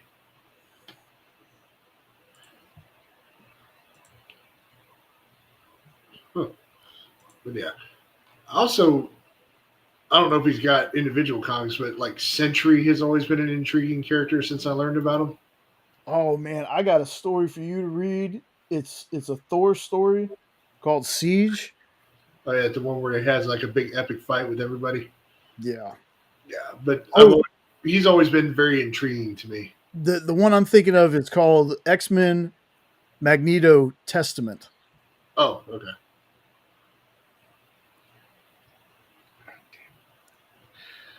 Let me think. Go into the DC side, see if there's any more people over there. DC is like, again, there's a lot of big characters I just haven't read stuff of.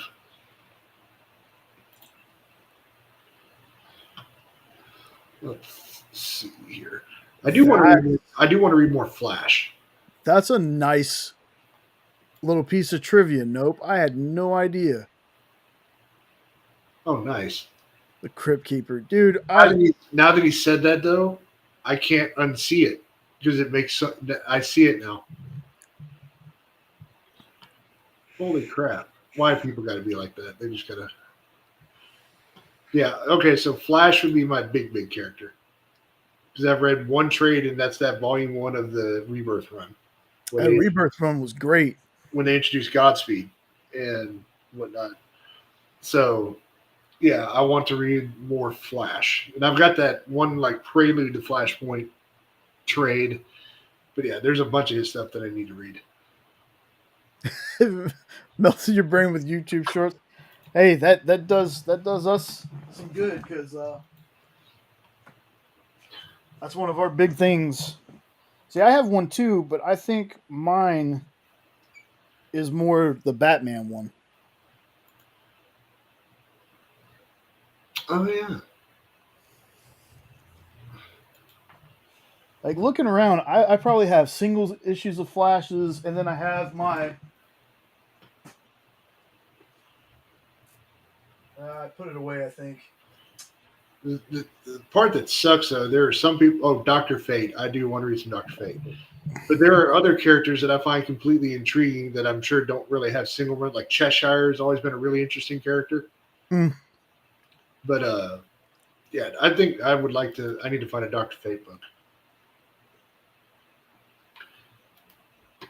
Yeah, Like, I'm not big into magic characters for whatever reason though. He's completely intriguing. I put it away, but one of my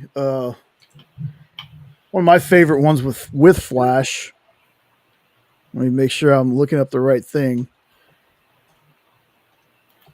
I found out there was a World's Finest that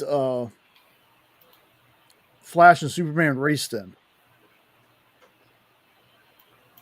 The one that Kyle got me for Christmas though was Superman 199, and it's a from 1967 print. So I think that's one of the oldest books I have in my collection. Nice. Okay, so get this. I found because I know she's someone that's people are a big fan of. Gail Simone did a Doctor Fate run called The Helmet of Fate. Yeah, that'd be a good place to start. So, I like Gil. I like Gil's writing. There's the people. Some people are kind of iffy on her, but I enjoy her stuff. The Doctor Fate story is cool. It's been a while since I've read any Doctor Fate though. mm-hmm. I found a used one for sale for $350 on Amazon.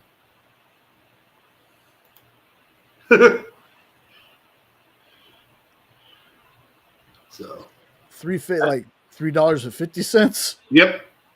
Oh, really? Yes.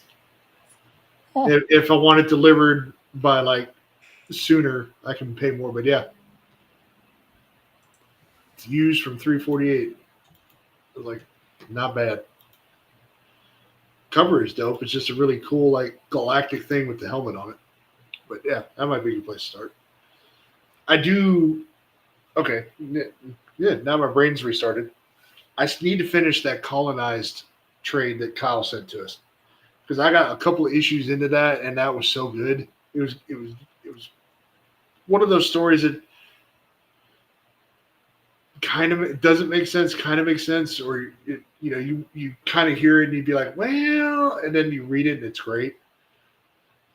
Zombies come to life in a small off the grid town because aliens use a beam or something and it makes the dead come back to life.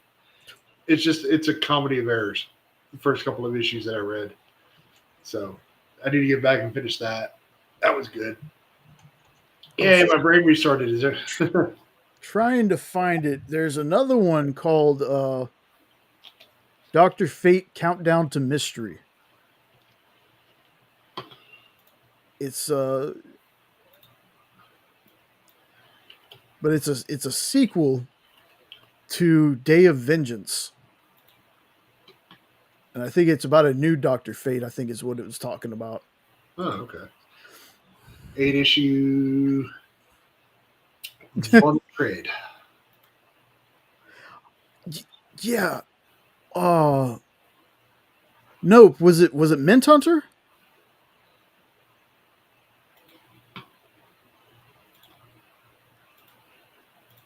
Because there's only two shows I think of. Comic Collectibles or Mint Hunter. Oof. There we go. My neck popped finally. Unless you just got it on something completely outside of the EXP. That just my brain first goes to those two shows. Because I don't think Nancy had one. What freaking DC character is this? Eclipso? Okay. I've never heard of this character before. Have you? I might have, but I've forgotten more than I can remember. It looks like fucking Green Goblin in purple and black. Here, let me. Eclipso Music of the Spheres.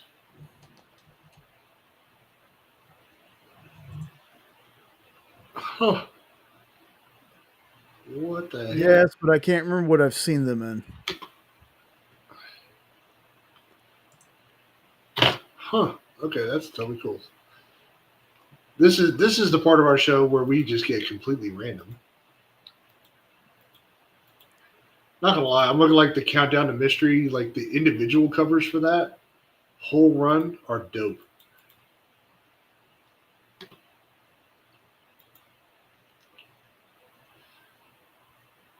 Do you have a really obscure character that you haven't read that you want to read about? Hold on. Let's see. Just picked up. I just picked up First Race today for a friend. I don't feel you have a problem. If it wasn't Nancy, it was James. DC first issue special. Dr. Fate. It's top of your DC collection. Nice.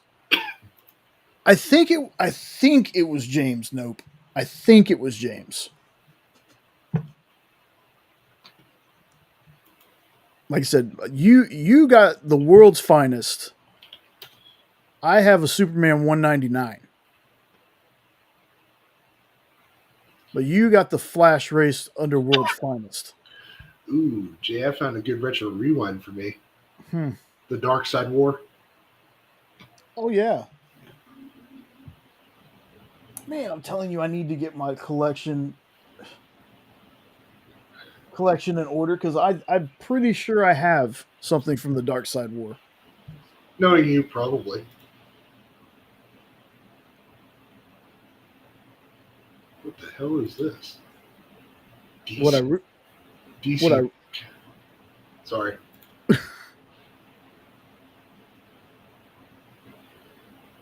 Final Crisis. That's another really big one, isn't it? Yeah, because you got. Is it Countdown to Final Crisis, then Final Crisis, or was it Final Crisis and Countdown? Not sure. I just seeing these things called like Final Crisis and Omnibus and then Absolute Final, and it's like a picture of Darkseid doing like a boxer picture with his hands like this on the front of it.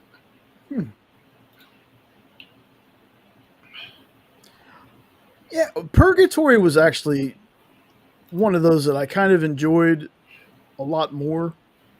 I remember her. Purgatory also, like some of the other characters, used to be a Chaos comic. Something. Yeah, I think so. I think I know which one he's talking about because we read that on his stores this week, and that was decent. A pretty decent run. Along with like Evil Ernie, I think used to be Chaos Comics. Like there's not a company out there where I'm like, there's not at least one thing I like from them. And like I said, there's just some of those characters just don't click with me. I think things like Draculina isn't for me. Chastity really isn't for me. I haven't tried the Sacred Six. That might be something where when you put the characters together, it works. Okay, yeah. Okay, found a Superman Elseworld story I want to try to read called Superman: The Dark Side. Apparently, it's an Elseworld story about what would happen if he landed on Apokolips instead of Earth. It's like a little 3-issue series. Oh, nice. So okay, yeah. One day I'll get into collecting some more Elseworld stuff because I enjoy what I've read. I enjoy the different takes. Like I said, to me, Elseworlds is like What If, and Absolute is like the ultimate for DC. Speaking of which, do we know what the next Absolute book is supposed to be? Like the one that's actually just coming out next period, other than outside of Batman? Yeah.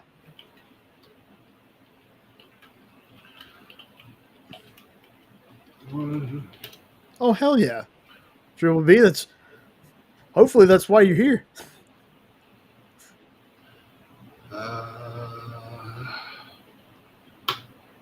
I bet if they're doing an order of everything, it's probably going to be Absolute Wonder Woman, number 2.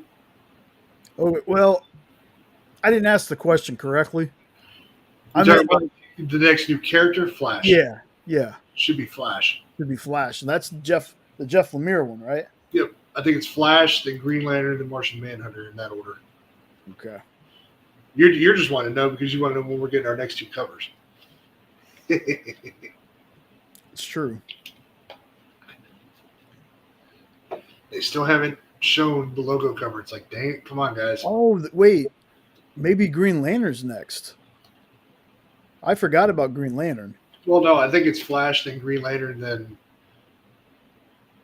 Martian Manhunter? Martian Manhunter in that order. But let me look. Yeah, let's see. I'm almost positive because they're not showing Green Lantern until like May of next year. I have a feeling they're probably going to finish these three up and then do the next three.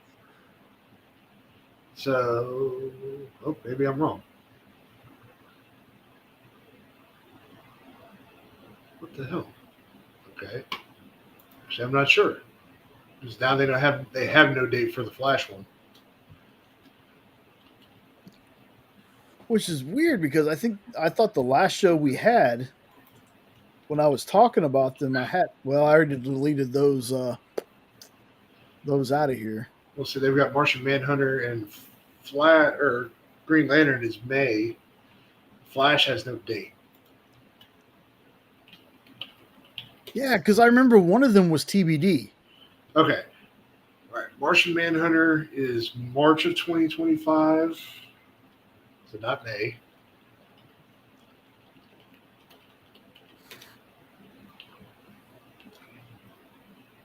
What the hell? See, they're showing. I don't know. I guess it's gonna be sometime between.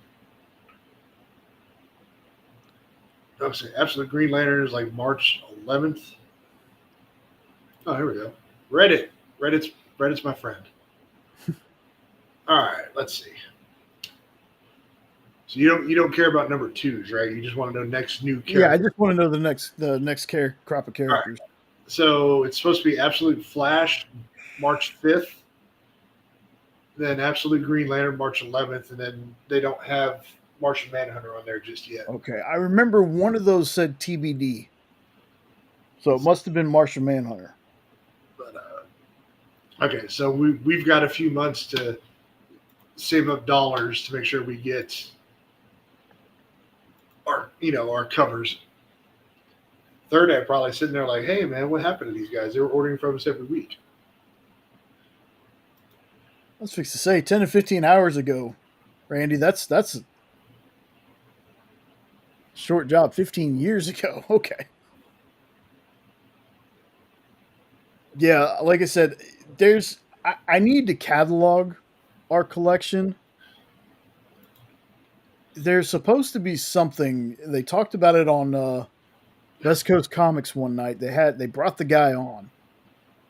That it was some kind of software that you hold your comic in front of the camera. Yeah, we have been.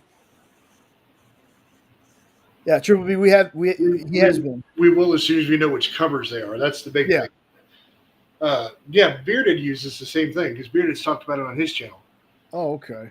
It's an app that you can use that tells you what you got, and you can keep your whole thing right there. Yeah, because gone are the days of you and Jenna firing up your old computer that you had in your gigantic apartment-sized bedroom, and you chronologically would write in every new pop as you bought it. Yeah, we still do that. Still do that because we have a Daredevil we got not too long ago, a big ass Daredevil. I haven't bought a new pop in a while. To be perfectly honest, I really haven't. I didn't even buy that dang Bowser. I need to go see if that thing's still there.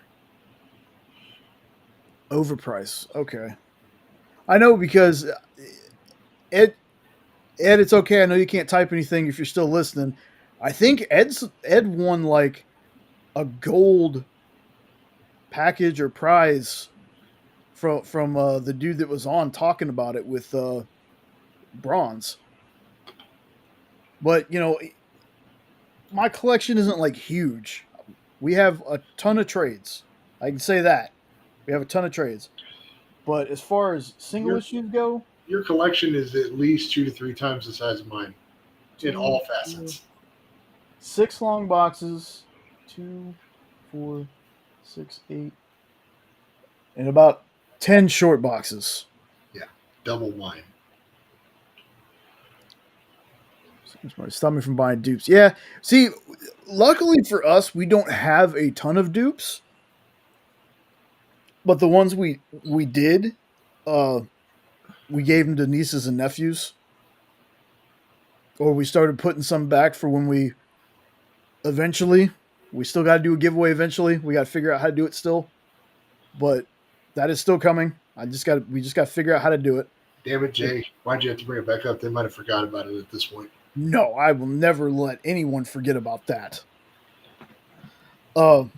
Speaking Because we have some other here. stuff. Because we have some other stuff. Like we have the stuff that was bought retailer wise from Kickstarters that we could give away. Grandma Chainsaws, Space Monkey Nights Go. A lot of Pocus. A lot of Pocus. And here I am just trying to give away a Shadowhawk signed by Jim Valentino. Ain't nothing wrong. It's free. Free is free, man. Free is free.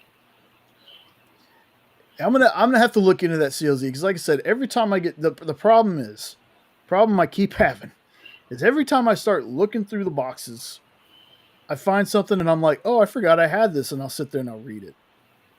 That's the kind of day where you need Jenna to do it with you. Because she'll just be like, all right, come on, I want to get this done. Come on, let's go. I want to get this. Yeah. I remember the last time we did it, it took us over the course of like 2 days between both our collections. Yeah. Like I said, it's also people show up to enter giveaway and don't contribute to the group. Yeah, and I get that, but it's, at the same time, we're not going to advertise it really, so it's kind of you have to be here. Yeah. Like I know on the EXP, we make sure that once we hit a milestone, we let everybody know. We tell them to come in. It won't be like it's not at every show like some of the shows that we have over there. Which again, that's their prerogative. They want to do that. Yeah. Giving away something every once in a while. Yeah, this was just because we always said at about 500 we really wanted to do something. So. Ooh, knock everything over and almost break my phone. Nice. Yeah, single issues, like I've said before, I am more of I'll read an issue or two. If I like it, I trade it. Jenna's a cover. Jenna loves covers. So do I. So we will collect whatever she decides she's collecting at the time. She will get every issue of, and she'll get every cover, or not every cover, but she'll get. So just as a reminder for anybody, we announced this like a month ago, but this is the giveaway comic. So as soon as Jay figures out we figure out a giveaway type thing. May just be the wheel thing like they do over on the EXP or something. Well, see, that's because they have a StreamYard giveaway tool. So you can do a hashtag, or they somehow you can set it up to where it's just if anybody comments. The wheel, and we only have like 6 to 8 people at a time in here, so that shouldn't be too bad. The wheel, you type in everybody's name. So it would just be one of us typing in the name and then sharing it. Like it's not too difficult. It's just finding a time to do it. But yeah, hopefully people think this is a worthy thing to have. I mean, it's Valentino's signature. Jim done some good comics. Yes, to both of those. That's the best part, because like sometimes there's part of my collection I found I was like, I didn't realize I had this many Marvel team ups. I didn't realize I had a Marvel Red Sonja. You know, it's things like that. It's like, oh, I have a newsstand and a direct copy of this. I think the one that surprised me was that early Black Panther run that y'all got the single issue of that's worth pretty good amount. Yeah, I got it's a Black Panther #1. And like a lot of these, they're not reprints. Like I collect reprints too, because I don't care. If you know folks are out there, they're like, no, I only want first print stuff. You know, that's fine. That's totally fine. But I'm never gonna own a New Mutants '98, so I will take my True Believers copy. I will never own Hulk #1, so I'll take my Marvel Masterpiece or whatever it's called. You know, the reprints. I have 3 or 4 different Action Comics #1 reprints. That's how I own it because I get to read it. Yep. Well, hell, a lot of my stuff I bought off Jenna. I found my first appearance in Bishop X-Men comic, and I bought that from her. Yeah. I was like, holy cow, I have this. That's like I showed it on stream. I didn't realize this. I had 2 copies of this foil Superman comic. One of them was signed, was double signed. And I totally forgot I had it. Very nice. It's very nice. I've got more signed stuff than I really realized, but I'm trying to remember what it was I was trying to look for last week that I can't find anymore. It was one of my comics. But I won't remember it until I actually just going through and thinking about it. Yeah, no. I realize I'm only missing 5 issues of Batman Nightfall. Because I was going through the collection, I was like, I totally forgot Batman 500, the one with the die cut Batman, the one that you got from Comic Collectibles. Yep. I forgot that was actually an issue of Batman Nightfall.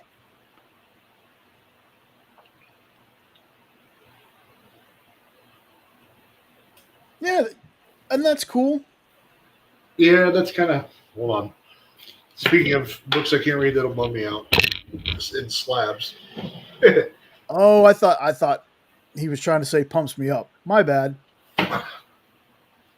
That's why when you get a slab like that, man, I would look for a reprint. Just so you can read the story. Like, I don't mind reprints. Oh, I know what you mean. Look, my office is a mess, but wait, let me show you something real quick.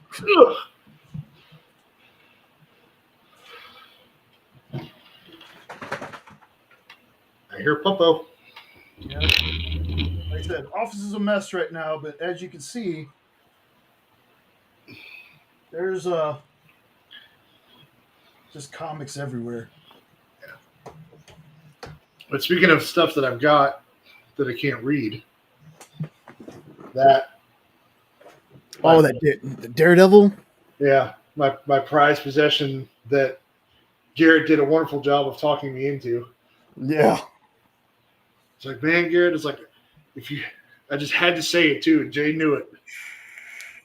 Garrett was doing like a thing. He was giving away mystery boxes with 2 slabs in them. Garrett Gunn. Garrett Gunn, by the way. Yeah. And I sat there and I was like, well, I was like, Garrett, if you had a Daredevil one, man, I might be tempted. And he read that, and then like 5 minutes later, he goes, who was it that said, Sean, you wanted a Daredevil? I got that. I'm like, as soon as he said that, man, Jay goes, Jay was sitting in the bedroom, just like counting down. He was like waiting for me to spend the money. Yeah. I got that, and I got a Spider-Man, the 9/11 variant in an 8.0. But I got this solely because of this Daredevil. So, and it's, to me, I mean, it's dope. It is so dope. Dude. That's the same thing. You know, I have 1 slab. Jenna got it for me. Yep. And usually, maybe feel normal kid room comics. G.I. Joe's and Cal. Yeah. Like I said, it's mainly because I keep going through stuff and I don't put the boxes back. Like those boxes that you saw on that side in front of the shelf are usually stacked up in front of the shelf that has the boxes. And then the trades is because I'm always, when I do my shorts, I pull stuff. 90% of what you see me do on my what you should read is stuff that I own. So I never want to try to suggest something to somebody if it's something I've never read or have myself. And then I get lazy and I don't put them back. Or I put them back in the wrong place. So basically what I'm going to have to do is spend a day, pull all our trades off the wall, get them in an order because Jenna hates looking at these. She put them in order the first time. This was just me unpacking boxes. I shouldn't have done that. I should have been putting them in order while I was going, but I didn't. And then it's going through the short boxes and putting stuff together finally. But anyway, she got me a slab.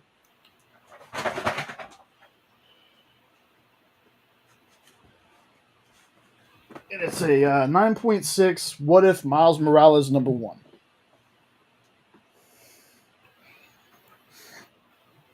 If I could, like I said though, that one I linked you to the other night. If I had 300 apiece for us to get the slab blue foil cover Superman signed by Tyler, I would. I truly would. Yeah, and this is the only way that I would have a slab is if it was a gift. Like me personally, I'm not a slab person.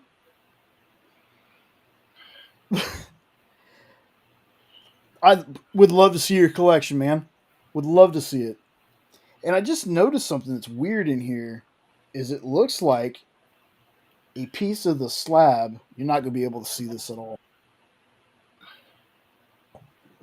There's like a little bit. You're not going to be able to see that. There's like a little piece, little plastic piece just chilling in the back there. But again, it was a gift and I appreciate it. And I definitely don't knock people who do slabs, but they're just, slabs aren't for me. Like if I get them as gifts, totally fine with that. That's awesome.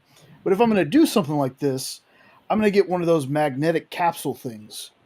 So if I want to hang up, my metal covers or, a really important book, put them in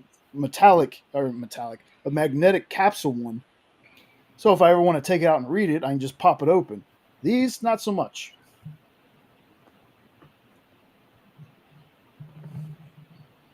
Oh, most of my collection is impulse buys. Not even gonna lie about that. That is a lot of my stuff. Yeah, a lot of our single issues are stuff that we forgot to take off our pull list and we just kept getting it. But then some of it is people get me comics for gifts they get from like garage sales and stuff like that, garage sales and things like that. And I treat them just like any other book that I have. They go in a bag and board and they go in the box with the rest of the stuff. Like I said, one day I'll pull out the Marvel team ups. It's like I said, I have multiple copies of things and multiple newsstands and direct editions that I forgot I even had. Then I got a first appearance of Captain Britain, I think, somewhere. I got a Tarantula one, like the first appearance of Tarantula from Spider-Man. Excuse me.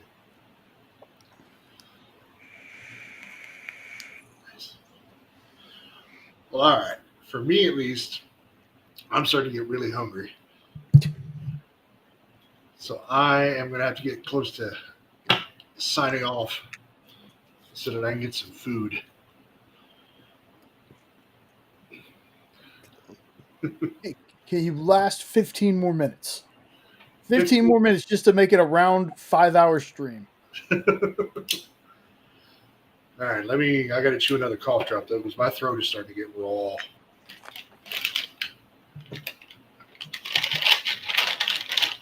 If I have one, maybe I finish. That's what that noise was. Yep, I'm out. There. So much for that. As far as channel stuff coming up, since I want to get back to that. Marvel dropped those 2 trailers on us. I did those last Saturday before the show. Like, I did a lot of editing before the show. There is something I saw earlier. It's supposed to be, and it's a collector thing. I don't really think it's for comic books exactly, but like figures and stuff. It's a shoe. It's actually like a shoe thing that they're stackable, and it's plastic, and they're motorized. You can push a button, it lights up. Push another button, it lifts the top of it up, pushes it in, and another one pulls the shelf out. It's called like Ant Box or something like that. They were meant for shoes. But I see things like that, and I'm like, man, I would love to have that for all my figures. we got a lot of statues and figures. Like what you see on this side, we haven't. Most of those boxes over there are pops that we haven't hung up.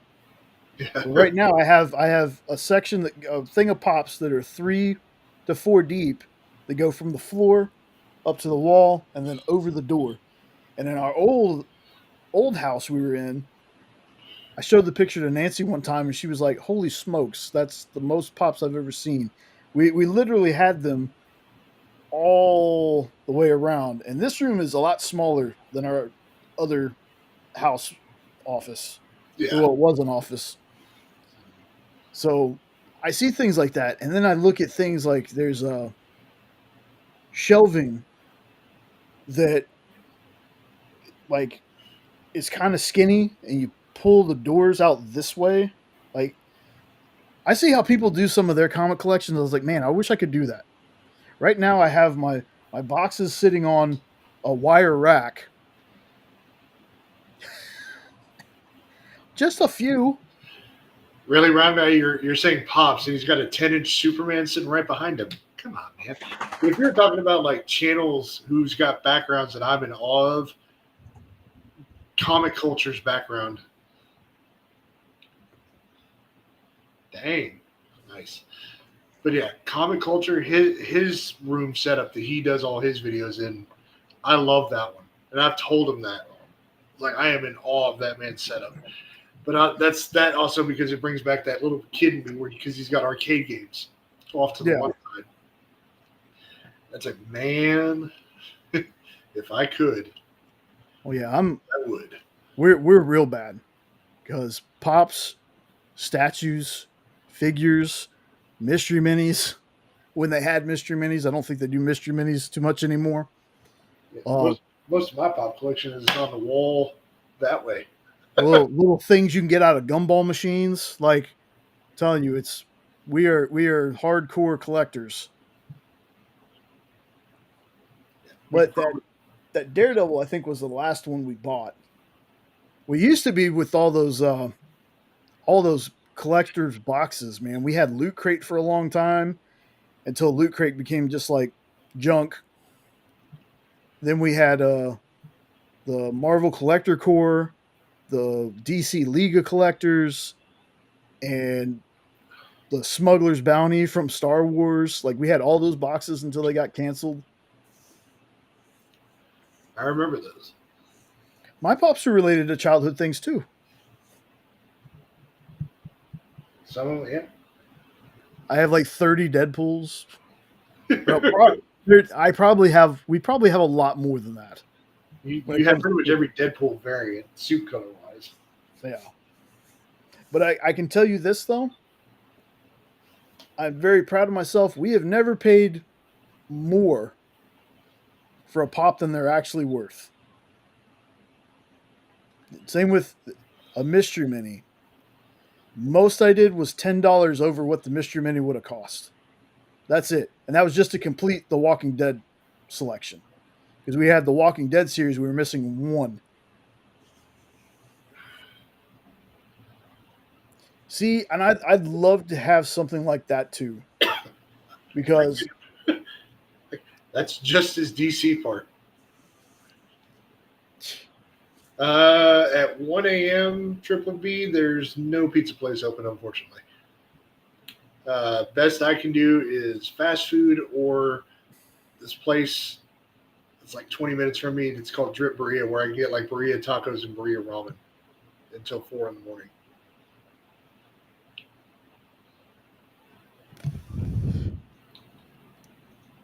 Nice. Yeah, I wish I was handier with carpentry skills. Like I can put things together, I can work on things, but I don't know. I'd love to eventually build something though, because I would, long boxes and stuff are cool, but like especially short boxes. We got into that phase where we got like all the artsy short boxes like Deadpool box and Lady or Gwenpool and all that. Nice. Oh, nice. That is awesome. Uh, but they fall apart. Especially after all the moves we've been through with them. They're taped, and I'd love to have a cabinet or a drawer that I can just pull. Plus, no matter how safe you try to keep them in the long boxes, I notice that my books have like a little curve to some of them, not a whole lot of them, but just a little curve.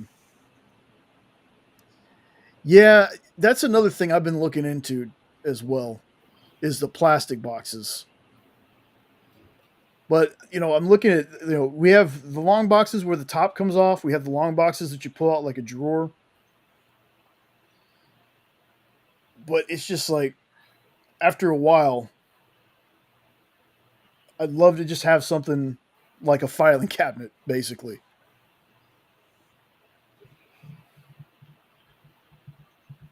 Ugh.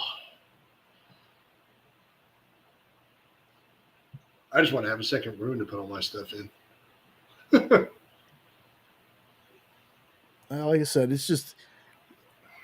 I think maybe that's why I like my office so much is because this is where my computer's at. This is where our comics are at. And it just feels like, hey, I feel like reading something.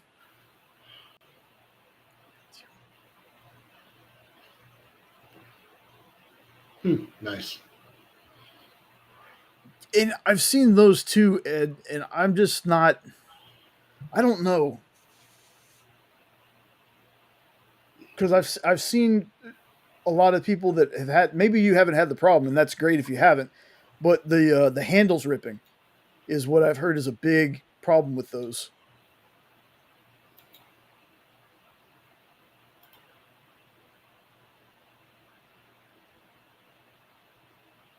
All right.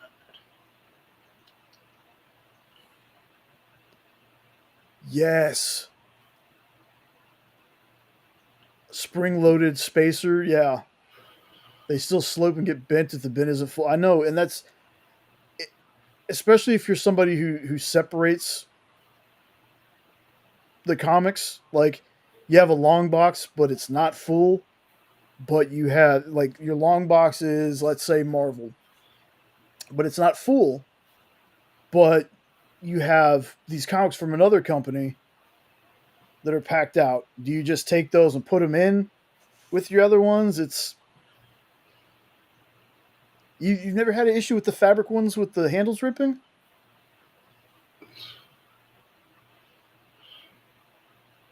That's interesting. Like I was thinking about buying those fabric ones before, but that's the thing I kept seeing was the handles ripped.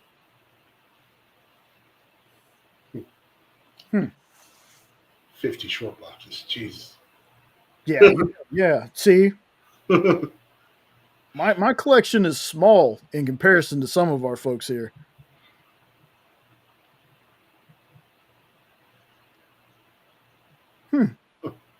That's interesting. I might break down and get one or two just to try it out and see for myself.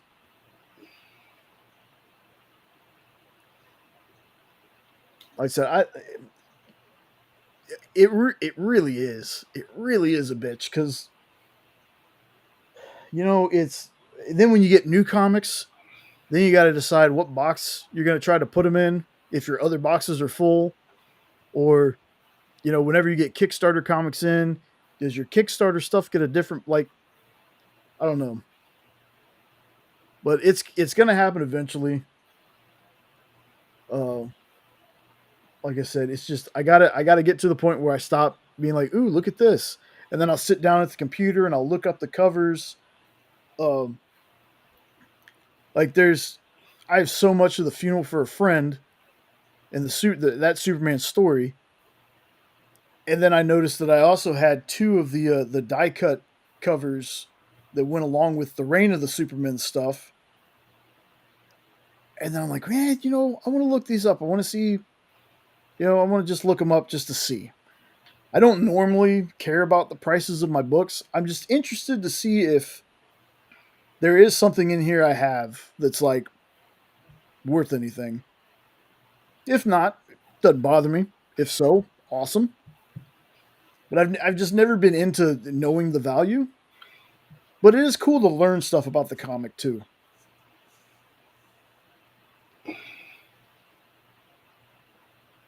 Hmm.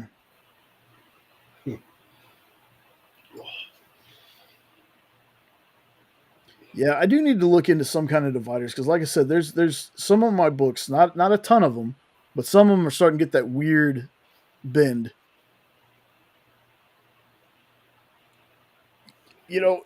I've told Jenna and Sean this before. Is like, I've had comics for a long time, but a lot of them got thrown away when I was a kid. I got into a lot of trouble as a kid, so that was kind of a punishment for me. Like I had things that friends would give me because I didn't buy comics. I didn't have comics really bought for me. It was either the Sunday paper I read them, or I had friends around me that gave me comics. Because at one point I had, and it didn't have the cover to it. I don't think I had the issue after Batman threw a batarang in Spawn's face, and he's getting sewn up with the shoelace in the arm in the alley by the homeless guy. I had that. I did find my Impact Comics Jaguar somewhere, but now I don't know where it's at. I had Defenders of Dynamo City. The plastic long boxes, you can set it with a certain filaments of the box. Yeah. Because like I said, the long boxes come with these dividers, but they're also cardboard. So it doesn't really help when your stuff starts getting too heavy. In there, they just kind of crush in. It's like they're waterproof, unlike the cardboard. Well, yeah, that's also a good thing. I just need to try different things: plastic ones, the fabric ones, just something a little sturdier. Because I know when we were helping Miss Jen load out for like the Comic Con she went to, she carried her CGCs in plastic BCW boxes, and that's how we moved that stuff. And then some of her trades and stuff were in regular, regular long and short boxes. Those were heavy. Yeah, they were. Yeah, they were. But man, hauling some of those CGCs around when you realized you had thousands of dollars worth of comics in a box. Yeah. Yeah, you become a little more protective looking around at everybody's side eyes. Like, what do you want? Busting at the seam, yeah. Good comics.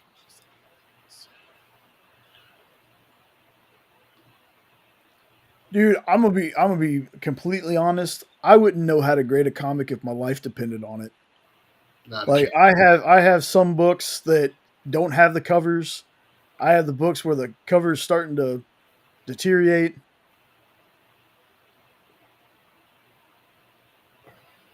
Oh, hell, I got a right over here.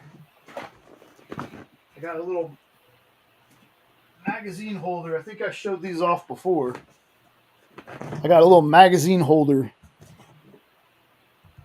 It's got like random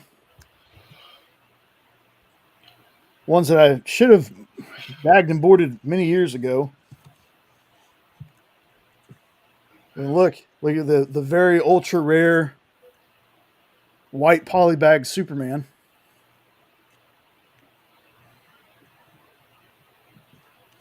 My racist run of Bloodsport. Oh, and then I think I got here's that 500 in the polybag out of the polybag. Two different ones. Triple B, you take care. Yeah, boss, we're about to end it. Later, dude. You take care, man. Thank you for showing up. Hope you had a great nap. Can't wait to see what you got planned for the coming weeks. Your live the other night was very awesome.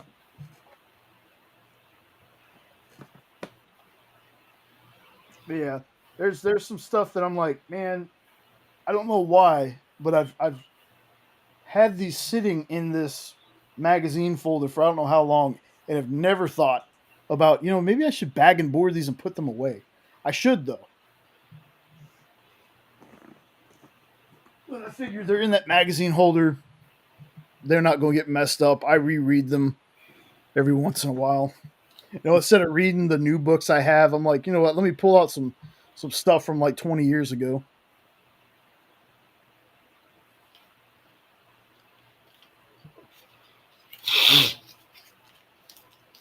Ironically for me, though, most of my newer boxes are the ones that are falling apart, but all the older ones that I've had since we first started are in great shape.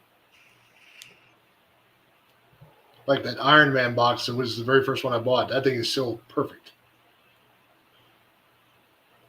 Yeah, the Deadpool boxes have seen better days. Your Deadpool, Gwenpool. Yeah. That's the one that's falling apart. Yeah, well, also my I think my Batman one, the glues kind of come unglued.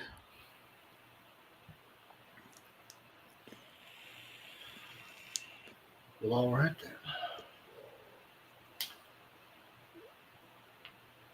then. So, everyone, thank you so much for showing up tonight. Another 5-hour stream. We would have not have made it this far without y'all being here. We appreciate it. I have such a blast doing this. I really do. Sean, I have you for another Saturday or so. You can't seem to leave. Are you trapped? Uh-oh. He's trapped in the awesome verse. Watch out. Yeah, I'll be back next Saturday, and then I start my old schedule the week of Thanksgiving. So there'll be a couple of Saturdays before I'm back again on that one.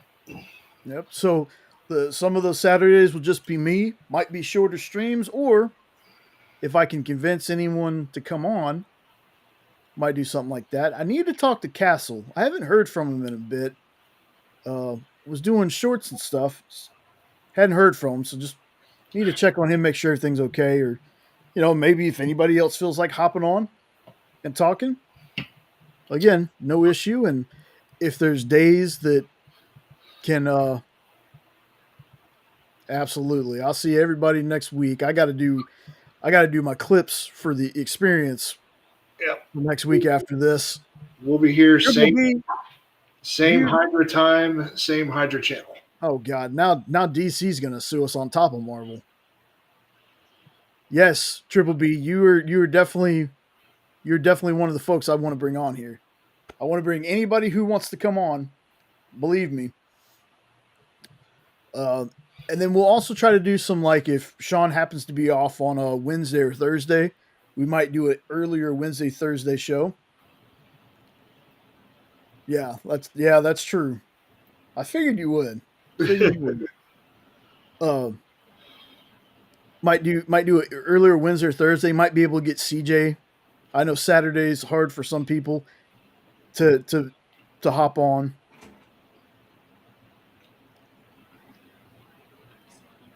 Yeah. Good night, everybody. Oh, for sure. Night. Good night.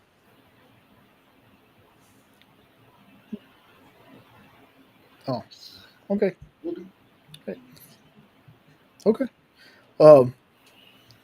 So yeah, highlight of the week for real. Oh, love y'all too, man. It's so awesome. Again,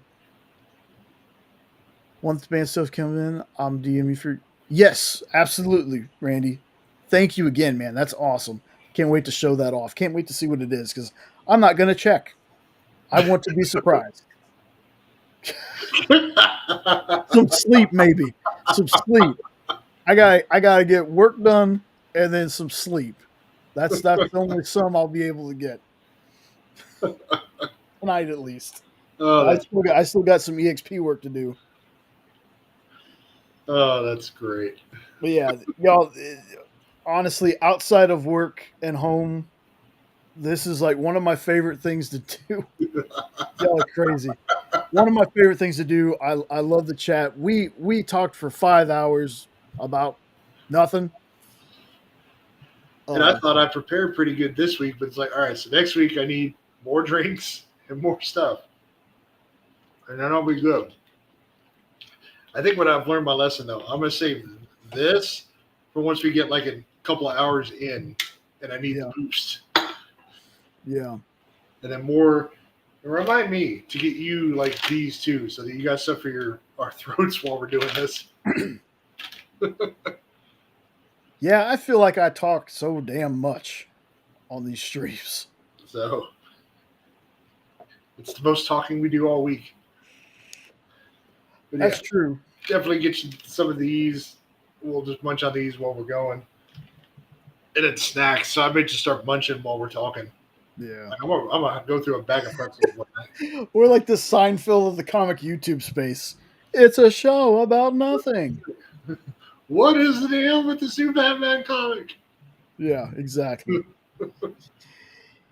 Yeah. No, but for real though, I do like them. Hopefully, I talked more for everybody this week because I know everybody last week was kind of like, Sean's bored. It's like, no, I'm not bored. Genuinely, just don't know much about horror stuff. So hopefully tonight was a little better. Hopefully, I talked enough for you, Eddie.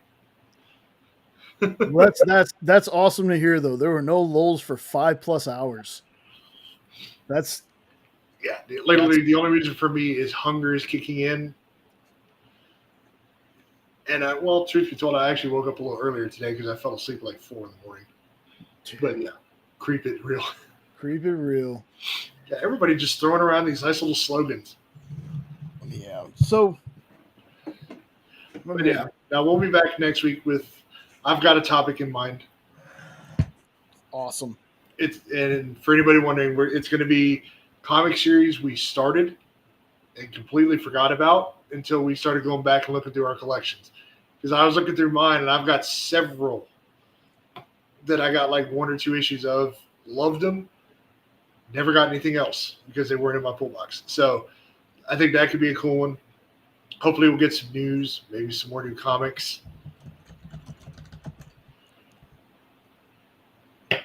Yeah. That's how we do though. But yeah, so that's my topic suggestion. At least is one of our topics for next week. Cool. But that's also going to force me to have to go through my collection and look. Yeah, that feels. Oh yeah. That's how we hope we come off. Like. Oh no, trust me, guys. I do enough brown nosing to my customers at work. You're getting the genuine article when I'm here on the show. Yeah. Trust me. You're getting the two of us about as genuine as you're going to get when it comes to talking comics and movies and all sorts of stuff. You got any ideas for next week, Jay? Just a ramble topic off the top of your head? That's how I do it. That's how I do it. I might do like some comics I think you should read kind of thing while we're on the air.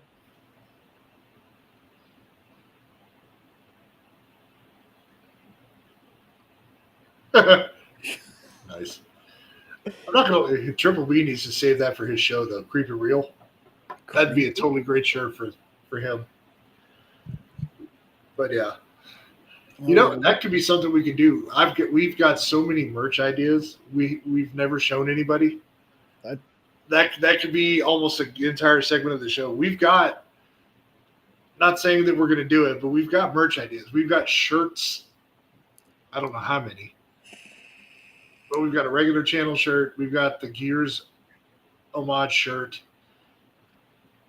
As you can tell, if anybody who can't see the very top, like kind of y'all's left on the screen, we created that logo. Hopefully we never get in trouble for using it. Well, it wasn't until a little while back watching something from PCP that I realized Robbie has the same thing.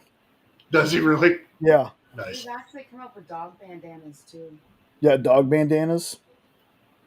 Hoodies. Yes. All kinds of stuff. Yeah, we've got stuff. I mean, Puppo's going to have his own hoodie at some point too. Thank you, Nope. I consider all y'all friends as well. I'm so glad that everyone in this chat gets along. Y'all know each other by now, really well, as much as you can. They know me enough to tell me that I've got a fryer tub for a haircut. And if any of them try to have a fight, I'd give them that side eye that only I can give. That's true. That's true. It's that mom eye. The mom eye. I'm real good at it. What? Since you steps over her mouth, the Civil War DVD playing in the background. You know what? I'm over here crying. I'm going to bed. Good night, y'all. Love y'all. Yeah. Oh, man. Love you too. Okay. All right, folks. We are getting out of here. Thank you so much for being here this whole time. And if you were here earlier, thanks for being here at all. Appreciate you. Yeah. I'm going to drag this on another 10 minutes. Okay. Quick question for anybody for next Saturday. Do y'all want us to stay at 8 o'clock, or since we're going so long, which we don't mind, do y'all want us to start earlier, like 7 o'clock, 6 o'clock, something, And I say that it's Central Time for us. So do y'all want us to start earlier? Do y'all want us to stay at 8? Does that work for y'all? Just so we know, we've left it at 8 just because it seems to work, but I'm curious.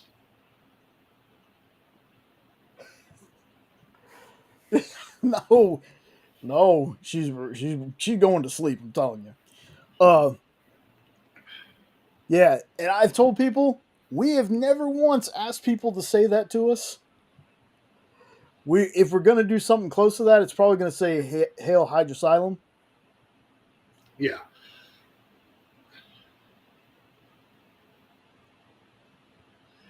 Yeah, we gotta be real careful with. Okay. Don't tempt us. You might see a 6-hour show. Brother, if Sean wasn't hungry and I probably need to eat something and tucking Jenna in, I could probably still go. Yeah. For real. Like, I thought I came prepared this week after last week. Boy, was I wrong. I was like, no problem. Next week I know. Might just start stacking a mini fridge right over here by me or something. Hail the Asylum. There we go. But yeah, for real though, I'm super hungry, so Yeah. But next week, I promise, guys, I'm gonna come prepared. Eat more before the show, and I'm gonna have snacks during the show. Yep. And Jay's gonna have an import next week, maybe. Yes, that'd be nice. All right. Anything else? No. Okay. I was trying to give the chat time to answer my question, but we got the answer, so we're good. Yes. They said keep it at 8. Okay. Cool. Absolutely, Ed. All right, everybody. We really are going to dip out now. Thank you all so much for being here. We will see y'all later. Love y'all too. And let me make sure I time this right so we don't get the weird cutoff. But till next time.